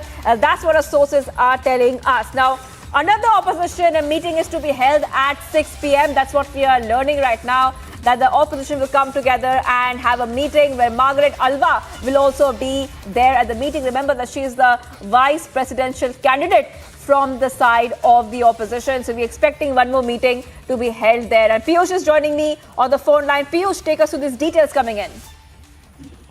Well, important meeting that will be chaired by opposition political parties. Remember that on Sunday, which means yesterday also, they had held a meeting in which it was decided that Market Elva is going to be the opposition's vice presidential candidate. Today at 6 p.m., another crucial meeting would be chaired by opposition political parties in which top leaders from the Congress, all Congress and other opposition political parties, including Aam Aadmi Party, we are going to take part in that meet. In that meet, Margaret Alva, who is a vice presidential candidate of opposition of UPA, she will also take part in that particular meet. And this meeting is coming in the backdrop of nomination which has been filed by Jagdeep Dhankhar. Remember that today he filed nomination along with the top leaders of NDA, where Prime Minister Narendra Modi was also present. And today's meet of opposition is going to be a very important one, very crucial one, because Margaret is a vice presidential candidate. She herself, who today reached Delhi, will be participating in that particular meet. We have to wait and watch how the opposition is going to chalk out its strategy as far as the vice presidential polls are concerned. It is Sharad Pawar who is leading the entire strategical movements, strategical developments, all the strategies of opposition as to how to fight the vice presidential polls. But it is important to highlight that the NDA candidate has got a lead. Remember that a group needs 390 marks, 390 numbers to win the vice presidential polls. The NDA has already got 394 in its favor. So it will be a cakewalk for NDA's vice presidential candidate. On the other side, opposition is trying to chalk out its strategy as to how to, win the vice presidential poll, or ask the NDA constituents itself to come out and vote for opposition's candidate. Today itself, we have seen how presidential polls, took place. And during that also, Piyush, hold on. I'm also being joined by Alisha. Now, Alisha, we believe the opposition is going to be meeting at 6 p.m. now at the residence of NCP Chief Sharad Pawar. What can we expect later at that meeting? Because when it comes to the Shiv Sena as well, we just saw that a very big name has also resigned from a top post. What are the details that you're picking up, Alisha? Well, yes, another meeting that has been called for the vice presidential election that is going to be held, and this is the reason where this meeting has been called today at 6 p.m. at NCP Chief Sharad Pawar resident. What we have been told that opposition vice presidential candidate, he is also going to attend the meeting is what we have been told. But yes, it is something like need to be discussed. And this time also Sanjay Raut, where speaking to media, said that Shiv Sena from the Uddhav Thackeray fraction is going to support the opposition vice president candidate, because the support that was given to Draupadi Murmu is something that was pressure that was mounted on Uddhav Thackeray by a member of parliament. But we have to wait and watch, because all the MLAs are with Eknath Shinde, and we know that today the meeting that was called in by Eknath Shinde in Trident Hotel in Mumbai, where 14 member of parliament has shown support to Eknath Shinde, and they were present in the meeting via video conference. So if Shiv Sena comes to that meeting, and importantly if Shiv Sena Sanjay Raut has been making a claim that they are going to support the opposition vice presidential candidate, but who else will remain? Because we know that now even the MPs are in touch with Eknath Shinde. They showed support to Eknath Shinde in a meeting that held in a Trident Hotel, where all the MNAs, and what we have been told that this is something executive committee that is need to be appointed, and that is why where Eknath Shinde has called for a meeting. But not only the MLAs, but also now 14 MPs are in touch with Eknath Shinde. They have showed support to Eknath Shinde, for which Eknath Shinde has taken a step too. So this really get impact for the vice president elections, because at one point where NCP Chief Sharad Pawar has called for an opposition meeting at 6 p.m. where the candidate is also going to attend the meet, but what goes with the Shiv Sena is really a question. Yes. Right, Alisha, thank you for getting those details. Alisha, getting us up to date as the opposition will be holding a meeting at 6 p.m. today. Now, this meeting, viewers, will be held at the residence of NCP Chief Sharad Pawar. The Enforcement Directorate questioned Delhi Minister and Aam Aadmi Party leader Satyendra Jain's wife, Poonam Jain, in connection with an alleged money laundering case today. Satyendra Jain was arrested by the Enforcement Directorate under the Prevention of Money Laundering Act, criminal sections, and is in judicial custody. The Enforcement Directorate launched the investigation based on an FIR lodged by the CBI, where it alleged that Jain had attained assets which were disproportionate to his known sources of income.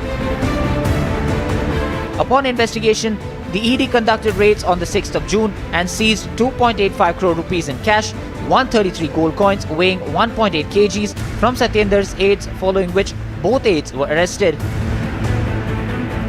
The agency also seized various incriminating documents and digital records.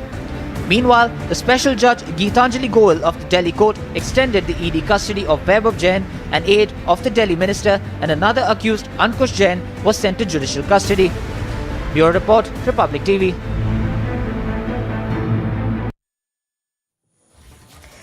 Viewers, protests erupted in Jammu today, highlighting lawlessness, disinformation about Jammu and Kashmir normalcy and the recent Hindu killings in the state. Now, the protesters also demanded a separation of Jammu from Kashmir. Here is the full story.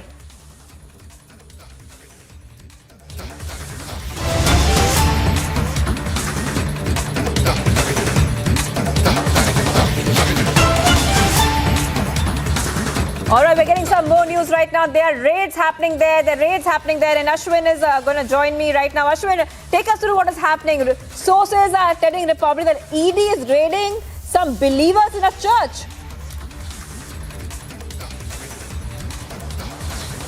Absolutely. We have got information from our ED source that the Enforcement Directorate is conducting raid at the Tiruvalla in Believers Church campus. Now we also get to understand is that the raid was started as a result of interrogation of Shaj Kiran in the Kerala gold smuggling, where Swapna Suresh had alleged earlier that a person by Shaj Kiran tried to come to mediate with her. And in that whole conversation, further to which when it turned into a controversy, Shaj Kiran was alleged to be a mediator for the Chief Minister himself. Now, Shaj Kiran was earlier called in for questioning by the Enforcement Directorate last week. And now we get to hear that the ED is taking out a raid. About 15 members of the Enforcement Directorate has gotten for the raid at around 9 a.m. today. And the raid is still continuing at the headquarters of the Believers Church in Tiruvalla. We also got from our sources is that this is as a result of the interrogation done of Shaj Kiran, the mediator who was called in for questioning by the ED earlier. Right. Also take us through what exactly is the background of this case. We believe that it is related to the Kerala gold smuggling case as well, and Swapna Suresh has also in fact alleged her allegations are playing a big role in these raids which are happening there in Tiruvalla, Ashwin.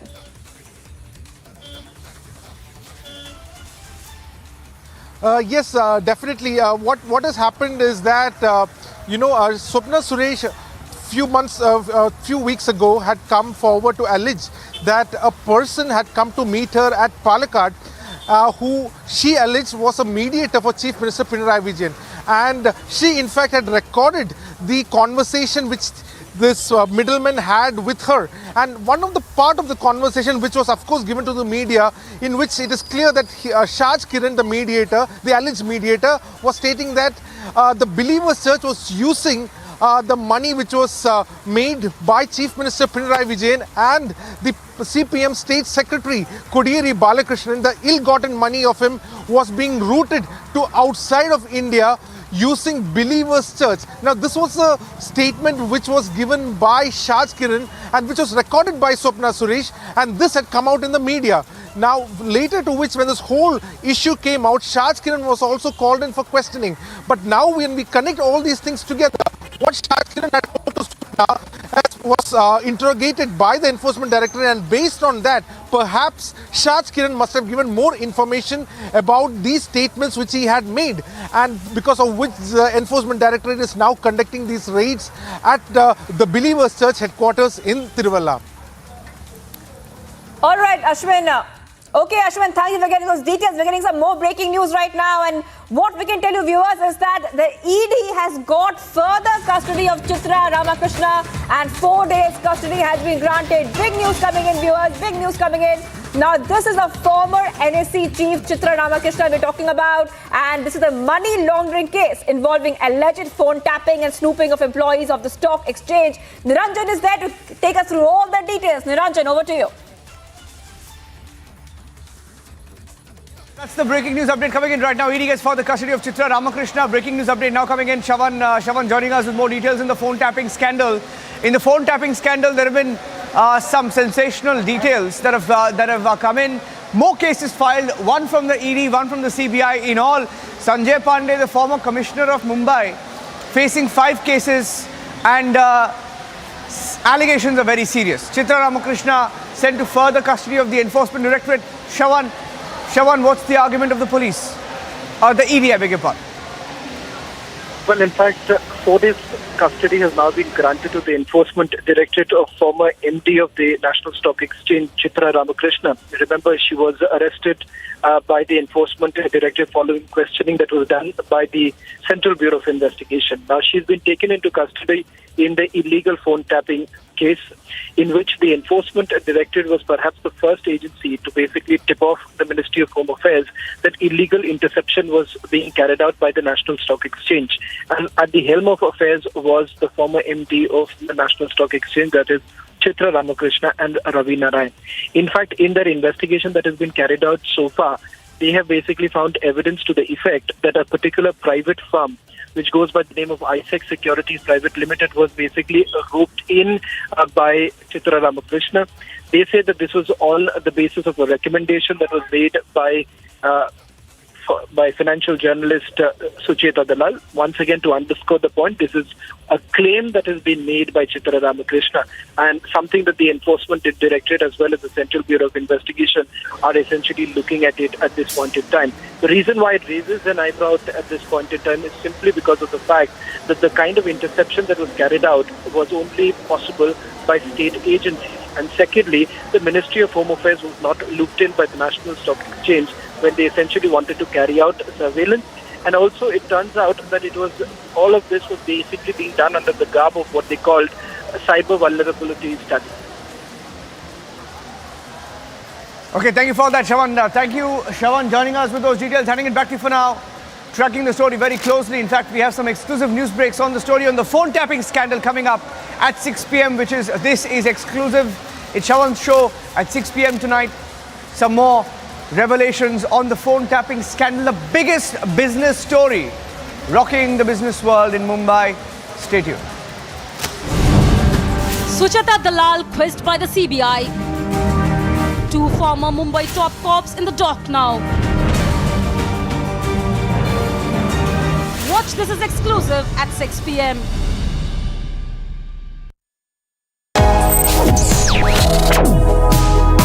Reading allows us to become familiar with ourselves. We don't read, we won't know what is knowledge. I just find it very interesting to know people's lives, how they went through certain situations, how they dealt with things. So wherever you want to go in life, if you read books along those lines, then that would really help you in growing. Reading could mean a million different things to every individual. What does it mean to you? Visit readindia.info to find out more.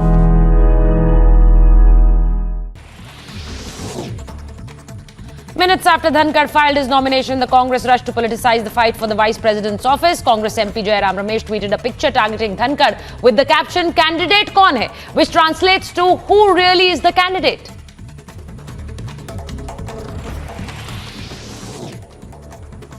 In another big setback for the former Mumbai Police Commissioner Sanjay Pandey, 2 more cases have been registered against him, one by the CBI and the other by the Enforcement Directorate. Former NSE CEOs Chitra Ramakrishna and Ravi Narayan were also named in the case.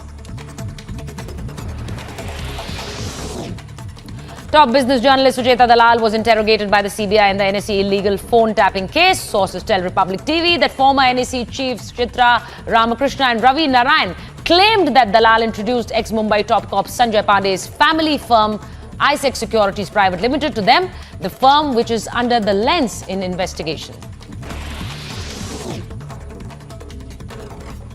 In a big development amid the ongoing debate over a cryptocurrency ban, the Finance Ministry, in a written response to a question in the Lok Sabha, said the RBI is of the view that cryptocurrencies must be prohibited in the country.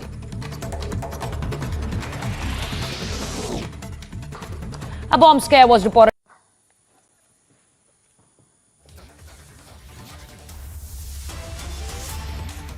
Organisation, जिसको आप एक parent company कह सकते हैं, जिसका काम होता है कि कैसे वेरियस इनोवेटिव आइडियाज को, इनोवेटिव प्रोडक्ट्स को कैसे लेकर के आया जा सके, इनोवेटिव इक्विपमेंट्स को कैसे लेकर के आया जा सके डिफेंस फोर्सेज में, इस बात पर फोकस है।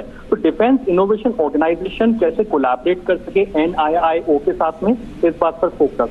दूसरा, जिस तरह से हमने देखा कि साल दर साल जो बजट एलोकेशन किया जाता है डिफेंस क्षेत्र को लेकर के, उसमें काफी बढ़त की जा रही है। लेकिन खास बात जो नोट करने वाली ये है वो ये कि कैसे 25% जो रिसर्च एंड डेवलपमेंट पर जो बजट को रखा जाता है, उसमें से 25% जो बजट एलोकेशन किया गया है वो प्राइवेट प्लेयर्स और स्टार्टअप्स को लेकर के किया गया है। यानी कि स्टार्टअप, प्राइवेट प्लेयर्स को तरजीह दी जा रही है इनोवेशन के लिहाज से, जो डिफेंस क्षेत्र के अंदर काम कर रहे हैं। तो ये गवर्नमेंट का कमिटमेंट दिखाता है। बिल्कुल अरुण, एक कोशिश इस बात की भी हो रही है कि जो आज इस संगोष्ठी में और जो सेमिनार 2 दिवसीय चल रहा है, कुछ तकनीकों को जो नवाचार के तहत और इस तरह से इनोवेट किए गए हैं, कैसे वो नौसेना का हिस्सा बने जल्दी से जल्दी, इस प्रक्रिया पे भी क्या पूरा फोकस होगा? बिल्कुल, देखिए अगर हमने पिछले 2 से 3 सालों को देखेंगे तो हमने देखा कि कैसे अपनी इंपोर्ट डिपेंडेंस को भारत इस समय पर कम कर रहा है जब तक डिफेंस क्षेत्र की बात आती है। आई मीन क्लोज टू 3000 आप कह सकते हैं कि इक्विपमेंट्स हैं, जो आइटम्स है, डिफेंस आइटम्स हैं, उसको कहीं ना कहीं भारत ने बैन किया है और ये कहा गया है कि ये खुद भारत बनाने में सक्षम है। तो भारत एक तरफ अपनी मेक इन इंडिया जो कैपेबिलिटीज है उसको दिखा रहा है। दूसरा, इनको जल्द से जल्द एक तरह से, क्योंकि हम प्रधानमंत्री नरेंद्र मोदी का फोकस इस बात पर रहता है कि कैसे लैब से लेकर के जहाँ इनोवेट हो रही है वहां से लेकर के कैसे लैंड तक पहुंच सके। ये हमने कृषि क्षेत्र के अंदर भी देखा और कैसे उसका जैसे कि डिफेंस फोर्सेस की बात करते हैं। Details coming in fact first pictures of the Prime Minister at the seminar. The primary objective of the seminar is to ensure that there is naval innovation, and it's a naval innovation and an indigenization organization seminar, otherwise called the NIIO seminar, Swavlamban. And this is underway right now. The key pillar of the Atmanirbhar Bharat in attaining self-reliance in the defense sector. The Prime Minister's office also mentioning the details of this particular case, this particular event, and talking about how it's to further the endeavor. During the program, the Prime Minister unveiling the sprint challenges which are aimed to give a boost to the usage of the indigenous technology in the Indian Navy. And as part of the Azadi Ki Amrit Mahotsav, the NIIO, in conjunction with the Defence Innovation Organization, aimed at inducting at least 75 new indigenous technologies or products into the Indian Navy. And this Sprint collaborative project is called Sprint, which is supporting pole vaulting and R&D through IDEX, NIIO and TDAC. A lot of technical jargon there. Essentially, Brass Tacks Abhishek is joining us. Brass Tacks Abhishek is that to introduce innovative indigenous technology. Okay, I'll take a short break. Sorry, go ahead, Abhishek. 30 seconds you can, 30 seconds. In the pictures, we are seeing Navy Chief Admiral all right, we are seeing Navy Chief introducing to a drone technology a demonstrator to Prime Minister Narendra Modi in this exercise which has been organized by the Naval Innovation and Indigenization Organization. Remember, Niranjan, next month India is inaugurating its indigenous aircraft carrier, and it's going to be a big achievement in the 75th year of independence. On that note, we have to take a short break there. Prime Minister being given a demonstration of a drone technology demonstration by the Navy Chief. We will be right back.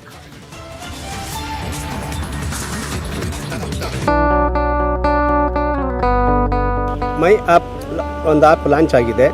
ಇದು ಒಂದು auto ಡ್ರೈವರ್ಸ್ಗೆಲ್ಲ ತುಂಬ ಹೊಸ ಅನುಭವ. ಹಾಗಾಗಿ ಯಾವುದೇ ತೊಂದರೆ ಇಲ್ದಿರ ಇದನ್ನು ನಾವು ಎಲ್ಲ ಆಟೋ ಡ್ರೈವರ್ಸು ಉಪಯೋಗಿಸ್ಕೋಬೋದು. ದಿನಕ್ಕೆ 29 ರೂಪಾಯಿ ಹಾಗೂ ತಿಂಗಳಿಗೆ 499 ರೂಪಾಯಿ. ಯಾವುದೇ ಒಂದು ಕಮಿಷನ್ 30% ಕಮಿಷನ್ ಇಲ್ದಿರ ಇನ್ನೊಬ್ಬ ಅಗ್ರಿಗೇಟ್ಸ್ಗೆ ನಾವು ಕೊಡ್ದಿರ ನಮ್ಮ ಸಂಪಾದನೆ ಹಣನ ನಾವು ತೊಗೊಂಡೋಗ್ಬೋದು. ನಾವು ಕಷ್ಟಪಟ್ಟ ಹಣ ನಮ್ಮ ಹತ್ರನೇ ಇರುತ್ತೆ. ನನ್ನ ಸಂಪೂರ್ಣ ದುಡಿಮೆ ನನ್ನ ಹತ್ರ ಇದೆ, ನಾನು ಖುಷಿಯಾಗಿದ್ದೀನಿ.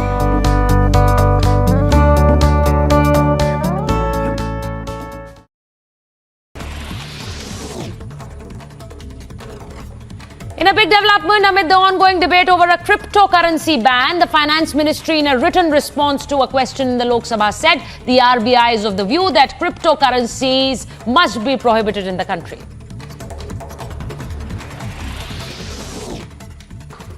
A bomb scare was reported at a school owned by Karnataka Congress President D.K. Shivkumar. The police says the threat letter was sent via email, following which security was beefed up and about 1,500 students were evacuated to another school premises. However, no bomb has been recovered so far.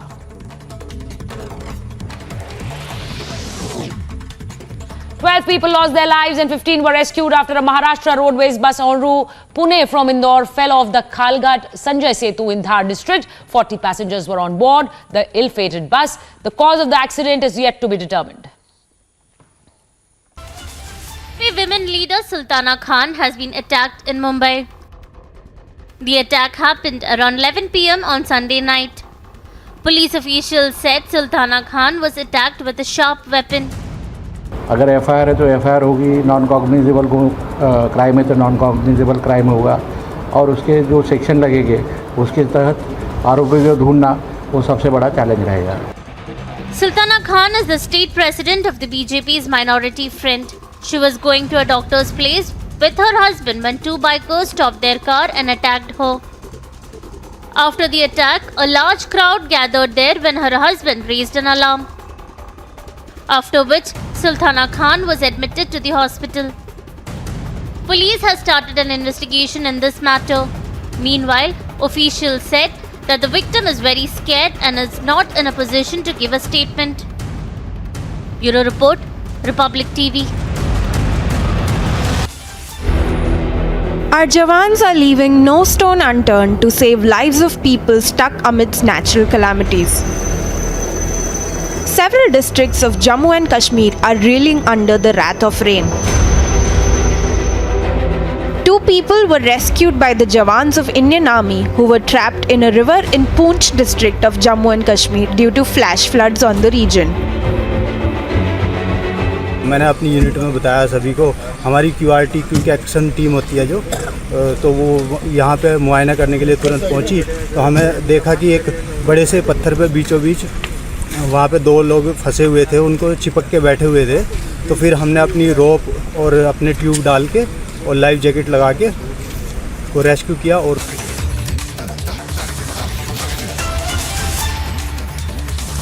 Viewers, we're getting some breaking news right now. Former Punjab CM Channi's nephew Bhupendra Hani and Kudrat Deep booked for conducting illegal mining in an area called Navan Shahar, Malikpur area. Now, notice has been sent to Bhupendra Hani to join the investigation, and Kudrat Deep will be brought on production warrant.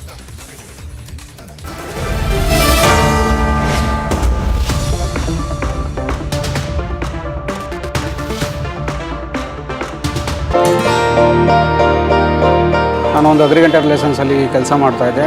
ಅದರಲ್ಲಿ ನಾನು ಸಂಪಾದನೆ ಮಾಡಿದಂಥ ಹಣ daily 25% 30% ಹಣ commission ಹೋಗ್ತಾಯಿತ್ತು. ನಮ್ಮ ಮನೆಗೆ ಏನು ಸಹ ತೊಗೊಂಡೋಗ್ತಾ ಇರಲಿಲ್ಲ. ಅದೇ ಒಂದು ಮೈನ್ ಕಂಪ್ನಿಗೆ ಜಾಯ್ನ್ ಆಗಿದ್ದೀನಿ. ಅದರಲ್ಲಿ 0 ಕಮಿಷನ್ ಇದೆ. ಅದರಿಂದ ಸಂಪೂರ್ಣ ನಾನು ದುಡ್ದಂಥ ಸಂಪೂರ್ಣ ಹಣವನ್ನು ನನ್ನ ಮನೆಗೆ ಸಹ ತೊಗೊಂಡೋಗ್ತಾಯಿದ್ದೀನಿ. ಅದರಲ್ಲಿ ಇನ್ನೊಂದು ಏನಪ್ಪ ಬೆನಿಫಿಟ್ಟು ಅಂತ ಅಂದರೆ 5 ಲಕ್ಷ ಡ್ರೈವರ್ಗೆ ಹೆಲ್ತ್ ಇನ್ಸೂರೆನ್ಸ್ ಕೊಡ್ತಾಯಿದ್ದಾರೆ. ಇದರಲ್ಲಿ ತಿಂಗಳಿಗೆ 2,999 ರೂಪಾಯಿ ರೀಚಾರ್ಜ್ ಇದೆ. ಇಲ್ಲ ಒನ್ ಡೇಗೆ 149 ರೂಪೀಸ್ ರೀಚಾರ್ಜ್ ಇದೆ. ನಾನು ಎಷ್ಟು ದುಡಿತೀನೋ ಅಷ್ಟು ಸಂಪೂರ್ಣ ಹಣ ನನ್ನ ಮನೆಗೆ ತೊಗೊಂಡೋಗ್ತಾಯಿದ್ದೀನಿ. ಇದರಿಂದ ನನ್ನ ಫ್ಯಾಮಿಲಿ ಸಹ, ನನ್ನ ಕುಟುಂಬ ಸಹ ತುಂಬ ಖುಷಿಯಾಗಿದೆ.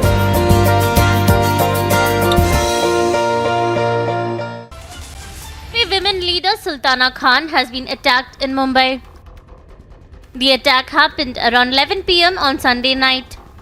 Police officials said Sultana Khan was attacked with a sharp weapon. अगर एफआईआर है तो एफआईआर होगी, नॉन कॉग्निजेबल क्राइम है तो नॉन कॉग्निजेबल क्राइम होगा और उसके जो सेक्शन लगेंगे उसके तहत आरोपी को ढूंढना वो सबसे बड़ा चैलेंज रहेगा.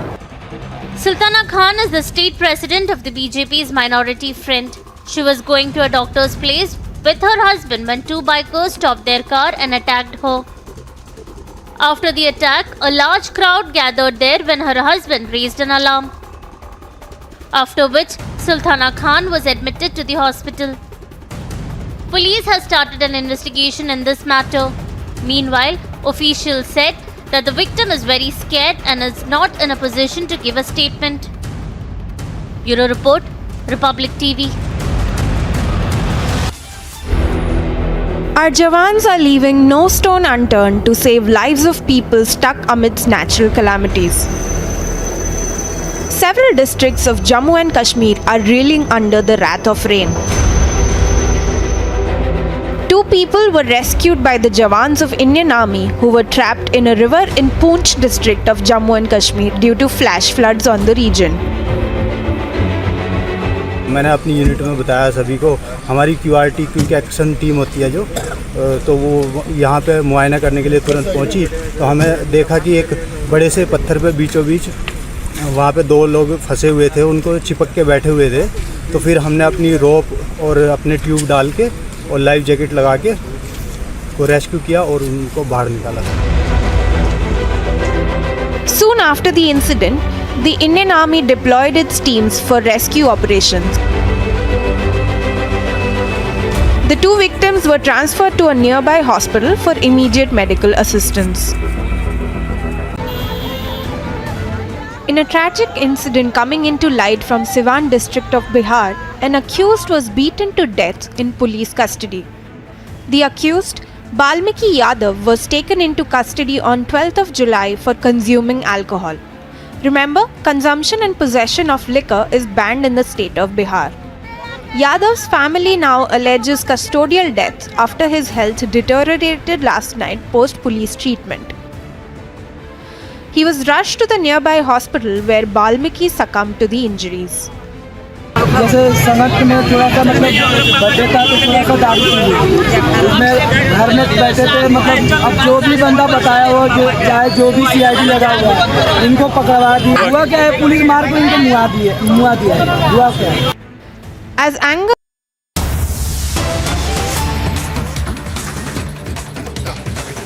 बनाया है, मैं आशा करता हूं कि इस सेमिनार के दौरान किए गए विचार विमर्श हमारे लिए काफी लाभदायक होंगे। धन्यवाद। जय हिंद।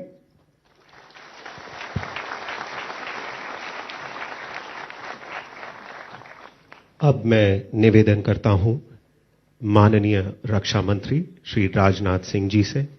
श्रीमान कृपया सभा को संबोधित करें।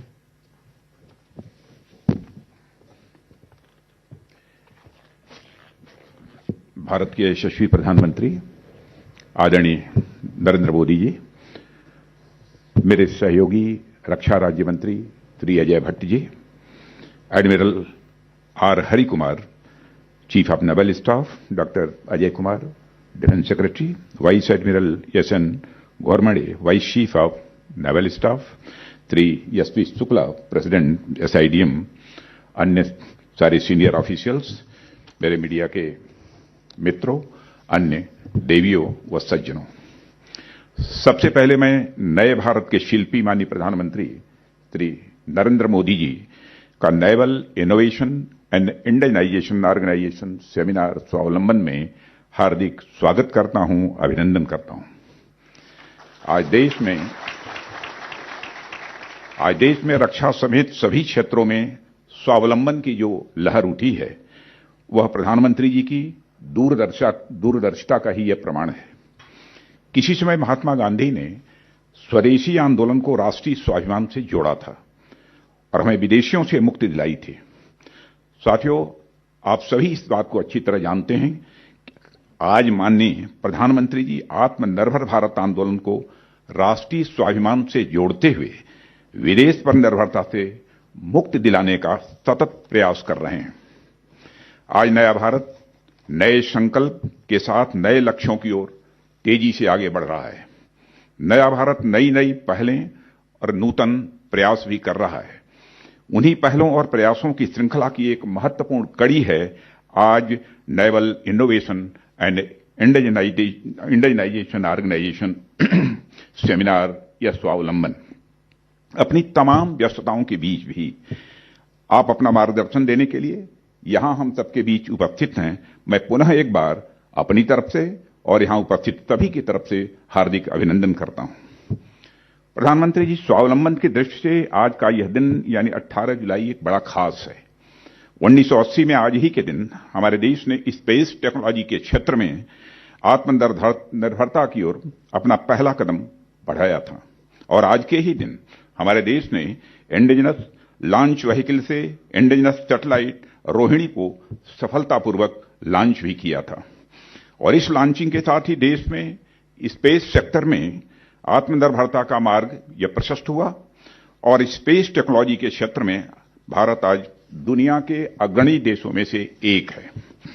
माननीय प्रधानमंत्री जी, मैं आपको अवगत कराना चाहूंगा कि हमारा रक्षा क्षेत्र आज बड़ी तेजी से आत्मनिर्भरता की ओर आगे बढ़ रहा है।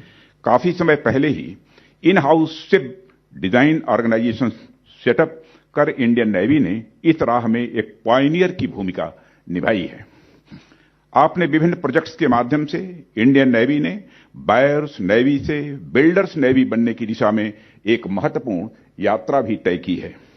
मुझे यह कहते हुए बड़ी सुखद अनुभूति होती है कि इंडियन नेवी ने सरफेस, सब सरफेस और एयर डोमेन्स में आत्मनिर्भरता की ओर यह अद्भुत प्रगति की है। हमारी वारशिप में लगातार बढ़ता इंडिजिनस कंटेंट इस बात का एक बहुत बड़ा प्रमाण है। जल्द ही कमीशन होने वाले एयरक्राफ्ट कैरियर, जिसमें 76% और state of the art Visakhapatnam class steel destroyers में इंडिजिनस कंटेंट 90% तक पहुंच गया है। हमारी शिपयार्ड्स और इंडस्ट्रीज द्वारा इस तरह की कैपेसिटी और कैपेबिलिटी डेवलप करना निश्चित ही राष्ट्र के लिए एक गौरव का विषय है। साथियों, आज हमारा देश आजादी का अमृत महोत्सव मना रहा है और वहीं दूसरी ओर देश आजादी की नई और व्यापक परिभाषाएं बिगड़ रहा है। कुछ दशकों पहले आजादी का अर्थ होता था विदेशी शासकों और कॉलोनियल रूल से मुक्ति। आजादी का अर्थ होता था राजनीतिक सत्ता की प्राप्ति। पर आज आजादी की परिभाषा में आत्मनिर्भरता का एक नया डायमेंशन स्वाभाविक रूप से जुड़ गया है। वर्तमान में हमने अनेक ऐसे क्षेत्रों में आत्मनिर्भरता हासिल कर ली है जिसके बारे में कुछ साल पहले तक हम कभी कल्पना भी नहीं कर सकते थे। खाद्यान्न के क्षेत्र में हमने न केवल आत्मनिर्भरता हासिल की है, बल्कि आज हम इसकी प्रमुख एक्सपोर्टर कंट्रीज में से एक बन गए हैं। आज देश में बनी कारें विदेशों में तेजी से दौड़ रही हैं और भारत में निर्मित वैक्सीन दुनिया भर के लोगों के जीवन की रक्षक बन रही हैं। हमारे स्पेस क्राफ्ट दूसरे देशों के सैटेलाइट्स को स्पेस में ले जा रहे हैं और इसी तरह अनेक सेक्टर्स में भारत न केवल आत्मनिर्भर है, बल्कि दूसरे देशों की जरूरतें भी भारत पूरी कर रहा है। साथियों, हमारी इस आत्मनिर्भरता का अर्थ केवल इकोनॉमिक कंस्ट्रेंट्स को पार करना ही नहीं है, बल्कि उसके साथ डिप्लोमेटिक कंस्ट्रेंट्स को पार करते हुए देश के लिए डिसीजनल ऑटोनॉमी हासिल करना है। और इन सभी क्षेत्रों में आत्मनिर्भरता का परिणाम है कि दुनिया में आज भारत की नई छवि निर्मित हुई है। दुनिया भारत को सुन रही है और इसकी ओर आशा भरी नजरों से देख भी रही है। भारत की इस प्रतिष्ठा के पीछे माननीय प्रधानमंत्री जी का मार्गदर्शन में रक्षा क्षेत्र में आत्मनिर्भरता के प्रयासों का निश्चित ही एक बड़ा योगदान है। साथियों, इनोवेशन और इंडिजिनाइजेशन डिफेंस सेक्टर में आत्मनिर्भरता की राह में एक महत्वपूर्ण कंपोनेंट्स हैं। यह दो ऐसे पिलर्स हैं जो हमारी armed forces, industry, research and development establishments और एकेडमिया आदि के बीच भारत की ग्रोथ और प्रॉस्पेरिटी के लिए सहयोग और समन्वय की यह राह प्रशस्त करते हैं। और मुझे कहते हुए खुशी होती है कि माननीय प्रधानमंत्री जी द्वारा आत्मनिर्भर भारत के आह्वान के बाद रक्षा मंत्रालय ने डिफेंस सेक्टर में आत्मनिर्भरता लाने के उद्देश्य से अनेक महत्वपूर्ण कदम उठाए हैं, जो इनोवेशन और इंडिजिनाइजेशन को बढ़ावा देने के लिए यह अत्यंत महत्वपूर्ण है। आज का यह सेमिनार भी रक्षा मंत्रालय द्वारा किए जा रहे प्रयासों का एक महत्वपूर्ण उदाहरण है। माननीय प्रधानमंत्री जी, मुझे आपको यह बताते हुए खुशी होती है कि आत्मनिर्भर भारत अभियान के अनुरूप पिछले फाइनेंशियल ईयर में नौसेना ने अपने कैपिटल बजट का 64% से अधिक हिस्सा डोमेस्टिक प्रोक्योरमेंट में खर्च किया है और करंट फाइनेंशियल ईयर में इंडिजिनस प्रोक्योरमेंट करने के लिए हिस्सा 70% तक बढ़ जाएगा। और प्राइवेट इंडस्ट्री, एमएसएमईज तथा स्टार्टअप्स की सक्रिय भागीदारी के साथ इनोवेशंस फॉर डिफेंस एक्सीलेंस और टेक्नोलॉजी डेवलपमेंट फंड स्कीम्स के तहत आने वाले अनेक प्रोजेक्ट्स के माध्यम से रक्षा क्षेत्र में इनोवेशन को बढ़ावा दिया जा रहा है। इन प्रयासों से हमारी नौसेना की न केवल हमारे देश के मैरीटाइम इंटरेस्ट को सुरक्षित रखने बल्कि माननीय प्रधानमंत्री के विजन सागर के अनुरूप मित्र देशों के हितों की सुरक्षा करने के लिए भी आवश्यक क्षमताओं में काफी वृद्धि होगी, ऐसा मेरा विश्वास है। इंडियन ओशन रीजन और इंडियन इंडो पैसिफिक में इंडियन नेवी का रोल और भी आगे बढ़ने वाला है। मुझे पूरा विश्वास है कि हमारी नेवी हर समय और परिस्थिति में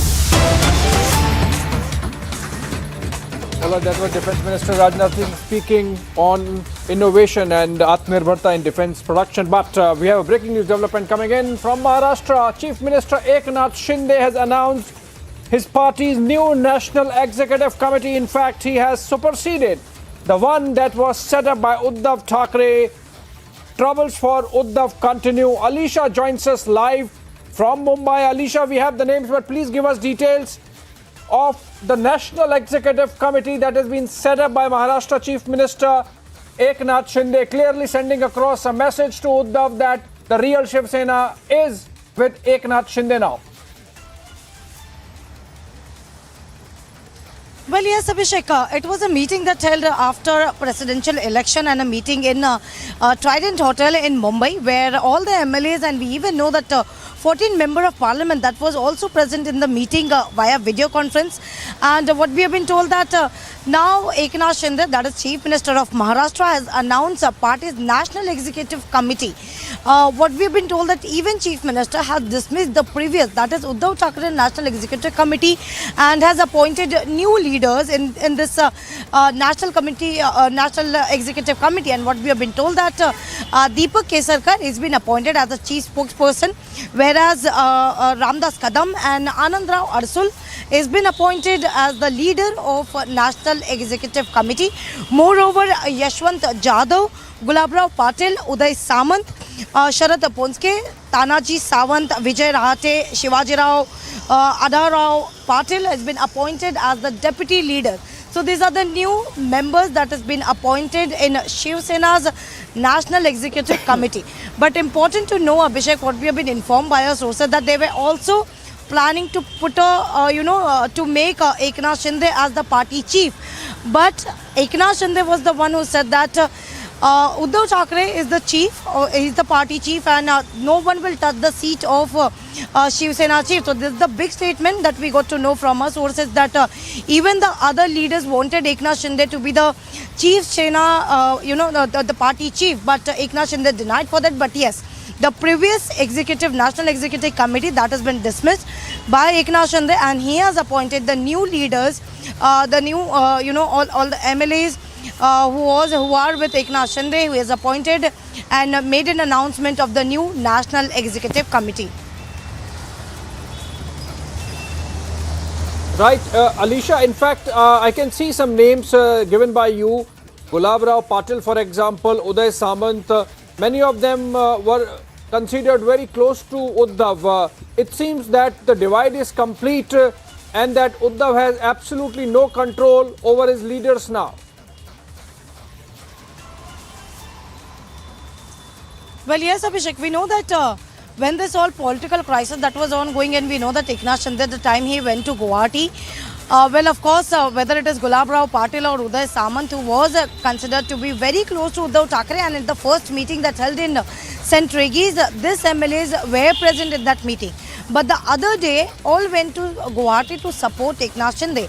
And at this point of time, where Eknath Shinde has clearly claimed that not only the workers, we know that corporators has also joined Eknath Shinde camp, not only the MLAs, but also now the MPs has joined, because out of 18 MLAs, what we have been told that 14 MPs were present in the meeting that held in Trident, and they were present. There was a virtual meeting, they were present, and that was a time when National Executive Committee that has been appointed by Eknath Shinde, even many of them have suggested that Eknath Shinde should be, addressed as a party chief, because he is now the Chief Minister of Maharashtra, and he's been leading all the MLAs and MP at this point of time. But Eknath Shinde made it very clear that party chief is Uddhav Thackeray, and he should be. But yes, the National Committee members, executive members that was made by, Uddhav Thackeray, and we even saw that 3 to 4 weeks back when Uddhav Thackeray had a meeting with the National Executive Committee in Sena Bhavan. There was a 7 resolution that was passed by Uddhav Thackeray, clearly stating whether it is a symbol that is going to stay with Uddhav Thackeray and that is of Shiv Sena, that is not going to go anywhere. But at this point of time, it clearly shows that all the members, whether it is MLAs, whether it is MP or whether it is corporators, all are with Eknath Shinde, because number of times we saw that not only from the Thane Municipal Corporation but also from the Kalyan Dombivli, whether it is Satara, whether it is Ulhasnagar, Ambarnath, all the even corporators are joining hand. But it's a major jolt for Uddhav Thackeray at this point of time, because Uddhav Thackeray, who took a decision to support Draupadi Murmu, that is NDA candidate, it is only because the MP that was present in the meeting, they forced Uddhav Thackeray that they should support a woman that comes from a tribal community. They should support NDA candidate. And that is where Uddhav Thackeray left with no option but to avoid split in MP. He supported and made it official that the Shiv Sena is going to extend the support to Draupadi Murmu, and that is what happened today. But after the meeting that was called by Eknath Shinde, in that meeting, yes. No, initially, the impression was that the 14 MPs, they wrote to Shiv Sena leader Uddhav Thackeray asking for support to NDA candidate Draupadi Murmu, but it was seen as a one-off affair.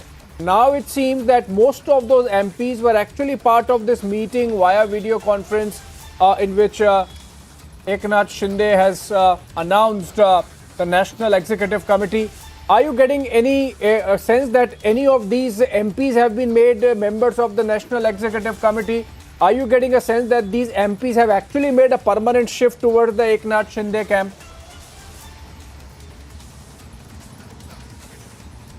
Well, Abhishek, we have to wait for an official, because we know Eknath Shinde, who has been making it everything officials, whether it is the corporators joining hands with Eknath Shinde or whether the other MLAs or MPs who have been joining hands with Eknath Shinde. And Eknath Shinde was very much clear about it, because he is taking forward the legacy of Babasaheb Thackeray, the Hindutva ideology, which is why Shiv Sena workers and leaders are getting in touch with him and sending all his support to him, has extended all his support.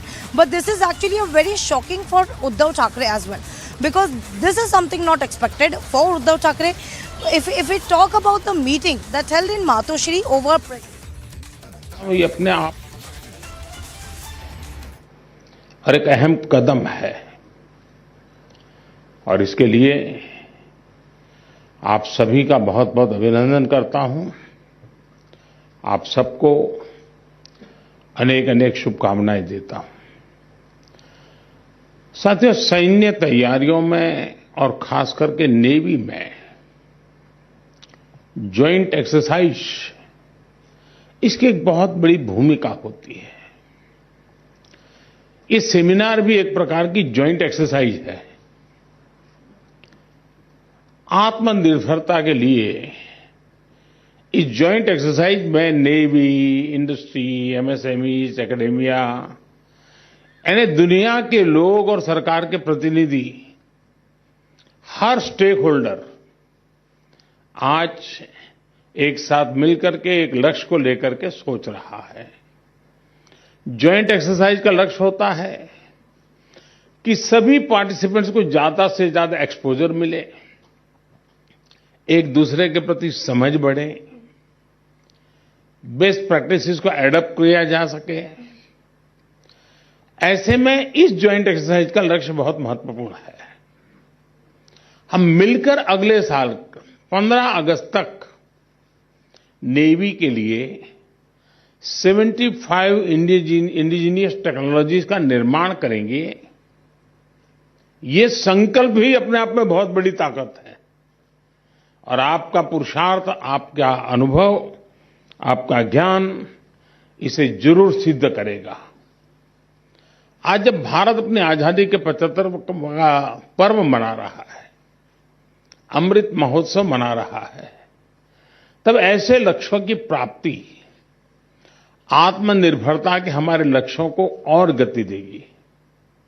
वैसे मैं ये भी कहूंगा कि 75 indigenous technologies का निर्माण एक प्रकार से पहला कदम है। हमें इनकी संख्या को लगातार बढ़ाने के लिए काम करना है। आपका लक्ष्य होना चाहिए कि भारत का जब अपनी आजादी के 100 वर्ष का पर्व मनाए, उस समय हमारी नौसेना एक अभूतपूर्व ऊंचाई पर हो।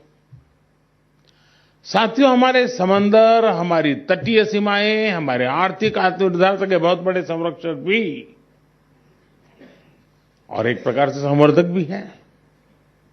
इसलिए भारतीय नौसेना की भूमिका निरंतर बढ़ती जा रही है।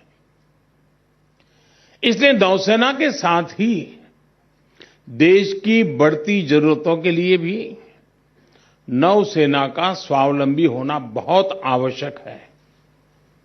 मुझे विश्वास है ये सेमिनार और इससे निकला अमृत हमारी सेनाओं को स्वावलंबी बनाने में बहुत मदद करेगा। साथियों, आज जब हम डिफेंस में आत्मनिर्भर भविष्य की चर्चा कर रहे हैं, तब ये भी आवश्यक है कि बीते दशकों में जो हुआ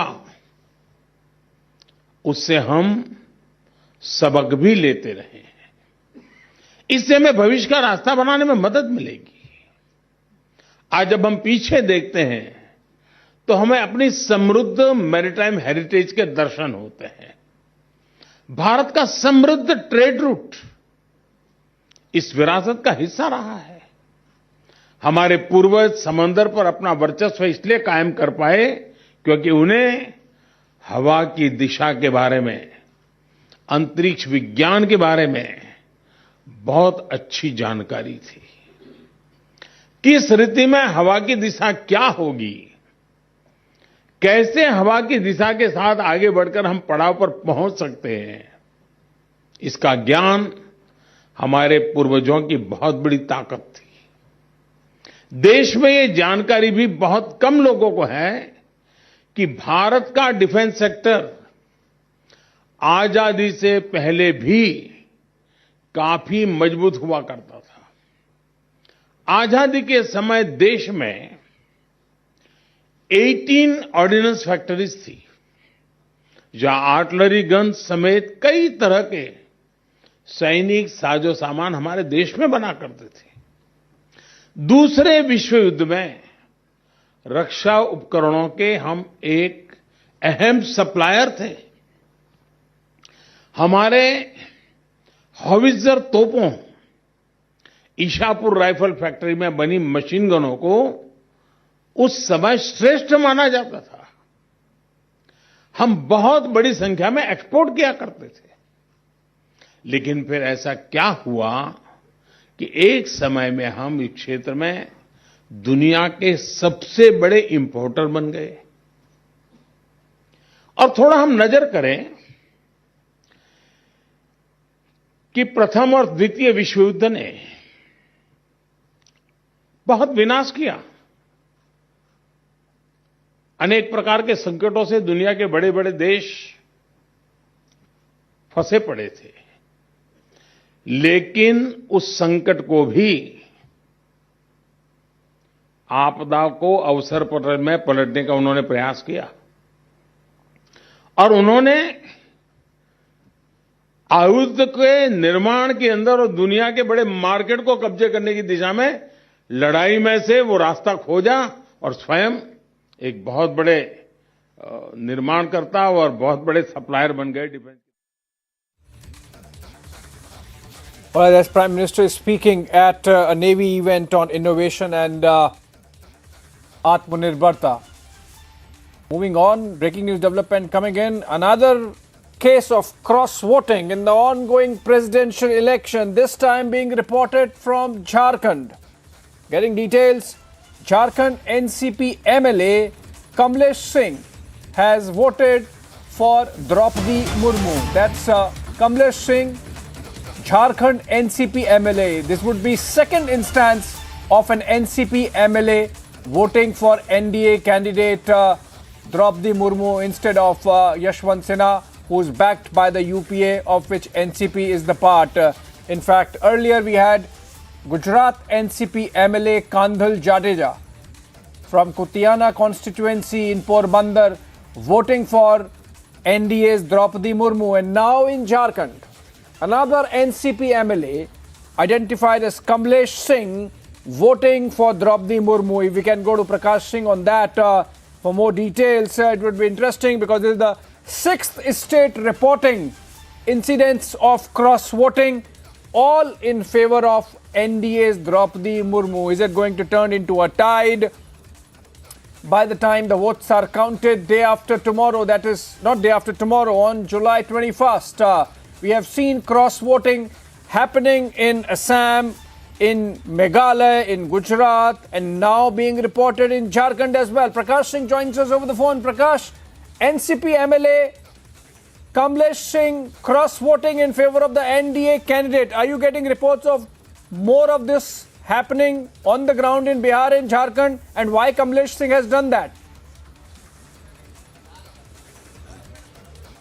Well, in Jharkhand, there is a possibility of cross-voting because it's a tribal-dominated area, and Draupadi Murmu's native village is just 26 kilometers from Jamshedpur, which is a part of Orissa, and that is why Hemant Soren, who is a part of the Mahagathbandhan in Jharkhand, was forced and compelled to vote for Draupadi Murmu despite being a part of the Mahagathbandhan, because Jharkhand was carved out of Bihar on the basic premise that this state will be for the upliftment of tribals.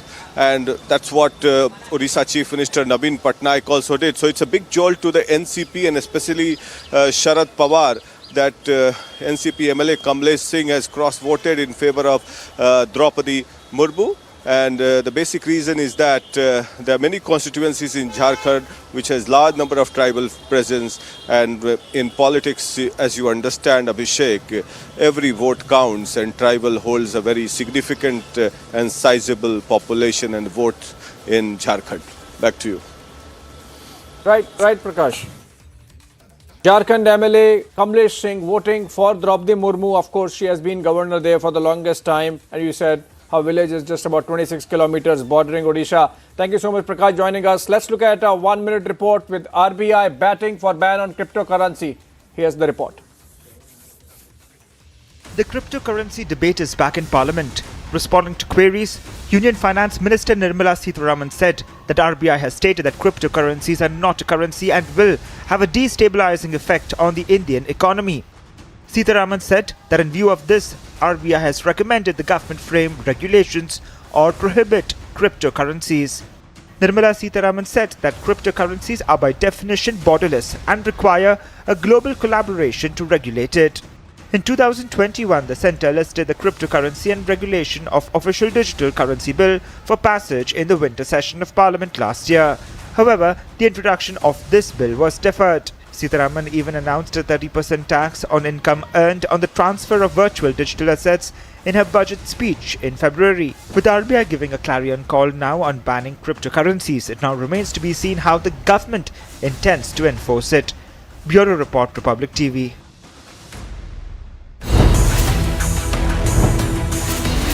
RBI calls for crypto ban. Time to action it.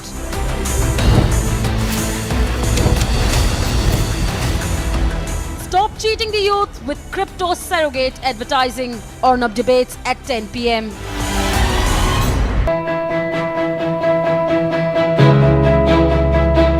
Getting a cab these days is nearly impossible because half the time you don't get rides. Even if your cab gets booked, you're not sure when it is going to get cancelled or how much you're going to pay. Now, answering all this, Mind has come up with beautiful solutions whereby we don't have a surge rate here because they go by government prescribed rates. Not just that, Mind has a beautiful feature where you incentivize the driver, ensuring that he will come and pick you up on time. So, thanks Mind.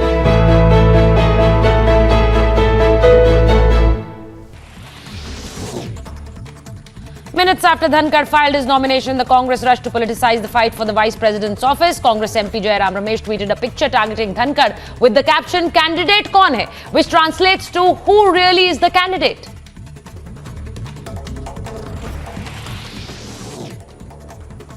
In another big setback for the former Mumbai Police Commissioner Sanjay Pandey, 2 more cases have been registered against him, one by the CBI and the other by the Enforcement Directorate. Former NSE CEOs Chitra, Ramkrishna and Ravi Narayan were also named in the case.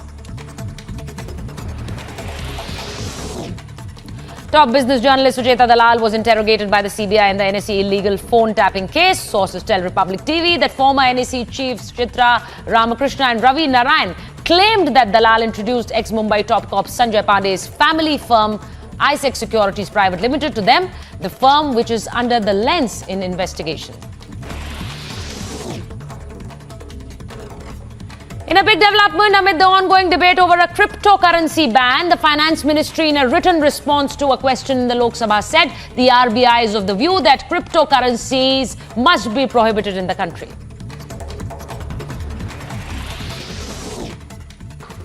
A bomb scare was reported at a school owned by Karnataka Congress President D.K. Shivkumar. The police says the threat letter was sent via email, following which security was beefed up and about 1,500 students were evacuated to another school premises.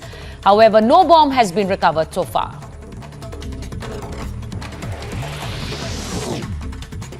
Twelve people lost their lives and 15 were rescued after a Maharashtra Roadways bus en route Pune from Indore fell off the Khalghat Sanjay Setu in Dhar district. 40 passengers were on board the ill-fated bus. The cause of the accident is yet to be determined. Women leader Sultana Khan has been attacked in Mumbai. The attack happened around 11 p.m. on Sunday night. Police officials said Sultana Khan was attacked with a sharp weapon. अगर FIR है तो FIR होगी, non cognizable crime है तो non cognizable crime होगा और उसके जो सेक्शन लगेंगे उसके तहत आरोपी को ढूंढना वो सबसे बड़ा चैलेंज रहेगा.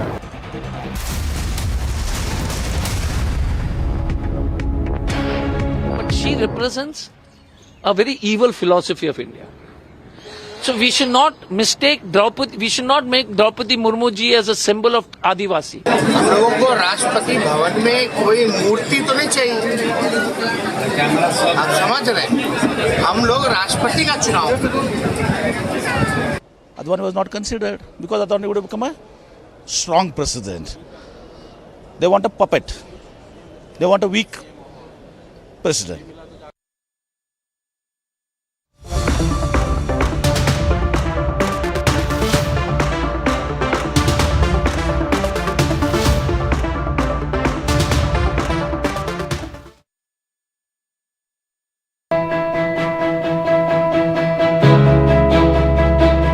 Getting a cab these days is nearly impossible because half the time you don't get rides. Even if your cab gets booked, you're not sure when it is going to get cancelled or how much you're going to pay. Now, answering all this, Mind has come up with beautiful solutions whereby we don't have a surge rate here because they go by government prescribed rates. Not just that, Mind has a beautiful feature where you incentivize the driver, ensuring that he will come and pick you up on time. So, thanks Mind.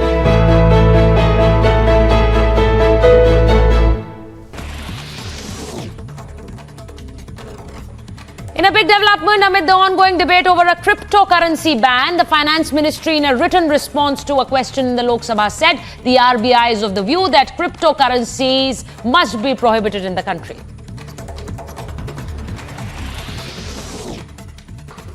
A bomb scare was reported at a school owned by Karnataka Congress President D.K. Shivkumar. The police says the threat letter was sent via email, following which security was beefed up and about 1,500 students were evacuated to another school premises. However, no bomb has been recovered so far.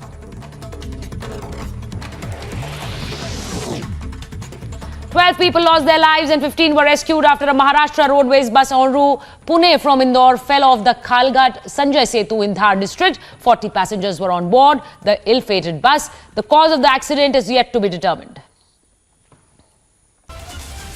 Women leader Sultana Khan has been attacked in Mumbai. The attack happened around 11 p.m. on Sunday night. Police officials said Sultana Khan was attacked with a sharp weapon. अगर FIR है तो FIR होगी, non cognizable crime है तो non cognizable crime होगा और उसके जो सेक्शन लगेंगे उसके तहत आरोपी को ढूंढना वो सबसे बड़ा चैलेंज रहेगा। Sultana Khan is the state president of the BJP's minority front. She was going to a doctor's place with her husband when two bikers stopped their car and attacked her. After the attack, a large crowd gathered there when her husband raised an alarm. After which, Sultana Khan was admitted to the hospital. Police has started an investigation in this matter. Meanwhile, officials said that the victim is very scared and is not in a position to give a statement. Bureau Report, Republic TV. Our Jawans are leaving no stone unturned to save lives of people stuck amidst natural calamities. Several districts of Jammu and Kashmir are reeling under the wrath of rain. 2 people were rescued by the Jawans of Indian Army who were trapped in a river in Poonch district of Jammu and Kashmir due to flash floods on the region. मैंने अपनी unit में बताया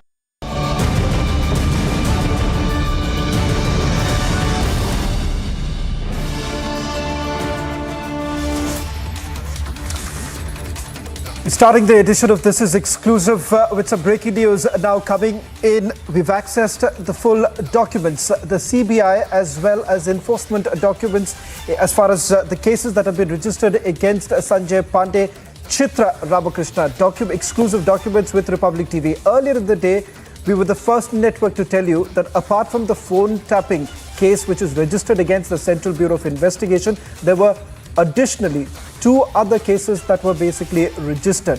One by the Central Bureau of Investigation and other by the Enforcement Directorate. This was with regards to a company incorporated by the former Mumbai Police Commissioner Sanjay Pandey, ISEC Securities Private Limited. First, let me take you through that FIR that has been registered by the Central Bureau of Investigation as far as the NSE illegal phone tapping case is concerned. On your screens right now, we'll just put out full details of the first information report filed by the Central Bureau of Investigation. Take a look at this.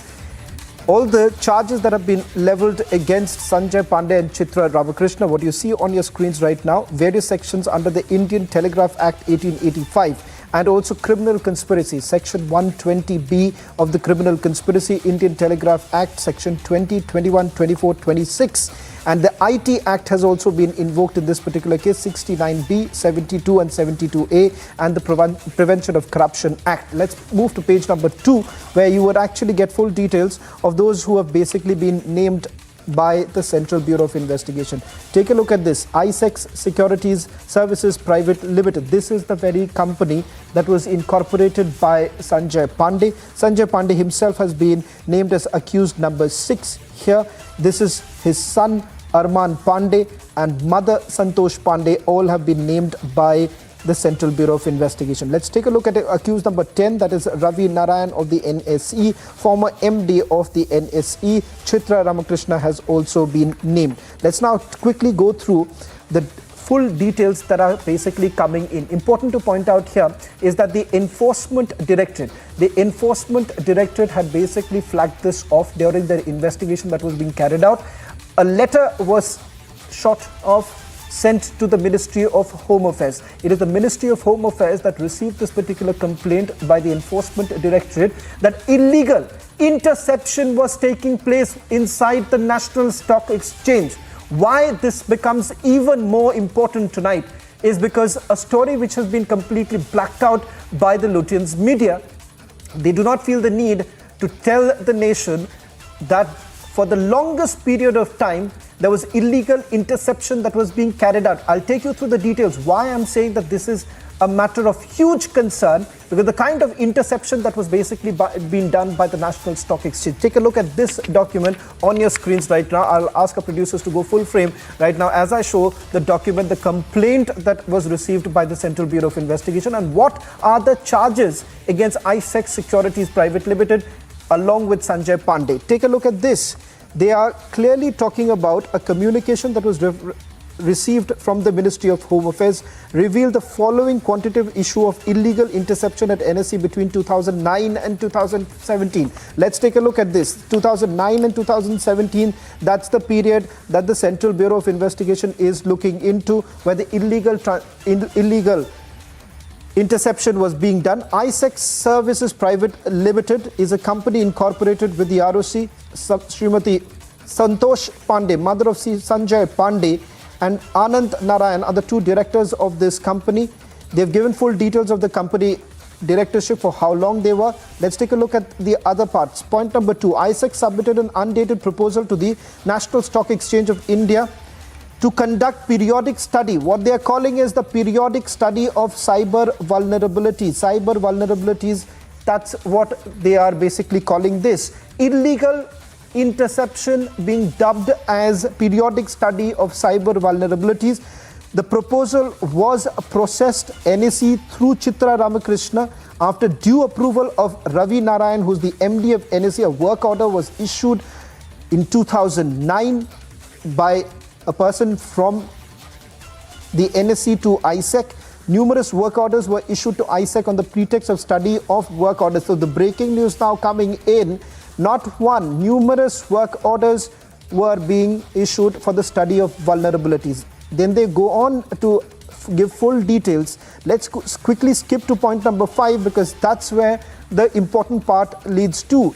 Set up for monitoring of calls by ISEC, which began in 2009, was located on the 7th floor of the Exchange Plaza. Till 2012, ISEC used to set up provided by MS Comtel to NSE to monitor intercept calls. Thereafter, NSE purchased a call monitoring setup from ISEC, which was installed by them in the upper basement of the Exchange Plaza. Let's put that out. That's the big breaking news now coming in. Full modus operandi out in public domain right now. How exactly was the National Stock Exchange operating at that point in time when Chitra Ramakrishna was the MD of the National Stock Exchange? It becomes very clear from this particular document right now is that they had set up this entire base inside the National Stock Exchange, when machines were basically bought from ISEC Private Limited. Viewers, important to point out, this is a private firm incorporated by the former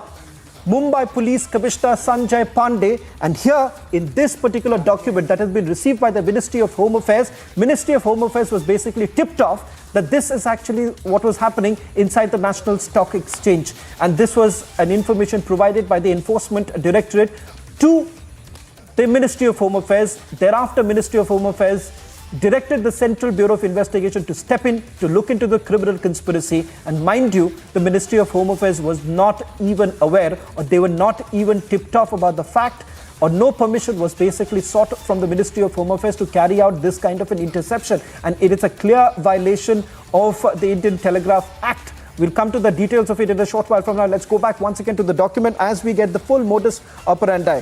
Point number 5, they said that they were set up for monitoring of the calls by ISEC. That's the big detail emerging. ISEC was provided with 4 primary rate interface, PRI lines. Take a look at this. NSE was provided with PRI lines, each having a line capacity of 34 telephone connections by the MTNL, which originated from NTNL and terminated at the epochs of the NSE. So at one go, 32 MTNL lines could have been tapped. So it is not some kind of an innocuous interception that was basically being done, as Chitra Ramakrishna and Ravi Narayan have made it look like, that this was some sort of a surveillance that was being done so that they could take a look at the insider trading that's taking place, or whether at all there was any leak of information from the National Stock Exchange. It turns out that about 90 officials, or 91 employees of the National Stock Exchange, they were basically under the surveillance of the top bosses. The top bosses at that point in time was carrying out this illegal interception. And let me also tell our viewers right now that a private firm was once again roped in. A man at the helm of affairs was Sanjay Pandey, the man you see right now on my screens. Sanjay Pandey is the person who was at the helm of affairs. Remember, he incorporated this company when he was not in service. Then once he was reinstated, he had stepped down, but the agencies essentially suspect that there is enough evidence to the effect that Sanjay Pandey was running the affairs of this particular company. And let's not forget, in terms of evidence, we're being told that there were direct communication and monetary exchange between Sanjay Pandey and ISEC, the company that was receiving the funding, and it was all coming from the National Stock Exchange. In fact, it was directly in the name of Mr. Sanjay Pandey. Let's take a look at point number 8 here. Point number 8, that these telephone numbers were to be monitored, identified by Chitra Ramkrishna.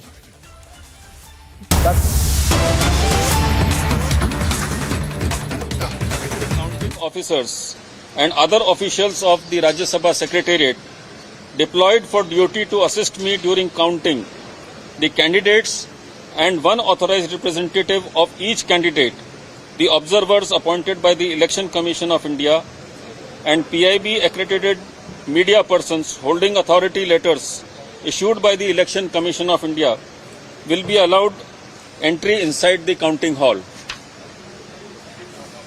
Media persons will be allowed entry into the counting hall in small, manageable groups for short duration, escorted and guided by the officers of the Rajya Sabha Secretariat deployed for the purpose. Media persons are requested to scrupulously adhere to the instructions issued by the Election Commission of India with regard to media coverage of counting. I hope all of you have already received the said instructions. The instructions have also been affixed on the notice boards for information of all and have also been uploaded on the Rajya Sabha website aforementioned. The result of counting will be announced immediately after the counting of votes is over. The result will also be uploaded on the Rajya Sabha website under the link Presidential Election 2022. Thank you. Just one last question.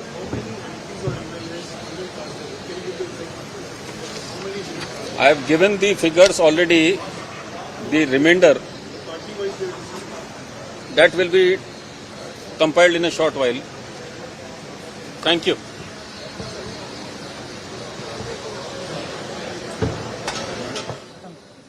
G.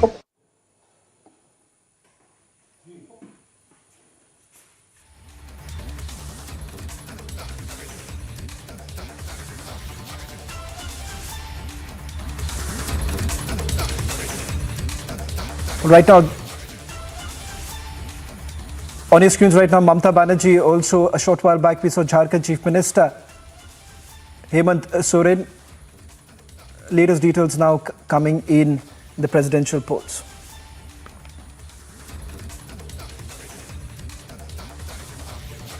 A bomb-scared mail was sent to National Hillview School, which was being owned by Congress leader DK Shivakumar in Bengaluru. According to the management, they had received a mail yesterday stating that they have planted a bomb in the school premises. Immediately, close to 1,500 students were shifted to a safest place. And even the police had rushed to the spot along with the bomb squad, which has already checked every nook and corner, and they have also said that they haven't found anything. Officers, they have cooperated. Immediately I have given instruction to my secretary and all the staff to vacate the entire building. The children was there, almost 1,500 odd. We have shifted all the children. Now the inspection is going on. As of now, what we get to learn from KPCC president as well as owner of that particular school, DK Shivakumar, is that they have received a mail from an email ID called Ucha Venkat, and the police is investigating further.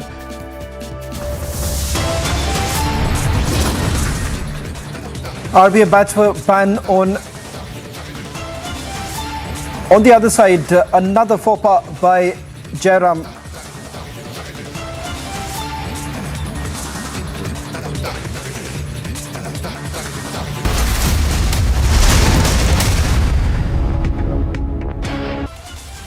Women leader Sultana Khan has been attacked in Mumbai. The attack happened around 11 p.m. on Sunday night. Police officials said Sultana Khan was attacked with a sharp weapon.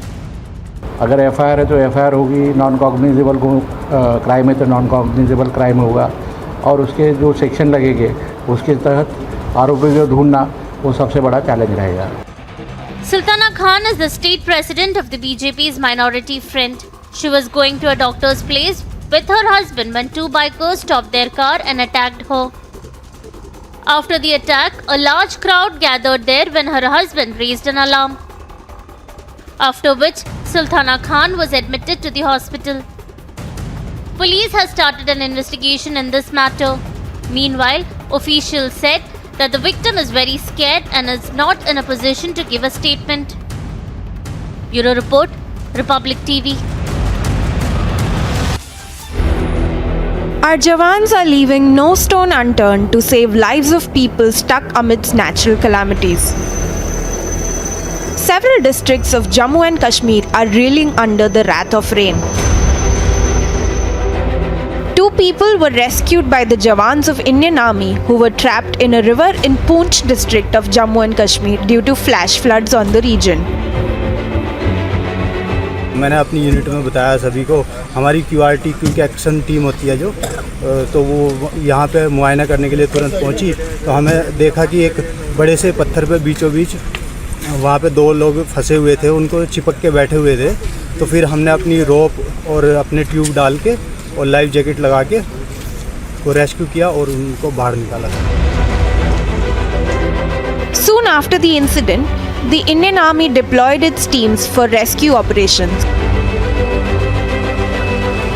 The two victims were transferred to a nearby hospital for immediate medical assistance. In a tragic incident coming into light from Siwan district of Bihar, an accused was beaten to death in police custody. The accused, Balmiki Yadav, was taken into custody on 12th of July for consuming alcohol. Remember, consumption and possession of liquor is banned in the state of Bihar. Yadav's family now alleges custodial death after his health deteriorated last night post-police treatment. He was rushed to the nearby hospital where Balmiki succumbed to the injuries. जैसे संगत में थोड़ा सा मतलब birthday था तो थोड़ा सा दारू पी उसमें घर में बैठे थे, मतलब अब जो भी बंदा बताया वो जो चाहे जो भी सीआईडी लगा हुआ है इनको पकड़वा दिया. हुआ क्या है, पुलिस मार को इनको मुआ दिया है. हुआ क्या है. As anger raged over the death of Balmiki Yadav, his family is now alleging the police for killing Yadav in custody.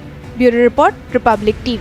Coming to a school, and immediately all the students in the school premises, close to 1,500 students who were studying in that school, were been shifted to the safest premises. And what we also get to learn is the Deputy Commissioner of Police West, what the spot has checked all the places and they haven't found anything. So.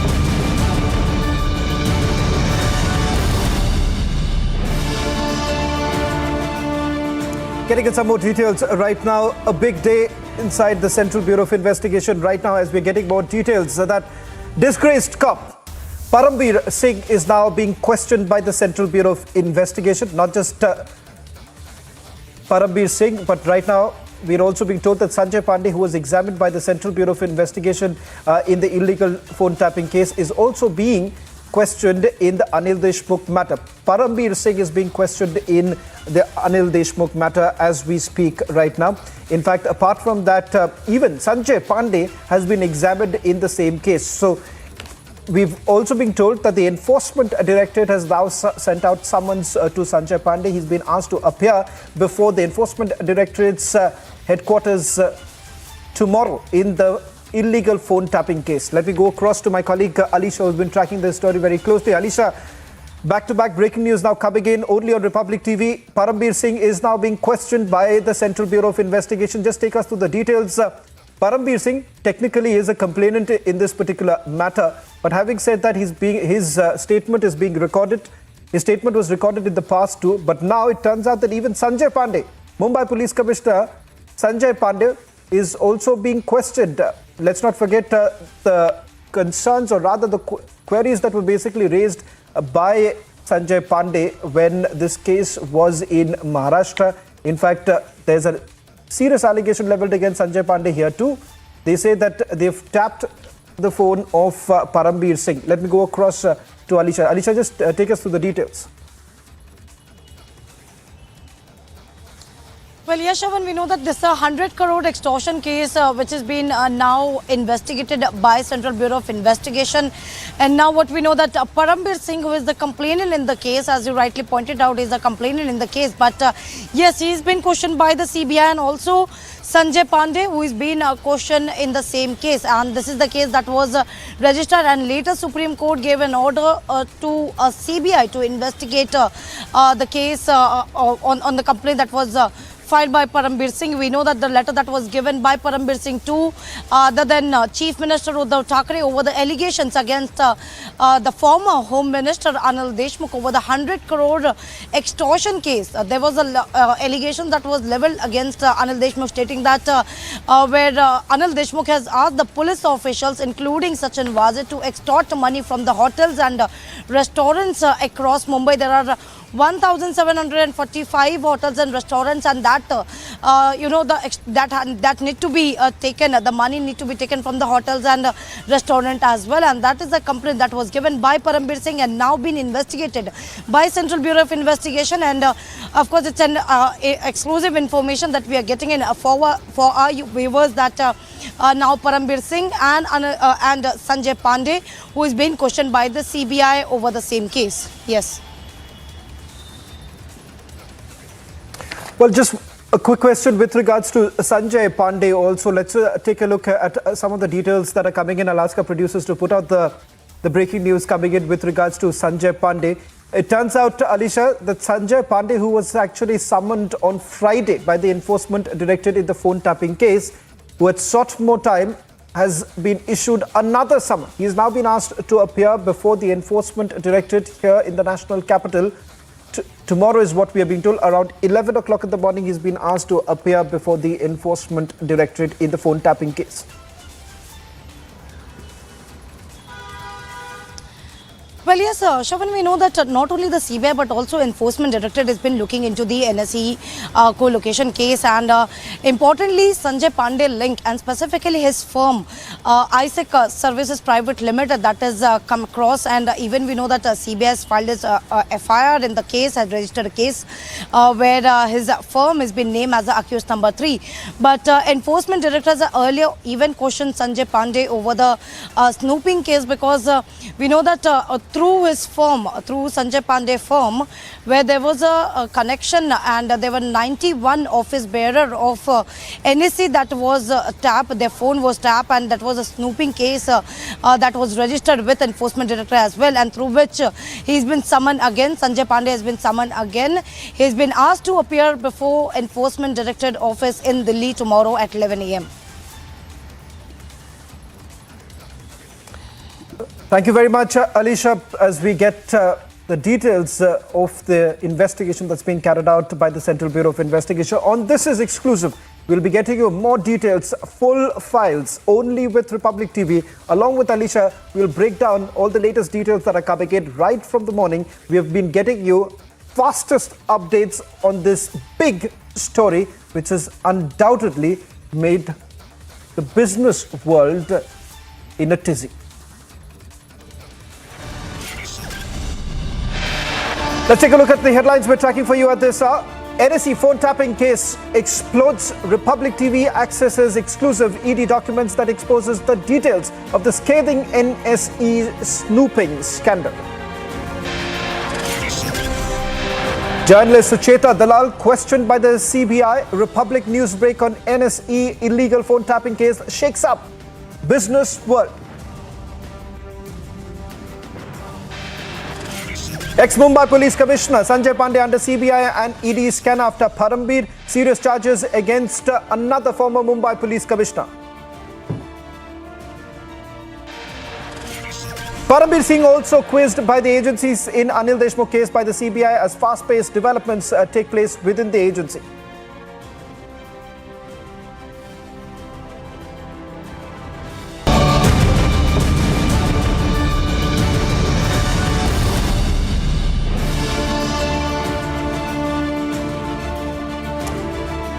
Tonight we have a mega exclusive. In the morning, we got you details with regards to how financial journalist Chitra Dalal was called in for questioning by the Central Bureau of Investigation on Saturday. In fact, responding to specific questions posed by Republic TV. Chitra Dalal has basically underplayed the reason why she was called in for questioning by the Central Bureau of Investigations. She says she's the one who has broken the NSE scam. In fact, she was called in for being examined in it. But tonight, we'll get you full details of this mega scam. A scam which seems to have been brushed under the carpet by the Luton's media. Let me tell you why this becomes extremely crucial and why this is a case which should worry you. It's a mega exclusive. As on This is Exclusive, we're getting you the Enforcement Directorate documents that exposes the details of the scathing NSE snooping scandal, details of the depth of the conspiracy, details of the illegal interception, and details of how a former Mumbai police commissioner possibly colluded with the top tainted NSE officials in the ultimate act of conspiracy. Let's take a look at some of the documents that we have at this point in time. I would like to first start off with the Enforcement Directorate's documents that we have. While Chitra Ramkrishna, one of the main accused in this particular case, was produced before the court. What is it that the Enforcement Directorate has told the court as far as this case is concerned? Remember, they were the first agency to have tipped off the Ministry of Home Affairs about this massive interception that was being carried out by the National Stock Exchange.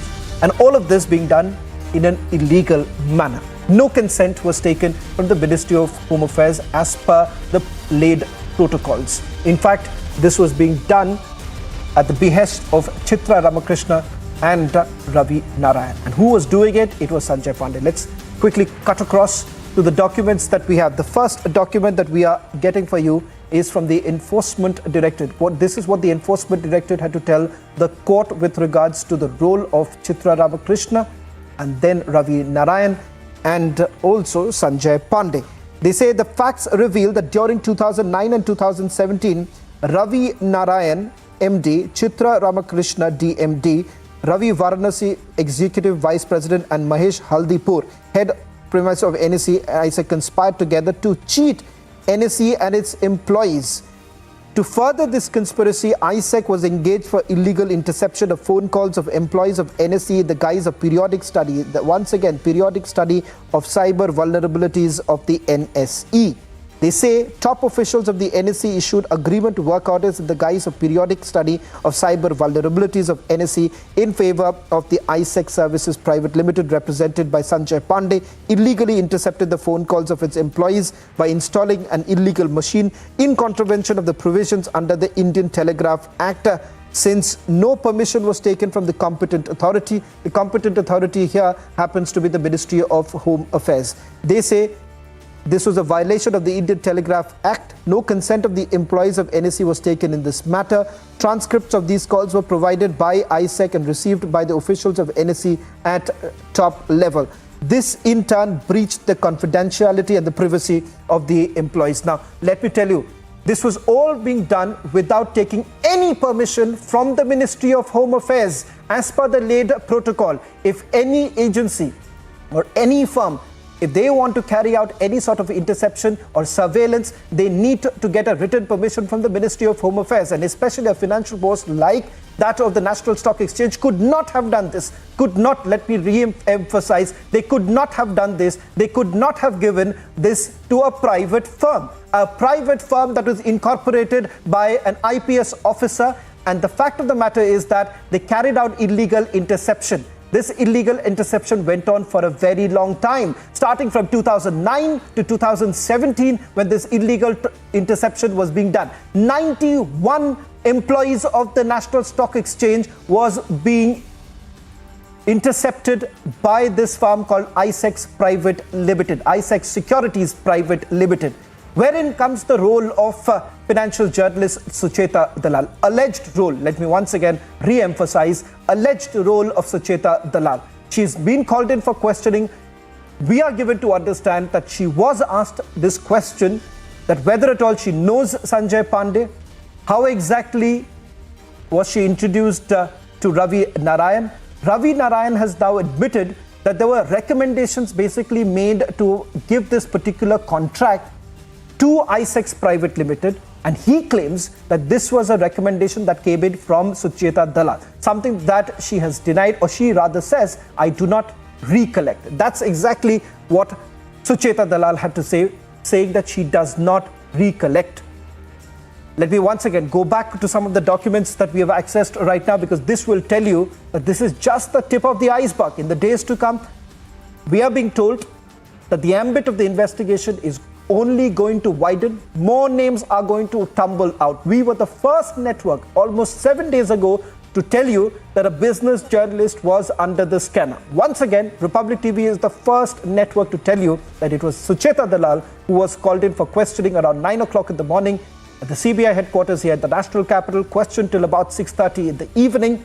And thereafter, when we sent her 3 specific questions, she has now issued a statement. We'll go to that statement in a short while from now. Let's quickly go back to the set of documents. The entire files only with Republic TV right now. I'm right now holding this very document that has been produced before the court by the Enforcement Directorate. What's the amount? What's the amount of money? They say 4.54 crore rupees represents the proceeds of crime, in this case, which were acquired by ISEX Services Private Limited from the National Stock Exchange of India, and which were projected as fees for non-existent periodic study of cyber vulnerabilities of the NSE. The payment for the illegal activities of interception, monitoring of telephones of employees of NSE was decided and agreed upon between the officers of NSE, including Chitra Ramkrishna. Just to help you understand, viewers, in order to carry out this illegal interception, Chitra Ramkrishna and the entire gang essentially said that they wanted to carry out a cyber vulnerability test, which would essentially mean to understand the grid in the National Stock Exchange, whether at all there was any leaks or not. They wanted to carry out a cyber vulnerability, which would have been fine. Only that's not what happened. There was massive illegal interception that was done. In fact, the Central Bureau of Investigation has now come across original recordings. Not just recordings, but also transcripts of those very recordings. All of that has now been seized by the Central Bureau of Investigation. The Enforcement Directorate has also now stepped in. Let me bring in my colleague Alisha, who's joining us on this broadcast from Mumbai. Alisha, fast-paced developments. Once again, Republic taking the lead on this mega scam, which has undoubtedly shaken the business world. Tonight, we are getting the entire files. Plenty of documents to once again raise questions about this massive interception that was taking place. What is it that you are picking up? You've also covered the Mumbai police. Now, once again, a former Mumbai police commissioner in the dock. Well, yes, we know that Central Agency has been looking into the matter, and specifically when it comes to the NSE co-location scam. We even know that the agency has even recovered, because there were 8 premises of Sanjay Pandey, related to Sanjay Pandey, not only in Mumbai but also in Pune and other cities. That was, the searches that was going on. And what was the recovery? The recovery from the agency, that was the payment received to company backed by Sanjay Pandey, that is ISEX Services Private Limited. Also the voice samples of recording, original transcript of the recording, RAID servers along with 2 laptops from the premises of ISEX Services Private Limited. So this was the recovery that was made by Central Agency. But what we know that there were 91 NSE employees, that is the office bearer, that was under the snooping. Their phone were tapped, and that was done by the firm that is whose the founder is Sanjay Pandey. Sanjay Pandey is the founder of this ISEX Services Private Limited, and that is in connection with getting in with Chitra Ramkrishna. And we know that there were 91 office bearer whose phone was tapped. So this was illegality that was done by an IPS officer, Sanjay Pandey, now who has been under the scanner. Of course, he's been called by agencies several times. We know that ED has already recorded a statement, and now even CBI has recorded a statement. Whether it comes to the NSE co-location scam or whether it is 100 crore, extortion case that is being investigating by CBI as well. So back to back, the exposure that you've been bringing us for our viewers, Shravan, which is very important to know the role of Sanjay Pandey, because at this point of time, where the CBI has registered a new case against Sanjay Pandey firm, where Sanjay Pandey firm, that ISEC Service Private Limited, has been named as the accused number 3, which clearly shows the illegality that was carried out by Sanjay Pandey, being an IPS officer, because this snooping that took place between 2009 till 2017, and by the time this NSE snooping case that was that came into the light, after which the snooping stopped, the call recording was stopped by Sanjay Pandey firm. So this is very important and came into a light, and we know that central agency has been continuously looking into the matter. They have been this is just information. What we are getting is it's just a tip of an iceberg, because CBI, central agencies, is been dipping, digger. They have been looking into in each and every aspects, whether the role of Sanjay Pandey or of his firm, that is ISEC Services Private Limited. We're getting in some more breaking news right now. Full details, as we had promised at the top of the show, that we're going to tell our viewers tonight what exactly is the scam all about. As we told you, now details emerging. Big breaking news coming in. 91 NSE officials, they were being intercepted by the National Stock Exchange. Not just that, it was ISEC which had tapped the phones of about 91 NSE officials. And for all those who are raising this question that perhaps former Mumbai Police Commissioner Sanjay Pandey, who had incorporated the company back in 2001, had actually stepped down. But it turns out the enforcement directorate at least suspects that even when he had stepped down, the company was actually being run by none other than Sanjay Pandey. How exactly are they substantiating it? They are substantiating it by saying that there is enough communications that have gone between Sanjay Pandey and NSE, which shows that it was Mr. Sanjay Pandey who was running ISEC.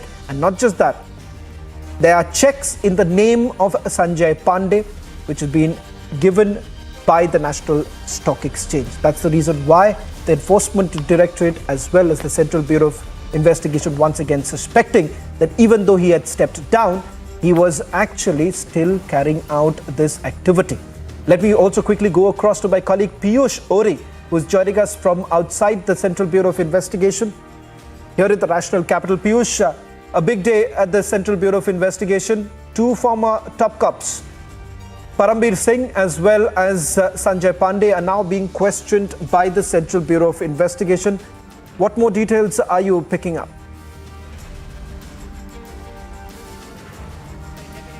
This is a very big day because two former cops of Mumbai Police are being investigated, for their probe of first alleged, trying to alleged irregularities, and also trying to, find out secret information of NSE employees. As you said, that 91 NSE employees, secret information was being taken over by this ISEC security. Yes, Shravan. Shravan. Piyush, I'm sorry to interrupt you, but I just want as I was saying you that, to show around our viewers. You are outside the Central Bureau of Investigation. You're outside the CBI right now, so I would request you to also show our viewers what's really happening there, and also answer the question with regards to what are the questions that have been asked so far. Has both of them stepped out as yet? So as of now, they have not been stepped out. I'll just try to show you the images of CBI headquarters over here. And as I said, that this is a very big day because two former top cops of Mumbai Police are being investigated for the role of irregularities and stealing some vital information of NSE employees. Now, this CBI was being given the role of investigating Sanjay Pandey by the Ministry of Home Affairs after they were tipped off by Enforcement Directorate of his role of stealing information of National Stock Exchange. Now, we are trying to find out, as of now, we have the officials have not come forward and told us anything about it, but we are trying to find out that was Sanjay Pandey's company introduced to Chitra, Ramkrishna and Ajay Narayan by Suchita Dalal, as it has been alleged. So yes, there are some very important details that need to come out in this case, and we are trying to investigate. We are trying to find out about what exactly is happening. As of now, it has been told to us that the probe in this matter is still being done by CBI, and I can just allow you to, just pan the camera over here again to the CBI headquarters. The probe over here is still going on, and we are trying to track that when exactly are these two cops are going to come out of the CBI headquarters here in Delhi. Back to you, Shaban.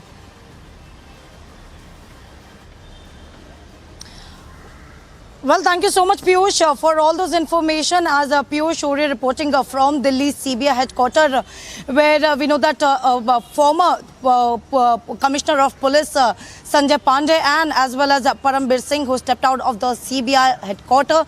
This is regards to the money laundering case. We know that there was extortion case that was leveled against Anil Deshmukh, and the letter that was given by Parambir Singh to former Chief Minister Uddhav Thackeray, clearly stating that Anil Deshmukh has asked the police official to extort money from the hotels and restaurants. That is around 1,740 hotels and restaurants in Mumbai that the owner need to be extorted, and that is where the letter that was given by Parambir Singh. We know that Parambir Singh is the complainant in the case, but his statement has been recorded. It was several hours where Parambir Singh has entered the CBI headquarters, that he was questioned through not only Parambir Singh but also Sanjay Pandey, because in the same letter where Parambir Singh has informed that Sanjay Pandey was snooping, he was doing a phone tapping, which is why he need to be investigated, and that is where Sanjay Pandey was called in. We know about Sanjay Pandey is not only Sanjay Pandey but also his firm, that is I6 Services Private Limited, which is under the scanner now in the NSE co-location scam. Importantly, what we have access, the CBI FIR that we have access, where Sanjay Pandey's firm I6 Service Private Limited is being named as an accused number 3, and that is now under the scanner. In a central agency has already find out many evidence that come across between Sanjay Pandey and of course the top business journalist, that is Suchita Dalal, whose statement has already been recorded by Central Bureau of Investigation, which clearly stated that she was the one who got Sanjay Pandey into it.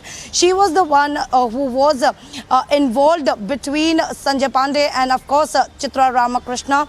We know that in this NSE co-location scam where there was a phone tapping, phone snooping between 2009 till 2017, and after this NSE co-location scam broke out, the phone tapping was stopped. But it is 91 office bearer of National Stock Exchange where the phone tapping, phone snooping was ongoing, and it was stopped right after the NSE scam broke out. So it is now under the scanner. We know that Enforcement Director has already questioned Sanjay Pandey in the same case, and right after that even CBI has been looking into the matter. We know that Central Bureau of Investigation has already conducted searches in many places across Maharashtra. It has been told that not only Maharashtra but also other places related to Sanjay Pandey.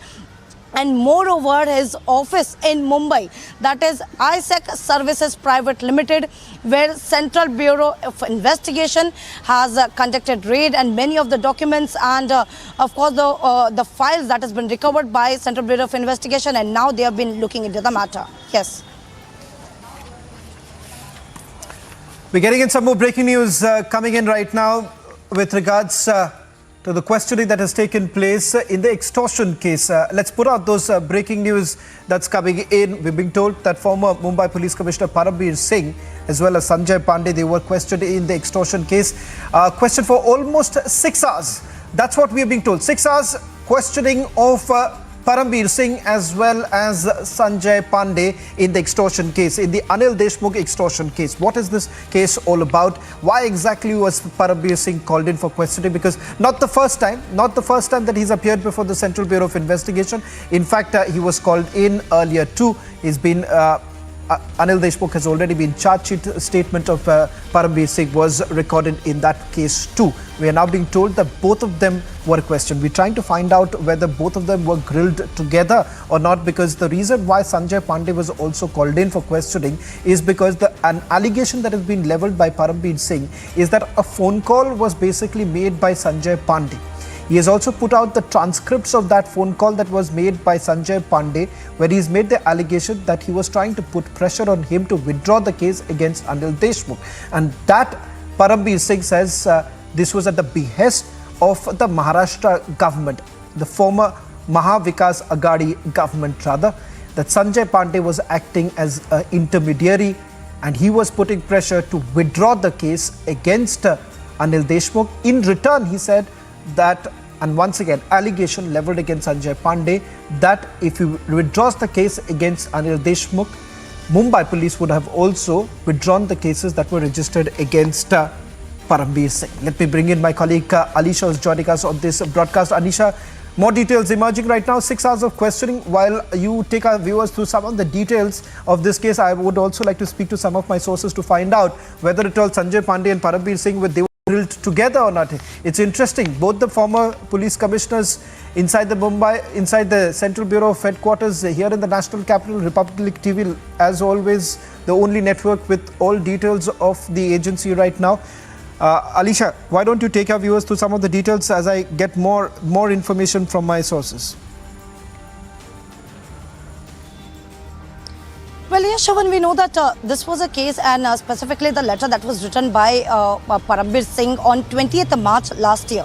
The letter was written to the former Chief Minister Uddhav Thackeray, clearly stating that Anil Deshmukh, who was then Home Minister, has asked the police officials, some of the police officials, including Sachin Waze, who called to his official bungalow, that is Gyaneshwar, and he has asked all the police officials to extort money from the restaurant or the hotels across Mumbai, because he also given a number, the number that has been mentioned in the letter, same written by Parambir Singh to former Chief Minister Uddhav Thackeray, that there are 1,740 hotels and restaurants across Mumbai where Anil Deshmukh has asked to take money that is monthly at least 2 to 3 lakhs, to collect 2 to 3 lakhs from the same hotel. And that is when Parambir Singh has wrote a letter to expose Anil Deshmukh at that point of time, and clearly given that letter to Uddhav Thackeray and also to the then Deputy Chief Minister Ajit Pawar. He also informed that, and it was earlier informed to the many of the ministers, then ministers in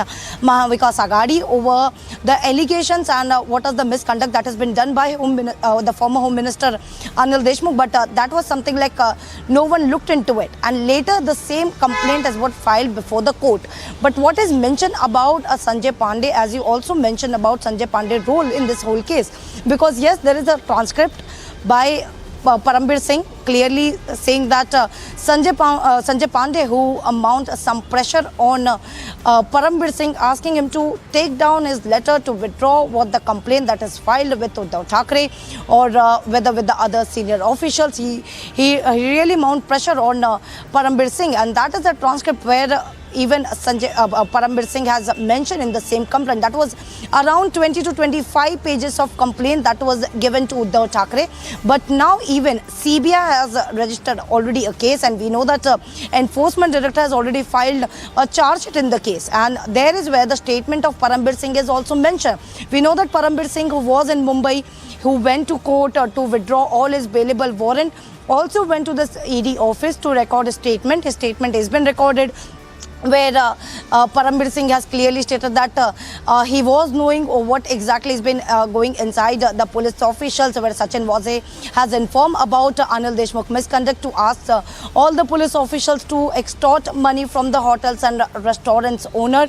But that was the complaint, that was something not look into it, and now even the CBI has been looking into the matter, where as you mentioned, that 6 hours of investigation that was ongoing with CBI, and of course it is to be known because whether both were confronted with each other, because at one point where Parambir Singh was questioned and also Sanjay Pandey was questioned. So yes, it's a matter to know that whether both were confronted, because that was a letter that was given by Parambir Singh, also mentioning that Sanjay Pandey, who was Maharashtra DGP, forced Parambir Singh to take down his complaint.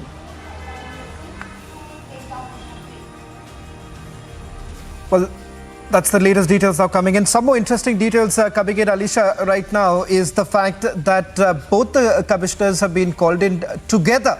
In fact, questioned together.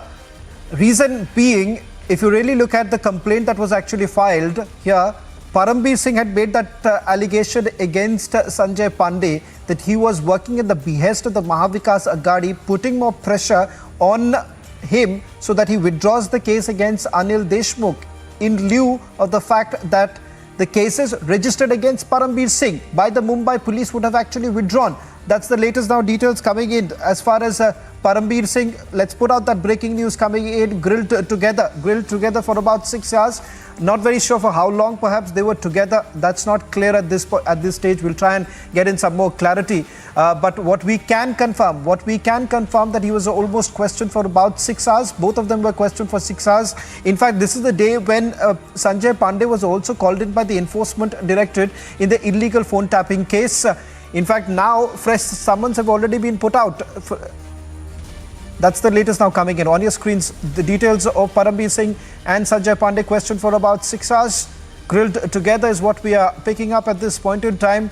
It's going to be very interesting to see if they were grilled together for almost the entire period. Not very sure at this point in time. We're trying to get in some details right now from the agency, but it's unlikely that we'll get it immediately. But all that we can tell our viewers right now is that Parambir Singh, Sanjay Pandey, they were quizzed together for about 6 hours in the national capital in the Maharashtra extortion case.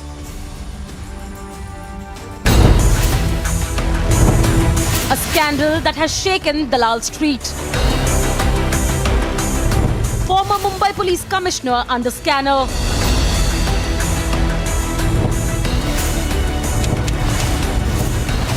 Scandal hits the NSE again.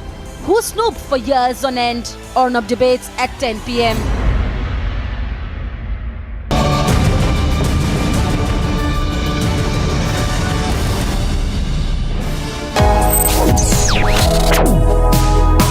Reading allows us to become familiar with ourselves. We don't read, we won't know what is knowledge. I just find it very interesting to know people's lives, how they went through certain situations, how they dealt with things. So wherever you want to go in life, if you read books along those lines, then that would really help you in growing. Reading could mean a million different things to every individual. What does it mean to you? Visit readindia.info to find out more.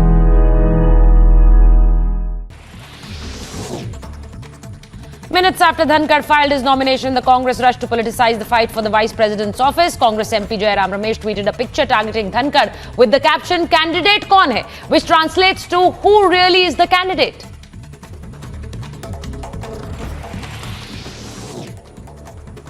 In another big setback for the former Mumbai Police Commissioner Sanjay Pandey, 2 more cases have been registered against him, one by the CBI and the other by the Enforcement Directorate. Former NSE CEOs Chitra, Ramkrishna and Ravi Narayan were also named in the case.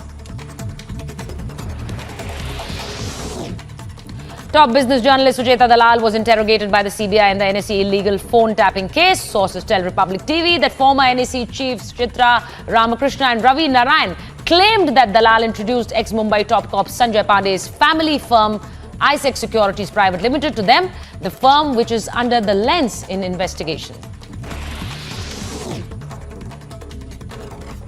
In a big development amid the ongoing debate over a cryptocurrency ban, the Finance Ministry, in a written response to a question in the Lok Sabha, said the RBI is of the view that cryptocurrencies must be prohibited in the country.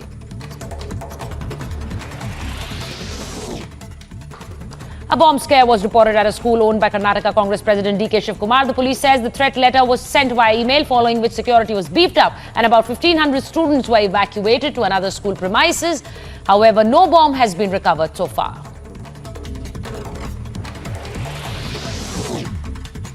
Twelve people lost their lives and 15 were rescued after a Maharashtra Roadways bus en route Pune from Indore fell off the Khalghat Sanjay Setu in Dhar district. 40 passengers were on board the ill-fated bus. The cause of the accident is yet to be determined.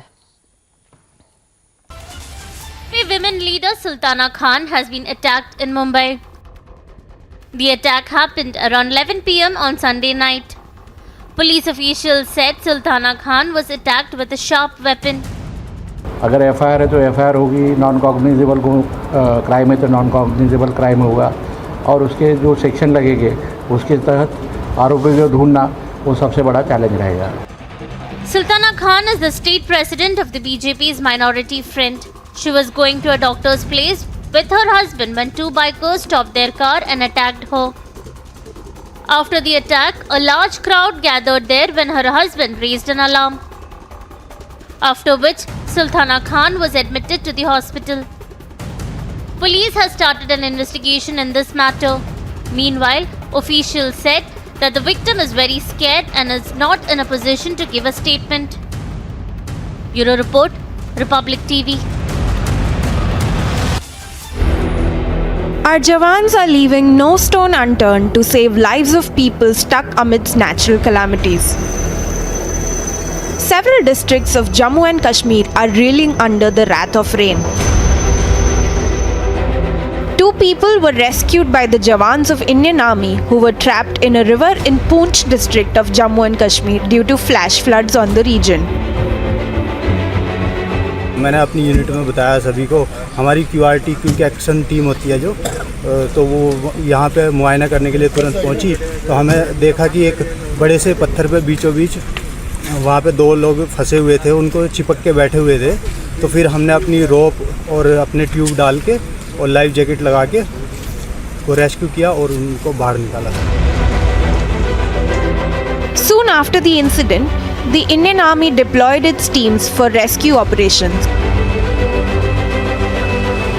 The two victims were transferred to a nearby hospital for immediate medical assistance.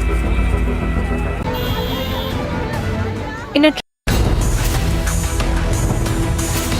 Desperate Yashwant Sinha politicizes presidential election.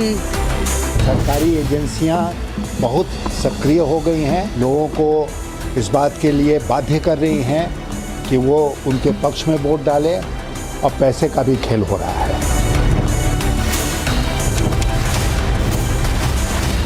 On the back foot, Yashwant politicizes race to Raisina Hill, debating tonight at 9 p.m. That's all that we could pack in this edition of This Is Exclusive, a story which has shaken the business world. On the other side, live and breaking with my colleague, Senior Executive Editor Abhishek Kapoor. Thank you so much, Shawan. Presidential polls, Yashwant Sinha controversy, the NSE scam, all that and more in this 6:30 p.m. live and breaking. Here are the headlines.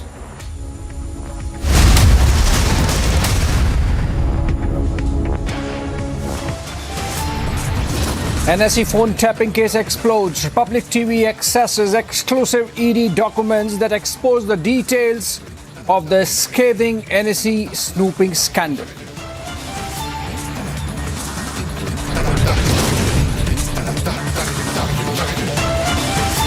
Former Mumbai Police Commissioners Paramveer and Sanjay Pandey grilled together in the Anil Deshmukh case.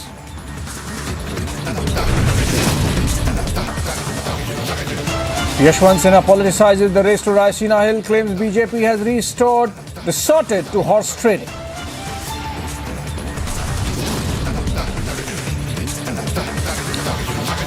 And from Gujarat to Assam to Odisha, open cross voting comes as last minute surprise in the race to Raisina.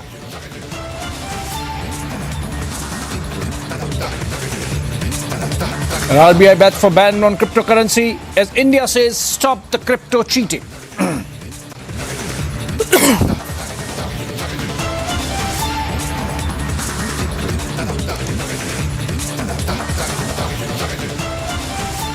All right, pictures coming in of opposition parties meeting to strategize for the rest of the parliament session, and we have seen how they have been able to get a candidate for the vice president's election in Margaret Alva, and now the opposition meeting at Sharad Pawar's residence to review how the presidential polls went today. Remember, the reports coming in from at least 6 states of cross-voting, including from Assam, from Odisha, from Jharkhand, from Gujarat, from Uttar Pradesh.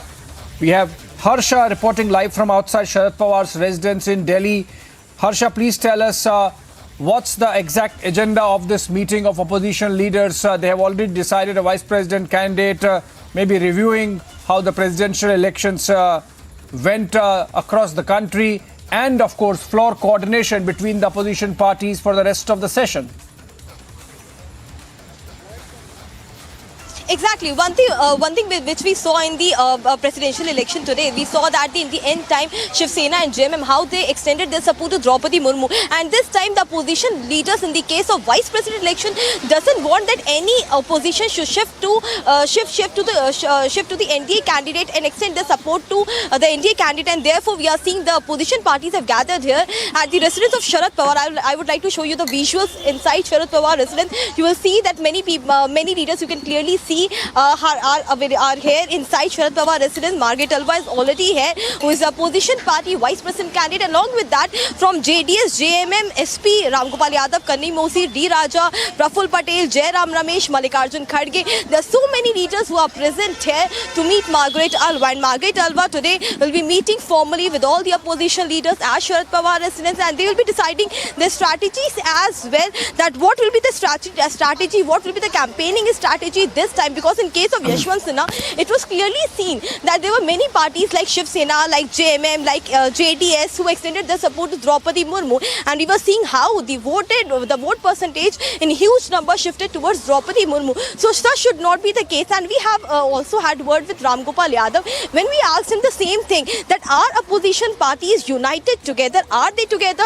Will all of them will support Margaret Alva, and in the end time will they be together? Because in case of Yashwant Sinha, we didn't see that. Then Ramgopal Yadav clearly stated that those in the party, like those in JMM or Shiv Sena who supported Draupadi Murmu, they were pro-BJP and they were not with opposition parties. Though these were the views which are coming from Ramgopal Yadav, SP leaders. So we have seen here the strategy will start. This from 6 p.m. onward, the meeting has started at Sharad Pawar residence. We'll wait and watch, because we are expecting that Margaret Alva, after meeting with all the opposition leader, if she could speak with us, if she could share her voice, her strategy, her planning, the way she will be campaigning, because we saw a huge campaign from the side of Yashwant Sinha, how he campaigned from states to states and visited various places. So right now we are here camped outside the residence of Sharad Pawar, waiting for the meeting to end, and we'll see if Margaret Alva shares any thoughts of her with us. Yes, back to the studio.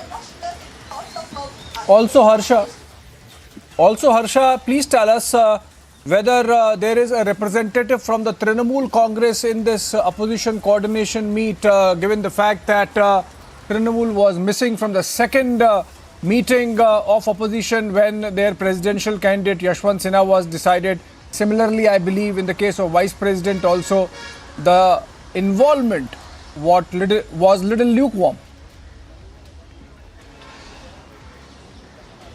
Exactly how we saw in the case of Yashwant Sinha. In the starting, we saw Mamata Banerjee supporting Yashwant Sinha, but in the end, we saw how they had a very cold attitude towards Yashwant Sinha. And let me tell you, the question you asked, yes, we are here since 5 o'clock, and we didn't see any TMC leader who has come to Sharad Pawar residence. None of MP or any representative from Trinamool Congress, Mamata Banerjee party has arrived here, because opposition party meeting has already started. People from the parties who are from north to south, every party is here. Including JDS, including RJD, including JMM, including Samajwadi Party, including many other parties. All are here. RSP as well, Congress as well, NCP as well. All are here. Sitaram Yechuri is himself here, who has reached the last year at Sharad Pawar residence. But none representative from Trinamool Congress has reached here to Sharad Pawar residence. So we are expecting the same kind of cold behavior could also be seen in the case of vice presidential election as well, as we saw in the presidential election, because we saw in case of Yashwant Sinha, Mamata Banerjee since starting was extending her support to Yashwant Sinha, but in the end, there were many TMC leaders who internally decided that they will vote for the tribal lady, who will vote for Draupadi Murmu, and a clash was clearly seen inside Trinamool Congress. Yes.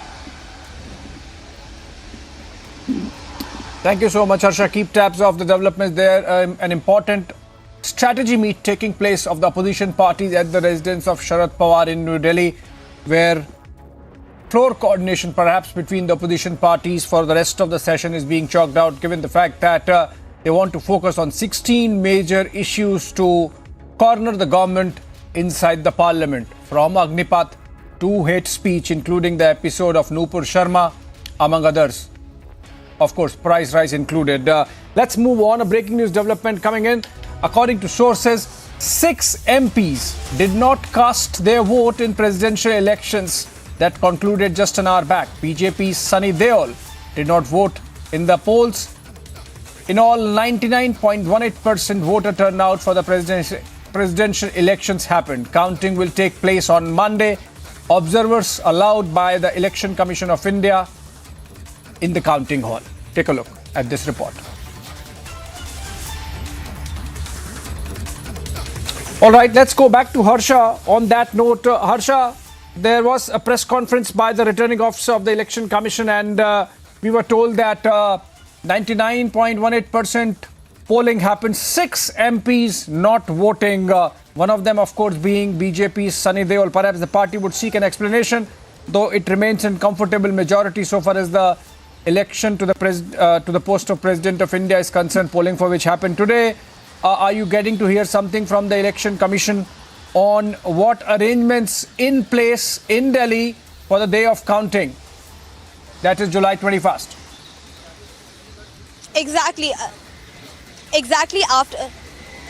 Exactly after this voting, the ballot papers have been secretly kept. The ballot papers have been kept in the secret boxes, which has been made to go to the different location. The counting will happen on 21st July. But yes, the voter turnout was huge, which was 99.18%. But 6 MPs were not present. They didn't cast their vote involving Sunny. They also BJP could take any action, but yet now we have not got any word from BJP senior authorities that if any action would be taken. But yes, 51% of the vote has contributed from the BJP leaders itself, and the rest from the support of the opposition leaders, which they got from AIDMK, BJD and others. But yes, ballot papers, the pink and the green one, because green one were the ballot papers of the MPs and pink one were the ballot papers of the MLAs, all have been kept at a very secretive places, and the counting will start on 21st of July, and hence on 25th the oath ceremony will be taken of the winning president candidate. Yes, back to the studio.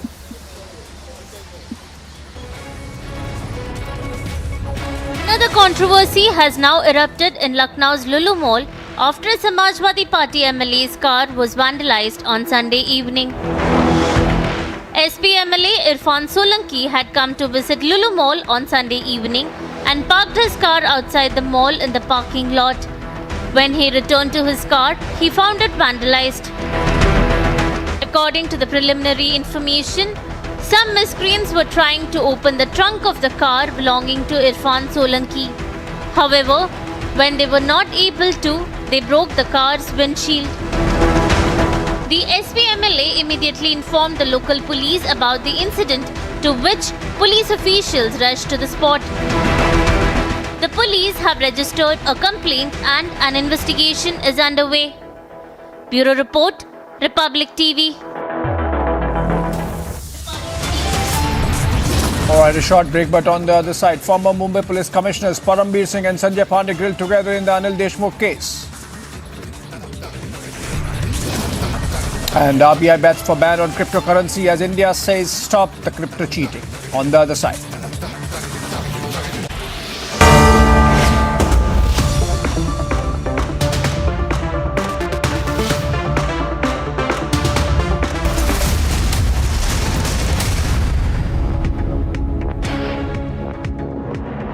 In the global employability rankings by Times Higher Education UK, only the following 6 institutions from India are ranked amongst the top 230 in the world for having the most employable graduates. IIT Delhi, IISc Bangalore, IIT Bombay, IIM Ahmedabad, IIT Kharagpur and Amity University.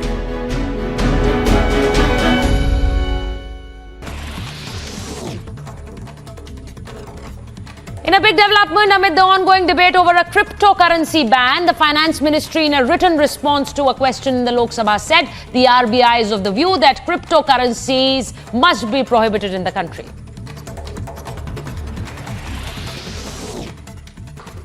A bomb scare was reported at a school owned by Karnataka Congress President DK Shivkumar. The police says the threat letter was sent via email, following which security was beefed up and about 1,500 students were evacuated to another school premises. However, no bomb has been recovered so far.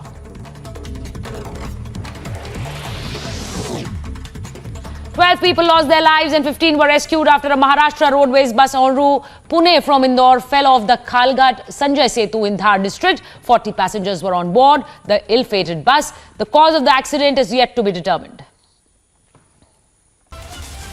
Women leader Sultana Khan has been attacked in Mumbai. The attack happened around 11 p.m. on Sunday night. Police officials said Sultana Khan was attacked with a sharp weapon. अगर FIR है तो FIR होगी, non cognizable crime है तो non cognizable crime होगा और उसके जो सेक्शन लगेंगे उसके तहत आरोपी को ढूंढना वो सबसे बड़ा चैलेंज रहेगा. Sultana Khan is the state president of the BJP's minority front. She was going to a doctor's place with her husband when two bikers stopped their car and attacked her. After the attack, a large crowd gathered there when her husband raised an alarm. After which, Sultana Khan was admitted to the hospital. Police has started an investigation in this matter. Meanwhile, officials said that the victim is very scared and is not in a position to give a statement.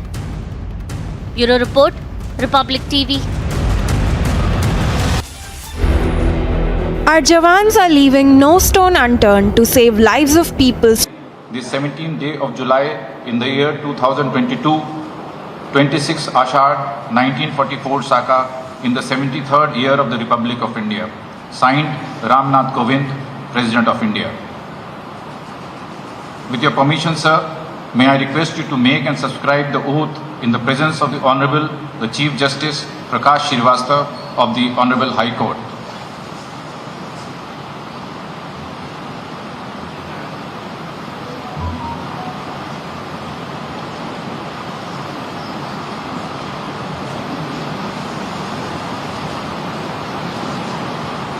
मैं ल गणेशन ईश्वर की शपथ लेता हूँ कि मैं श्रद्धापूर्वक पश्चिम बंगाल के राज्यपाल के पद का कार्यपालन करूँगा तथा अपनी पूरी योग्यता में संविधान और विधि का परिरक्षण, संरक्षण और प्रतिरक्षण करूँगा और मैं पश्चिम बंगाल की जनता की सेवा और कल्याण में निरत रहूँगा.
With your permission, sir, the proceedings may now close. Requesting everyone to rise for the national anthem.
All right, that was the oath-taking ceremony of new West Bengal Governor La Galeson, who has been given additional charge of the state. He happens to be the governor of Manipur and now would also officiate as the governor of the state of West Bengal following resignation of Jagdeep Dhankar, who is now the vice presidential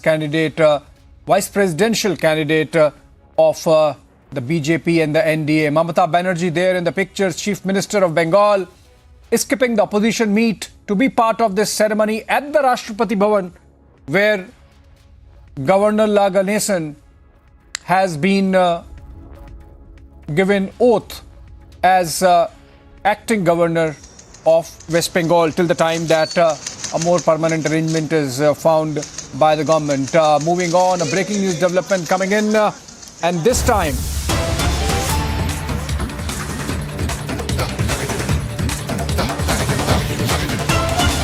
Nupur Sharma again approached the Supreme Court with her statements against the Prophet, seeking a stay on the arrest in the 9 FIRs lodged against her.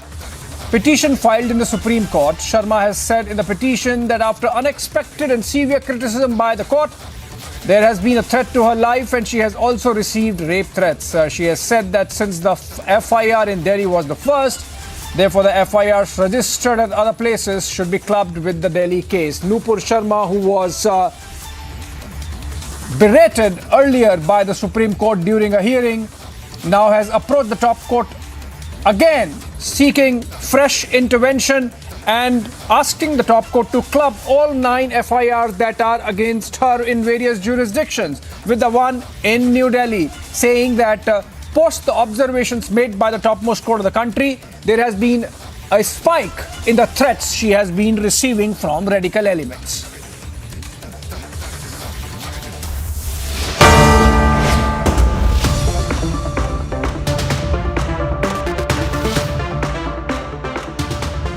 In the global employability rankings by Times Higher Education UK, only the following 6 institutions from India are ranked amongst the top 230 in the world for having the most employable graduates: IIT Delhi, IISc Bangalore, IIT Bombay, IIM Ahmedabad, IIT Kharagpur and Amity University.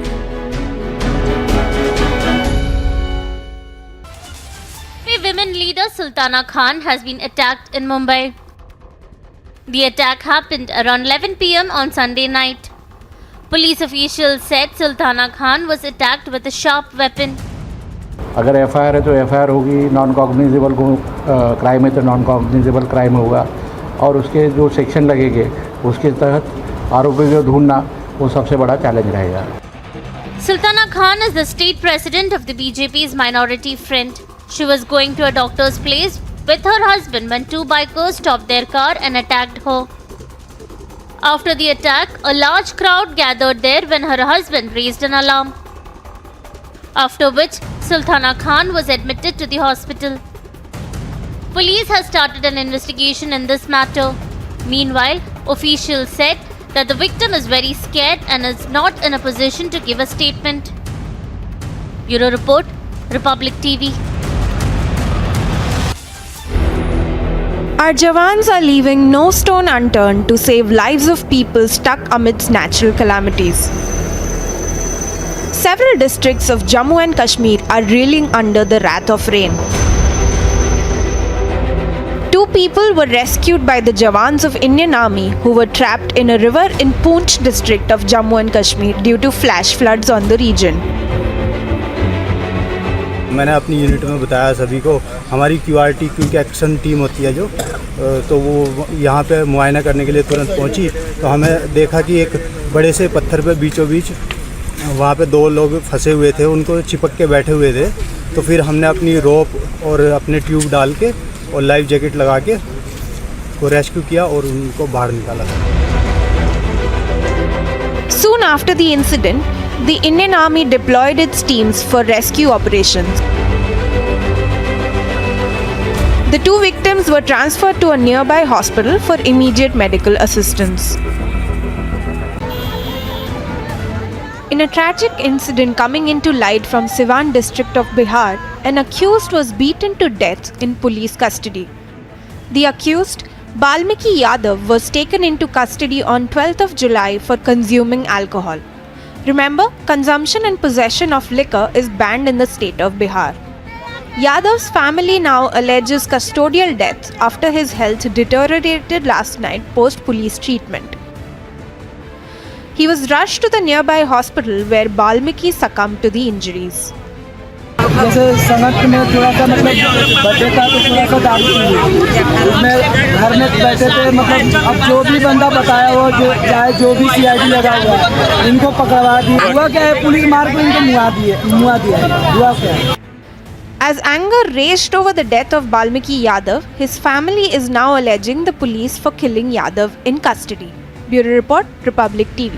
Coming to school, and immediately all the students in the school premises, close to 1,500 students who were studying in that school, have been shifted to the safest premises. And what we also get to learn is the Deputy Commissioner of Police West, what the spot has checked all the places and they haven't found anything so far in the premises. But still, there are bomb squad and other police persons who are still searching if they are able to find anything in the premises. As of now, they have received a mail but nothing has been found at the spot.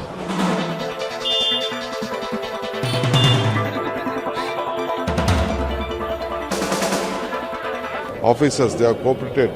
Immediately I have given instruction to my secretary and all the staff to vacate the entire building. The children was there.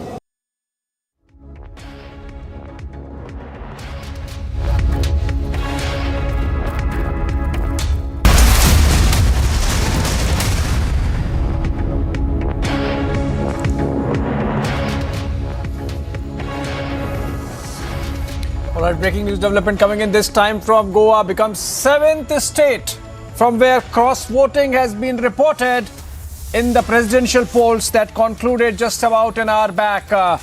We are told that Carlos Ferreira of the Congress, MLA Carlos Ferreira, has informed his voters that he voted as per his conscience. It's likely that 4 other MLAs of the Congress party cross-voted. That's a very important development coming in.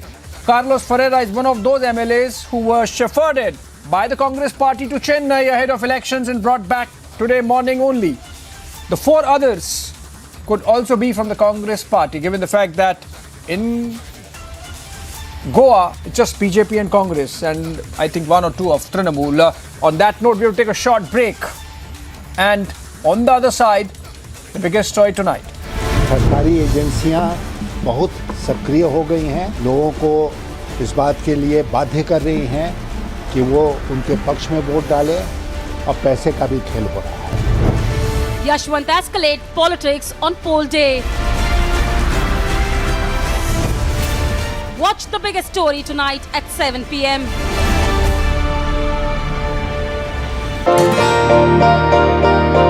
ನಾನು ಒಂದು agriculture ರಿಲೇಷನ್ಸಲ್ಲಿ ಕೆಲಸ ಮಾಡ್ತಾಯಿದ್ದೆ. ಅದರಲ್ಲಿ ನಾನು ಸಂಪಾದನೆ ಮಾಡಿದಂಥ ಹಣ daily 25ರಿಂದ 30% ಹಣ ಕಮಿಷನ್ ಹೋಗ್ತಾಯಿತ್ತು. ನಮ್ಮ ಮನೆಗೆ ಏನು ಸಹ ತೊಗೊಂಡೋಗ್ತಾ ಇರಲಿಲ್ಲ. ಅದೇ ಒಂದು ಮೈನ್ ಕಂಪ್ನಿಗೆ ಜಾಯ್ನ್ ಆಗಿದ್ದೀನಿ. ಅದರಲ್ಲಿ 0 ಕಮಿಷನ್ ಇದೆ. ಅದರಿಂದ ಸಂಪೂರ್ಣ ನಾನು ದುಡ್ದಂಥ ಸಂಪೂರ್ಣ ಹಣವನ್ನು ನನ್ನ ಮನೆಗೆ ಸಹ ತೊಗೊಂಡೋಗ್ತಾಯಿದ್ದೀನಿ. ಅದರಲ್ಲಿ ಇನ್ನೊಂದು ಏನಪ್ಪ ಬೆನಿಫಿಟ್ಟು ಅಂತ ಅಂದರೆ 5 ಲಕ್ಷ ಡ್ರೈವರ್ಗೆ ಹೆಲ್ತ್ ಇನ್ಸೂರೆನ್ಸ್ ಕೊಡ್ತಾಯಿದ್ದಾರೆ. ಇದರಲ್ಲಿ ತಿಂಗಳಿಗೆ 2,999 ರೂಪಾಯಿ ರೀಚಾರ್ಜ್ ಇದೆ. ಇಲ್ಲ ಒನ್ ಡೇಗೆ 149 ರೂಪೀಸ್ ರೀಚಾರ್ಜ್ ಇದೆ. ನಾನು ಎಷ್ಟು ದುಡಿತೀನೋ ಅಷ್ಟು ಸಂಪೂರ್ಣ ಹಣ ನನ್ನ ಮನೆಗೆ ತೊಗೊಂಡೋಗ್ತಾಯಿದ್ದೀನಿ. ಇದರಿಂದ ನನ್ನ ಫ್ಯಾಮಿಲಿ ಸಹ ನನ್ನ ಕುಟುಂಬ ಸಹ ತುಂಬ ಖುಷಿಯಾಗಿದೆ.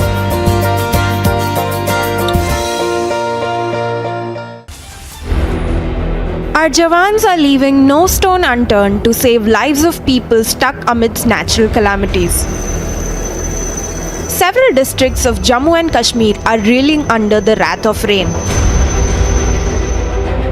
2 people were rescued by the Jawans of Indian Army who were trapped in a river in Poonch district of Jammu and Kashmir due to flash floods on the region. मैंने अपनी यूनिट में बताया सभी को, हमारी QRT क्विक एक्शन टीम होती है जो, तो वो यहाँ पे मुआयना करने के लिए तुरंत पहुँची. तो हमें देखा कि एक बड़े से पत्थर पे बीचों बीच वहाँ पे 2 लोग फंसे हुए थे, उनको चिपक के बैठे हुए थे. तो फिर हमने अपनी रोप और अपने ट्यूब डाल के और लाइफ जैकेट लगा के वो रेस्क्यू किया और उनको बाहर निकाला. Soon Soon after the incident, the Indian Army deployed its teams for rescue operations. The two victims were transferred to a nearby hospital for immediate medical assistance. In a tragic incident coming into light from Siwan district of Bihar, an accused was beaten to death in police custody. The accused, Balmiki Yadav, was taken into custody on 12th of July for consuming alcohol. Remember, consumption and possession of liquor is banned in the state of Bihar. Yadav's family now alleges custodial death after his health deteriorated last night post-police treatment. He was rushed to the nearby hospital where Balmiki succumbed to the injuries.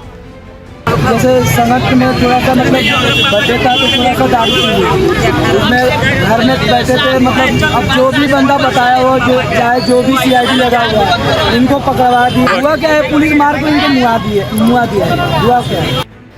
As anger raged over the death of Balmiki Yadav, his family is now alleging the police for killing Yadav in custody. Bureau Report, Republic TV. Coming to school, and immediately all the students in the school premises, close to 1,500 students who were studying in that school, have been shifted to the safest premises. And what we also get to learn is the Deputy Commissioner of Police West, what the spot has checked all the places and they haven't found anything so far in the premises. But still, there are bomb squad and other police persons who are still searching if they are able to find anything in the premises. As of now, they have received a mail but nothing has been found at the spot.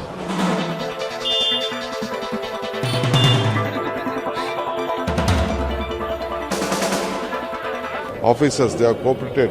Immediately I have given instruction to my secretary and all the staff to vacate the entire building. The children was there, almost 1,500 odd. We have shifted all the children. Now the inspection is going on. Minutes after Dhankar filed his nomination, the Congress rushed to politicize the fight for the Vice President's office. Congress MP Jairam Ramesh tweeted a picture targeting Dhankar with the caption, "Candidate kaun hai?" which translates... All right, this is all we had in 6:30 p.m. live and breaking. For biggest story of the day, it's biggest story tonight with Niranjan from Mumbai studios. Thank you for that, Abhishek. I don't think there are any surprises about who's going to be the next president of India, but there are surprises certainly for the opposition, which has shown its disunity this evening. That's our biggest story tonight. Request you to stay with us, Abhishek. Here are the headlines at 7 p.m. this evening.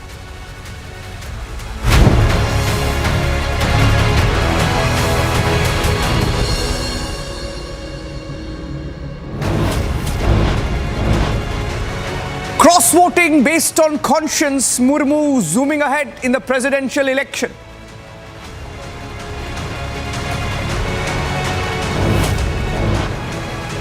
Murmu said to be India's next president. Yashwant Sinha getting really desperate in the last few hours.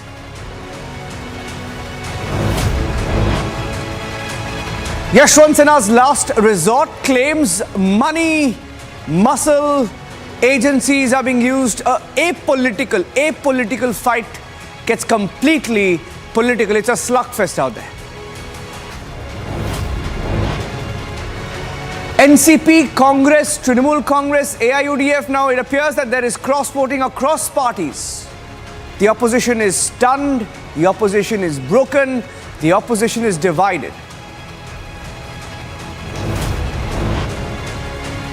Phone tapping scandal, the Republic expose stunning the business world.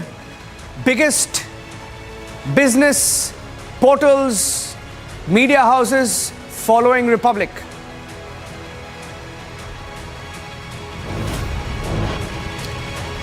More on the phone tapping scandal. ED and CBI go after Sanjay Pandey in the NSE linked phone tapping. The former Mumbai police commissioner is in big trouble.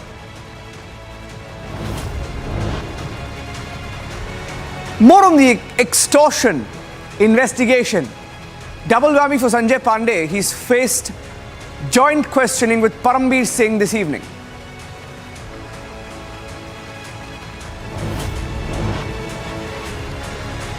Crypto ban after the global crypto crash. RBI says no, they want a complete ban on cryptocurrencies.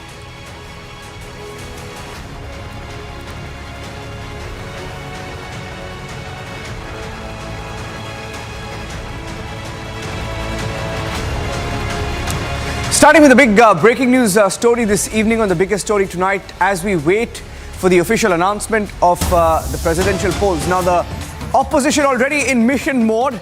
They're already in mission mode, planning, strategizing on who should be the next vice president of India. Those are pictures coming in from the national capital. First pictures on Republic. First on Republic, the vice president huddle.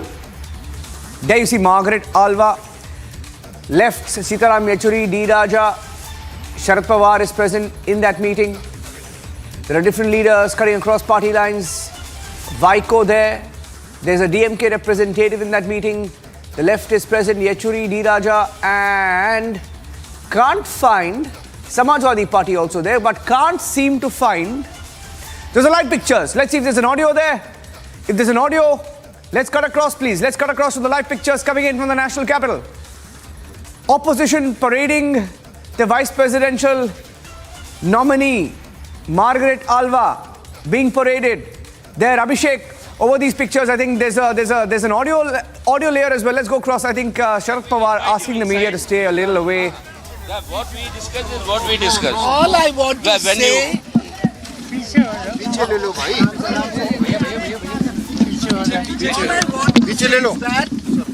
I was invited to meet all the leaders who have supported me to fight for the election of the vice president. So we have met. I thank all of them for the trust they have reposed in me.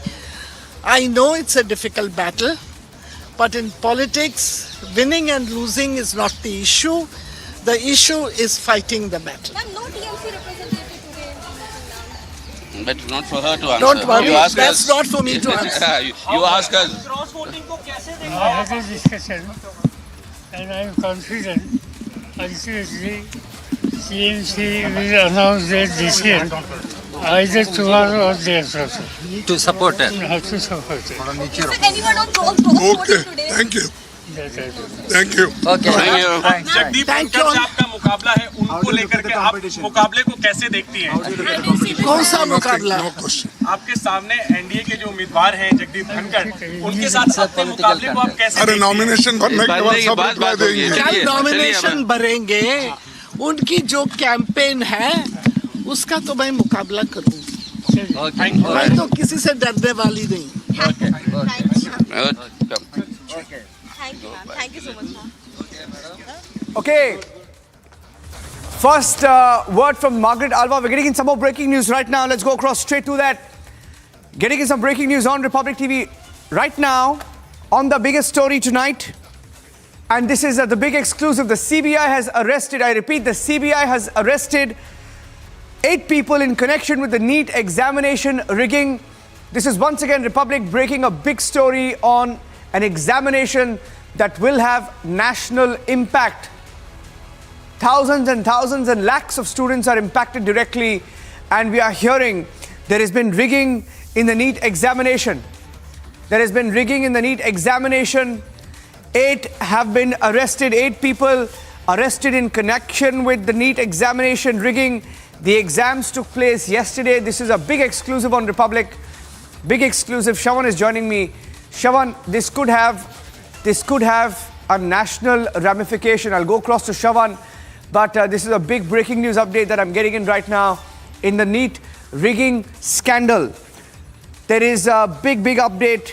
8 of them have been arrested in this case, and the NEET examinations took place in the last few days, and there have been controversies in different parts of the country, in fact. Different parts of the country. And just to tell our viewers how many people, how many students are really impacted. 95% attendance was recorded with a record 18.7 lakh applicants. 18.7 lakh applicants, and it's received the highest number of applications ever.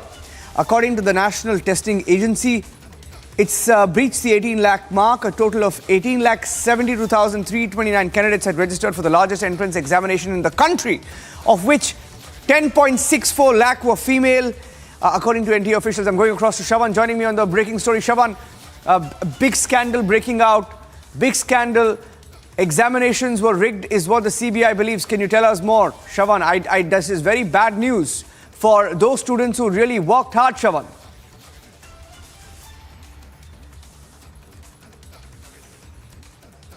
This is a big development. Just a day after the examination has taken place, we are now being told that about 8 people have been arrested. In fact, we're just going to put out the details. This is the FIR copy that I've just got my hands on. And they're putting out full details of how this is coming. In fact, Raja, I'm just going to mic up. If you can just hold on for a minute. Yes, I'm here. Get your mic up. For a minute, I'll just mic up. We can hear you now. So let's just quickly take our viewers through all the details that we're getting in right now. In fact, this is what they're saying. A reliable source information has been received that Ministry of Education, Government of India has established the National Testing Agency as an independent, autonomous and self-sustained premier testing organizer for conducting, I'm just skipping that, coming to the part where they've got the information that NT has been trusted with the responsibility to conduct the NEET examinations for admissions to MBBS and others. And here they are saying that this is the information. Information revealed that NEET undergraduate is being conducted on 17th in offline mode as a uniform entrance examination. Information revealed that one Sushil Ranjan, a resident of Delhi, Brij Mohan Singh, Pappu, Uma Shankar Gupta, unknown others in criminal conspiracy with each other involved in arranging solvers who will impersonate themselves as real candidates in the said exam at several exam centers of Delhi, Haryana. Impersonators will appear in the NEET undergraduate exam 2002 in place of actual candidates and give exam in lieu of huge money. They are basically saying, if I have to just sum it up, there are people who are impersonating, appearing in these examinations. It turns out that 8 people who have been accused. In fact, we've got the full list of the accused here. Take a look at it. It's the 8 accused here. Sushil Ranjan, Pappu, Uma Shankar, Nidhi, Krishna. That's the full list. It turns out that they were the ones who were getting people who could solve the exams. They were doing it in return of money. We're not very sure how much money are we really talking about. Perhaps in a short while from now, we'll get those details also. I'll just take you through the modus operandi also, Niranjan. They're saying that information further revealed that the user IDs and passwords of the candidates appearing for the examination have been collected by the above mentioned suspect persons and their associates, and necessary modifications have been made for getting desired examination centers as planned by them. They also use the process of mixing, morphing photographs to facilitate use of proxy candidates for appearing in the examination. Copies of the identity cards of the candidates are being collected for the purpose of making forged ID cards. Now, this is the full details coming in. All solvers and middlemen along with their associates had come to Delhi on the 16th and were staying at some hotels in Delhi. So this is a massive racket. And what's even more shocking is that the examination just took place yesterday. The details now emerging, perhaps, Niranjan, the Central Bureau of Investigation could have laid a trap at this point in time. Only after that, they have made these arrests. This is a massive racket which has been now solved by the Central Bureau of Investigation. Whether there would be more number of people who could be arrested, that we do not know. We are not very sure with regards to what's the total amount that we are really looking at. But what is shocking is that perhaps this was a criminal conspiracy hatched much before the examinations actually took place, and they were waiting for the examinations to get over so that they could be caught red-handed. And it turns out that the information that the ministry actually had and was shared by the Central Bureau of Investigation turns out to be true, that a large-scale racket was basically underway. Staying with this story, Shravan, I'm staying with this story because it impacts 18 lakh students. I repeat, 18 lakh students, that's 1.8 million students across India. And Shravan has full details of that. In fact, it impacts so many lives. And on the show this evening, in fact, Shravan, on the show, when we started the show, we wanted to get you details of how students who appeared for NEET faced issues in Kerala, Jammu and Maharashtra. But you know, today, if something is going to devastate them, this is it. Can you please tell us what happened in Delhi and Haryana? Tell our viewers more about this, Shravan. I think viewers just want to know where this was rigged, how this was rigged. That is it. Where was this rigged? How was this rigged? Okay, so the details that we're getting right now, because it's preliminary, if I may say so, because I believe, Niranjan, we're the first network to get this information once again.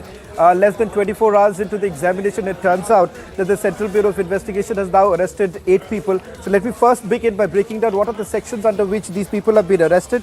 Sections of 120B, that's criminal conspiracy, read with 419, 420, 467, 466 and 471 of the IPC. 8 people have been named in this particular FIR list. This is the list of the accused persons. Sushil Ranjan, Brij Mohan Singh, Pappu, Uma Shankar Gupta, Nidhi, Krishna Shankar Yogi, Sunny Ranjan, Raghunandan, Jeepupal, Himendra, Bharat Singh and unknown others. This is the entire list of the accused, of which 8 people have been arrested. With regards to the information that we have at this point in time as to when exactly it all started, they say that they had got this information. It's a source-based information, in fact. They're saying a source-based information that was received from the Ministry of Education, which had established a national testing agency. It's an independent, autonomous, self-sustained premier testing organization for conducting these examinations. In fact, they are saying that this was a day before the examination. The examination is in offline mode. It's a uniform entrance examination from 2 o'clock to about 5:20 in the evening is what they say. The information that the CBI got is this Sushil Ranjan, accused number 1, who is a resident of Gautam Nagar in Delhi, along with Brij Mohan Singh, Pappu, Uma Shankar Gupta and unknown others. They are the ones who entered into a criminal conspiracy with each other. They are the ones who involved in arranging solvers, who essentially impersonated themselves as real candidates in the said exam at several centers of Delhi and Haryana. So let me emphasize this for all the students who perhaps are also tuning in right now. As I understand, it's at 2 centers, like at least in 2 cities, not 2 centers, 2 cities. It's in Delhi and in Haryana. Not very sure where exactly in Haryana, but there is no mention of that. Perhaps in a short while from now, we'll get all the details with regards to which are the centers which were basically tracked down. But they say that impersonators will appear in the NEET UG exam in place of actual candidates and give exam in lieu of huge money. This line indicates, Niranjan, that this information came in much before the examination and they were waiting for I think what we'll do, Shawan, what we'll do is, so that they could be caught. Now, okay, I'll tell you what we'll do is, because there are 1.8 million people, right, who have written the examinations, and they will want to know what is going on. So what we will now do is we will open all our lines. All lines are open on Republic TV. On the bottom of your screens, you'll find the grid. That's the bottom of your screen. We'll take your calls on Republic. You can ask Shawan your question, and Shawan will be able to tell you, because it's 1.8 million students, Shawan. And I think they would want to know what was going on. So all lines are open on Republic. We'll fire the father grid there, that's at the bottom of the screen. We'll just fire that so that you can continue to tell our viewers. So this was primarily you're saying in Delhi and Haryana, in the NCR region, right, Shawan? In the NCR region. And do we know whether this was a national racket? Well, as of now, well, the call that I got from my source within the central agency, and if I can quote the source at this point in time, is that they are saying that this is a massive national scandal. Reason being is that it could perhaps impact a lot number of students, and that is the reason why they had to act upon it faster. Now, what is going to happen hereafter, something we'll have to wait and watch, because not very sure the kind of responses that has to basically come in from the ministry itself, because it's going to be important to see how exactly that impacts the examination itself. Or is it going to be localized to the fact that only those who impersonated on behalf of the real candidates, they are the ones who are going to be taken in the custody? Will it be more than that? That is an information we'll have to dig a little further. But all that I can tell our viewers right now is that the exact information, the correct information that we have is that 8 people have already been arrested. 11 people were actually named in this FIR. I believe that most of these people who have been named in the FIR are those who carried out this entire criminal conspiracy or hatched this entire criminal conspiracy, because the main person, I'm told, is a man who goes by the name Sushil Ranjan. He is a resident of Gautam Nivas, Gautam Nagar in the national capital. Brij Mohan Singh, Pappu, Uma Shankar Gupta. These are the people who are arranging. And the word that has been written in the FIR that has been accessed by Republic TV is that they were arranging solvers who will impersonate themselves as the real candidates in the said exam at several exam centers. Once again, important to point out, Niranjan, several exam centers of Delhi and Haryana. So there is a high possibility. We'll look at the numbers in a short while from now and put out those details on our website, also republicworld.com. Full details, exact how many centers, whether at all the agency is going to share the names of the centers, I'm not very sure right now, because this is a developing story. That the investigation is still underway, but it's important to point out because this has come just a day after the examination. So if you exactly want to know how this happened, I'm given to understand that information further revealed, and I'm quoting once again from the FIR, that the user IDs and passwords of the candidates appearing for the examination have been collected by these people, Brij Mohan and others, the entire gang, the accused. They are the ones who had collected their associates. Necessary modifications were made for getting desired examination centers as planned by them, so there is a possibility.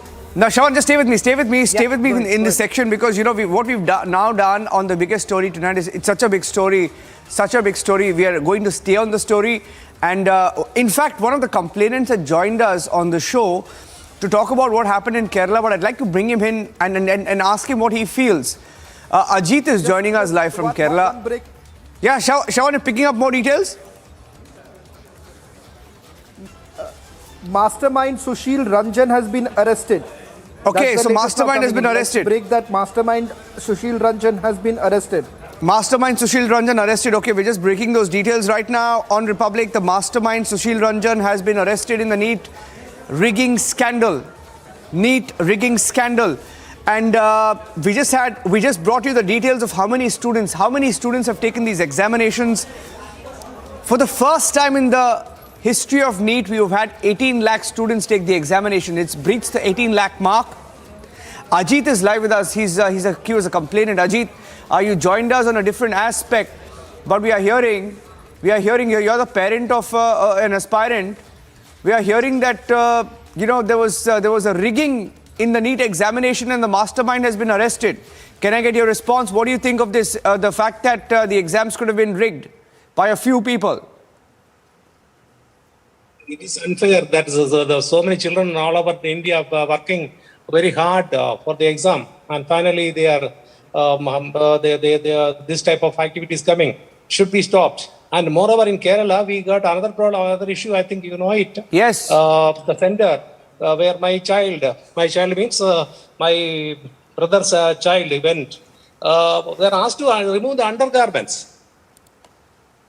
Yes, I know about that, and that's why actually we called you live to get your view on that. But this is turning out to be a much bigger story, because it's such a big story. If the exams were rigged, 18 lakh students let down. Ajit, can I get your views on that? Because I'm sure every student has really studied, given it their everything. No, but their last 3-4 years, they are working hard for this one day. And those who are doing this type of thing, rigging, they don't understand. They want money. So it is the future of so many children. So it is, children and parents, we are all worried. So what is how can we ask our children to work for this? Absolutely. Ajit, stay with me, because my colleague Shawan, who's just broken the story live from Delhi, is picking up more details. Shawan, can you tell us more? You're picking up details about fresh arrests being made. The mastermind, Sushil Ranjan, do we know who he is, how he was operating? And I think we're getting in some callers as well. Let's see if we have... Sorry. Raghavendra Murthy is our first caller. Raghavendra Murthy is dialing us in. Raghavendra Murthy, do you have a question? My colleague Shawan has the details of the NEET rigging scandal. Do you have a question for him? Yeah, certainly I have a question, because it's such a big unit. Government is conducting the exams, and how can this loopholes... Very bad line. I have a very poor audio line with you there, Raghavendra. Can you hear me now? Let's see if we can, it's better. Can you hear me now? Okay, Raghavendra Murthy calling us in from Bengaluru there, but just lost the line with Raghavendra. Let me go back to you, Shawan. Tell us more about the mastermind. As far as the mastermind is concerned, he goes by the name of Sushil Ranjan. Sushil Ranjan. In fact, I've got the address also. Perhaps we'll also send out our reporters, because turns out that this man, the mastermind who's basically responsible for this massive rigging racket that is taken place, busted once again. And this is not the first time.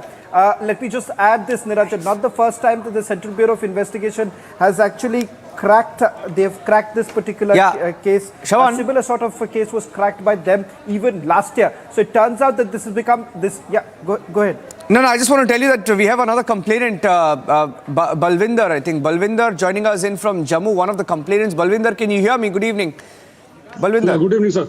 Yeah, just getting in breaking news now that the CBI has made arrests in the NEET story. That NEET was rigged. NEET was rigged. 1.8 million students wrote the exam, but we are hearing that NEET was rigged by a few people.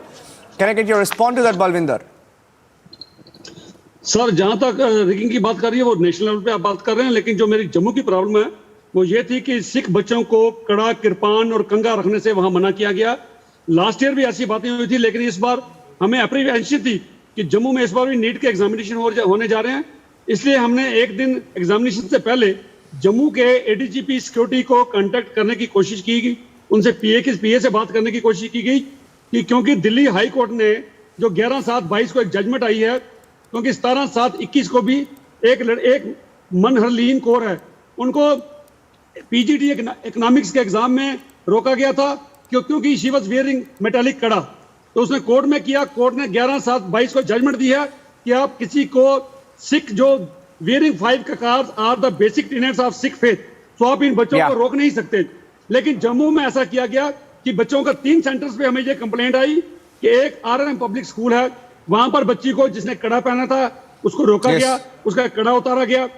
Army public school मुट्ठी में वहां भी रोका गया, उसकी कृपान उतारी गई, उसका कड़ा उतारा गया। ऐसे ही हेरिटेज स्कूल में भी किया गया, बच्चे को कड़ा पहन के अलाउ नहीं किया गया, जबकि यह गाइडलाइंस नीट की वेबसाइट पे क्लियरली डाल दी गई थी कि दिल्ली हाई कोर्ट की जजमेंट के मुताबिक सिख बच्चों को 5 ककार रखने की इजाजत दी गई है, वो कड़ा, कंगा और कुर्बान लेके जा सकते हैं। उसके बावजूद उनको रोका गया। मैं ये समझता हूँ बार बार हमारे साथ ऐसा किया जाता है, ये बड़े दुख की बात है। हर किसी को पता है कि जो 5 ककार हैं, these are the basic tenets of Sikh faith, और ये हिंदुस्तान में नहीं विदेशों में भी, हमें यूके में हमारी आर्मी में सिख बच्चे हैं, इटली में हमारे आर्मी में सिख बच्चे हैं, उनको भी वहां पर अलाउ किया गया है। लेकिन यहाँ पर इन कॉम्पिटिटिव एग्जाम जब भी आते हैं, बच्चों को merely frisking के नाम पे, सिक्योरिटी के नाम पे बार-बार बच्चों हाँ जी, बलविंदर जी, stay with me. I know you have a very valid concern, and I have another caller dialing into our newsroom right now, Abhishek Bhattacharya. Abhishek, can you hear me? Yes, sir, I'm hearing you. Yes, go ahead. So what's your question, Abhishek? If my colleague Shawan can take that question. Yes, do you have any question on the NEET rigging? Yes, sir, I was a candidate in 2020.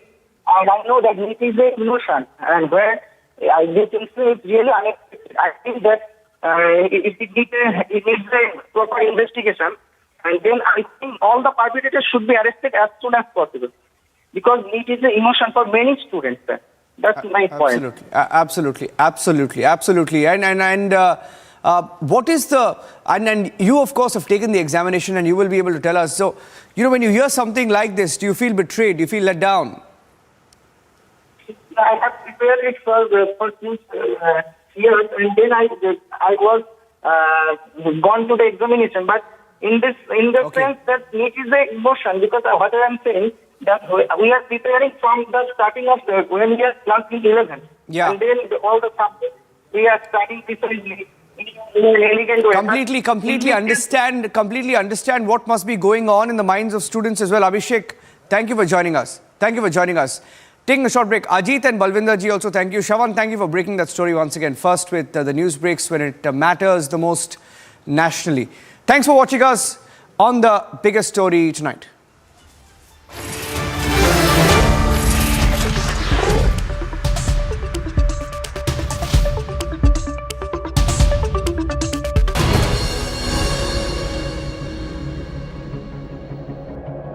आग को फैलने से रोकना मुश्किल है, पर नामुमकिन नहीं। अब फायरवॉल टेक्नोलॉजी के साथ सेंचुरी प्लाई क्लब प्राइम आग से बचाए। Minutes after Dhankar filed his nomination, the Congress rushed to politicize the fight for the Vice President's office. Congress MP Jairam Ramesh tweeted a picture targeting Dhankar with the caption, "Candidate kaun hai?" which translates to "Who really is the candidate?"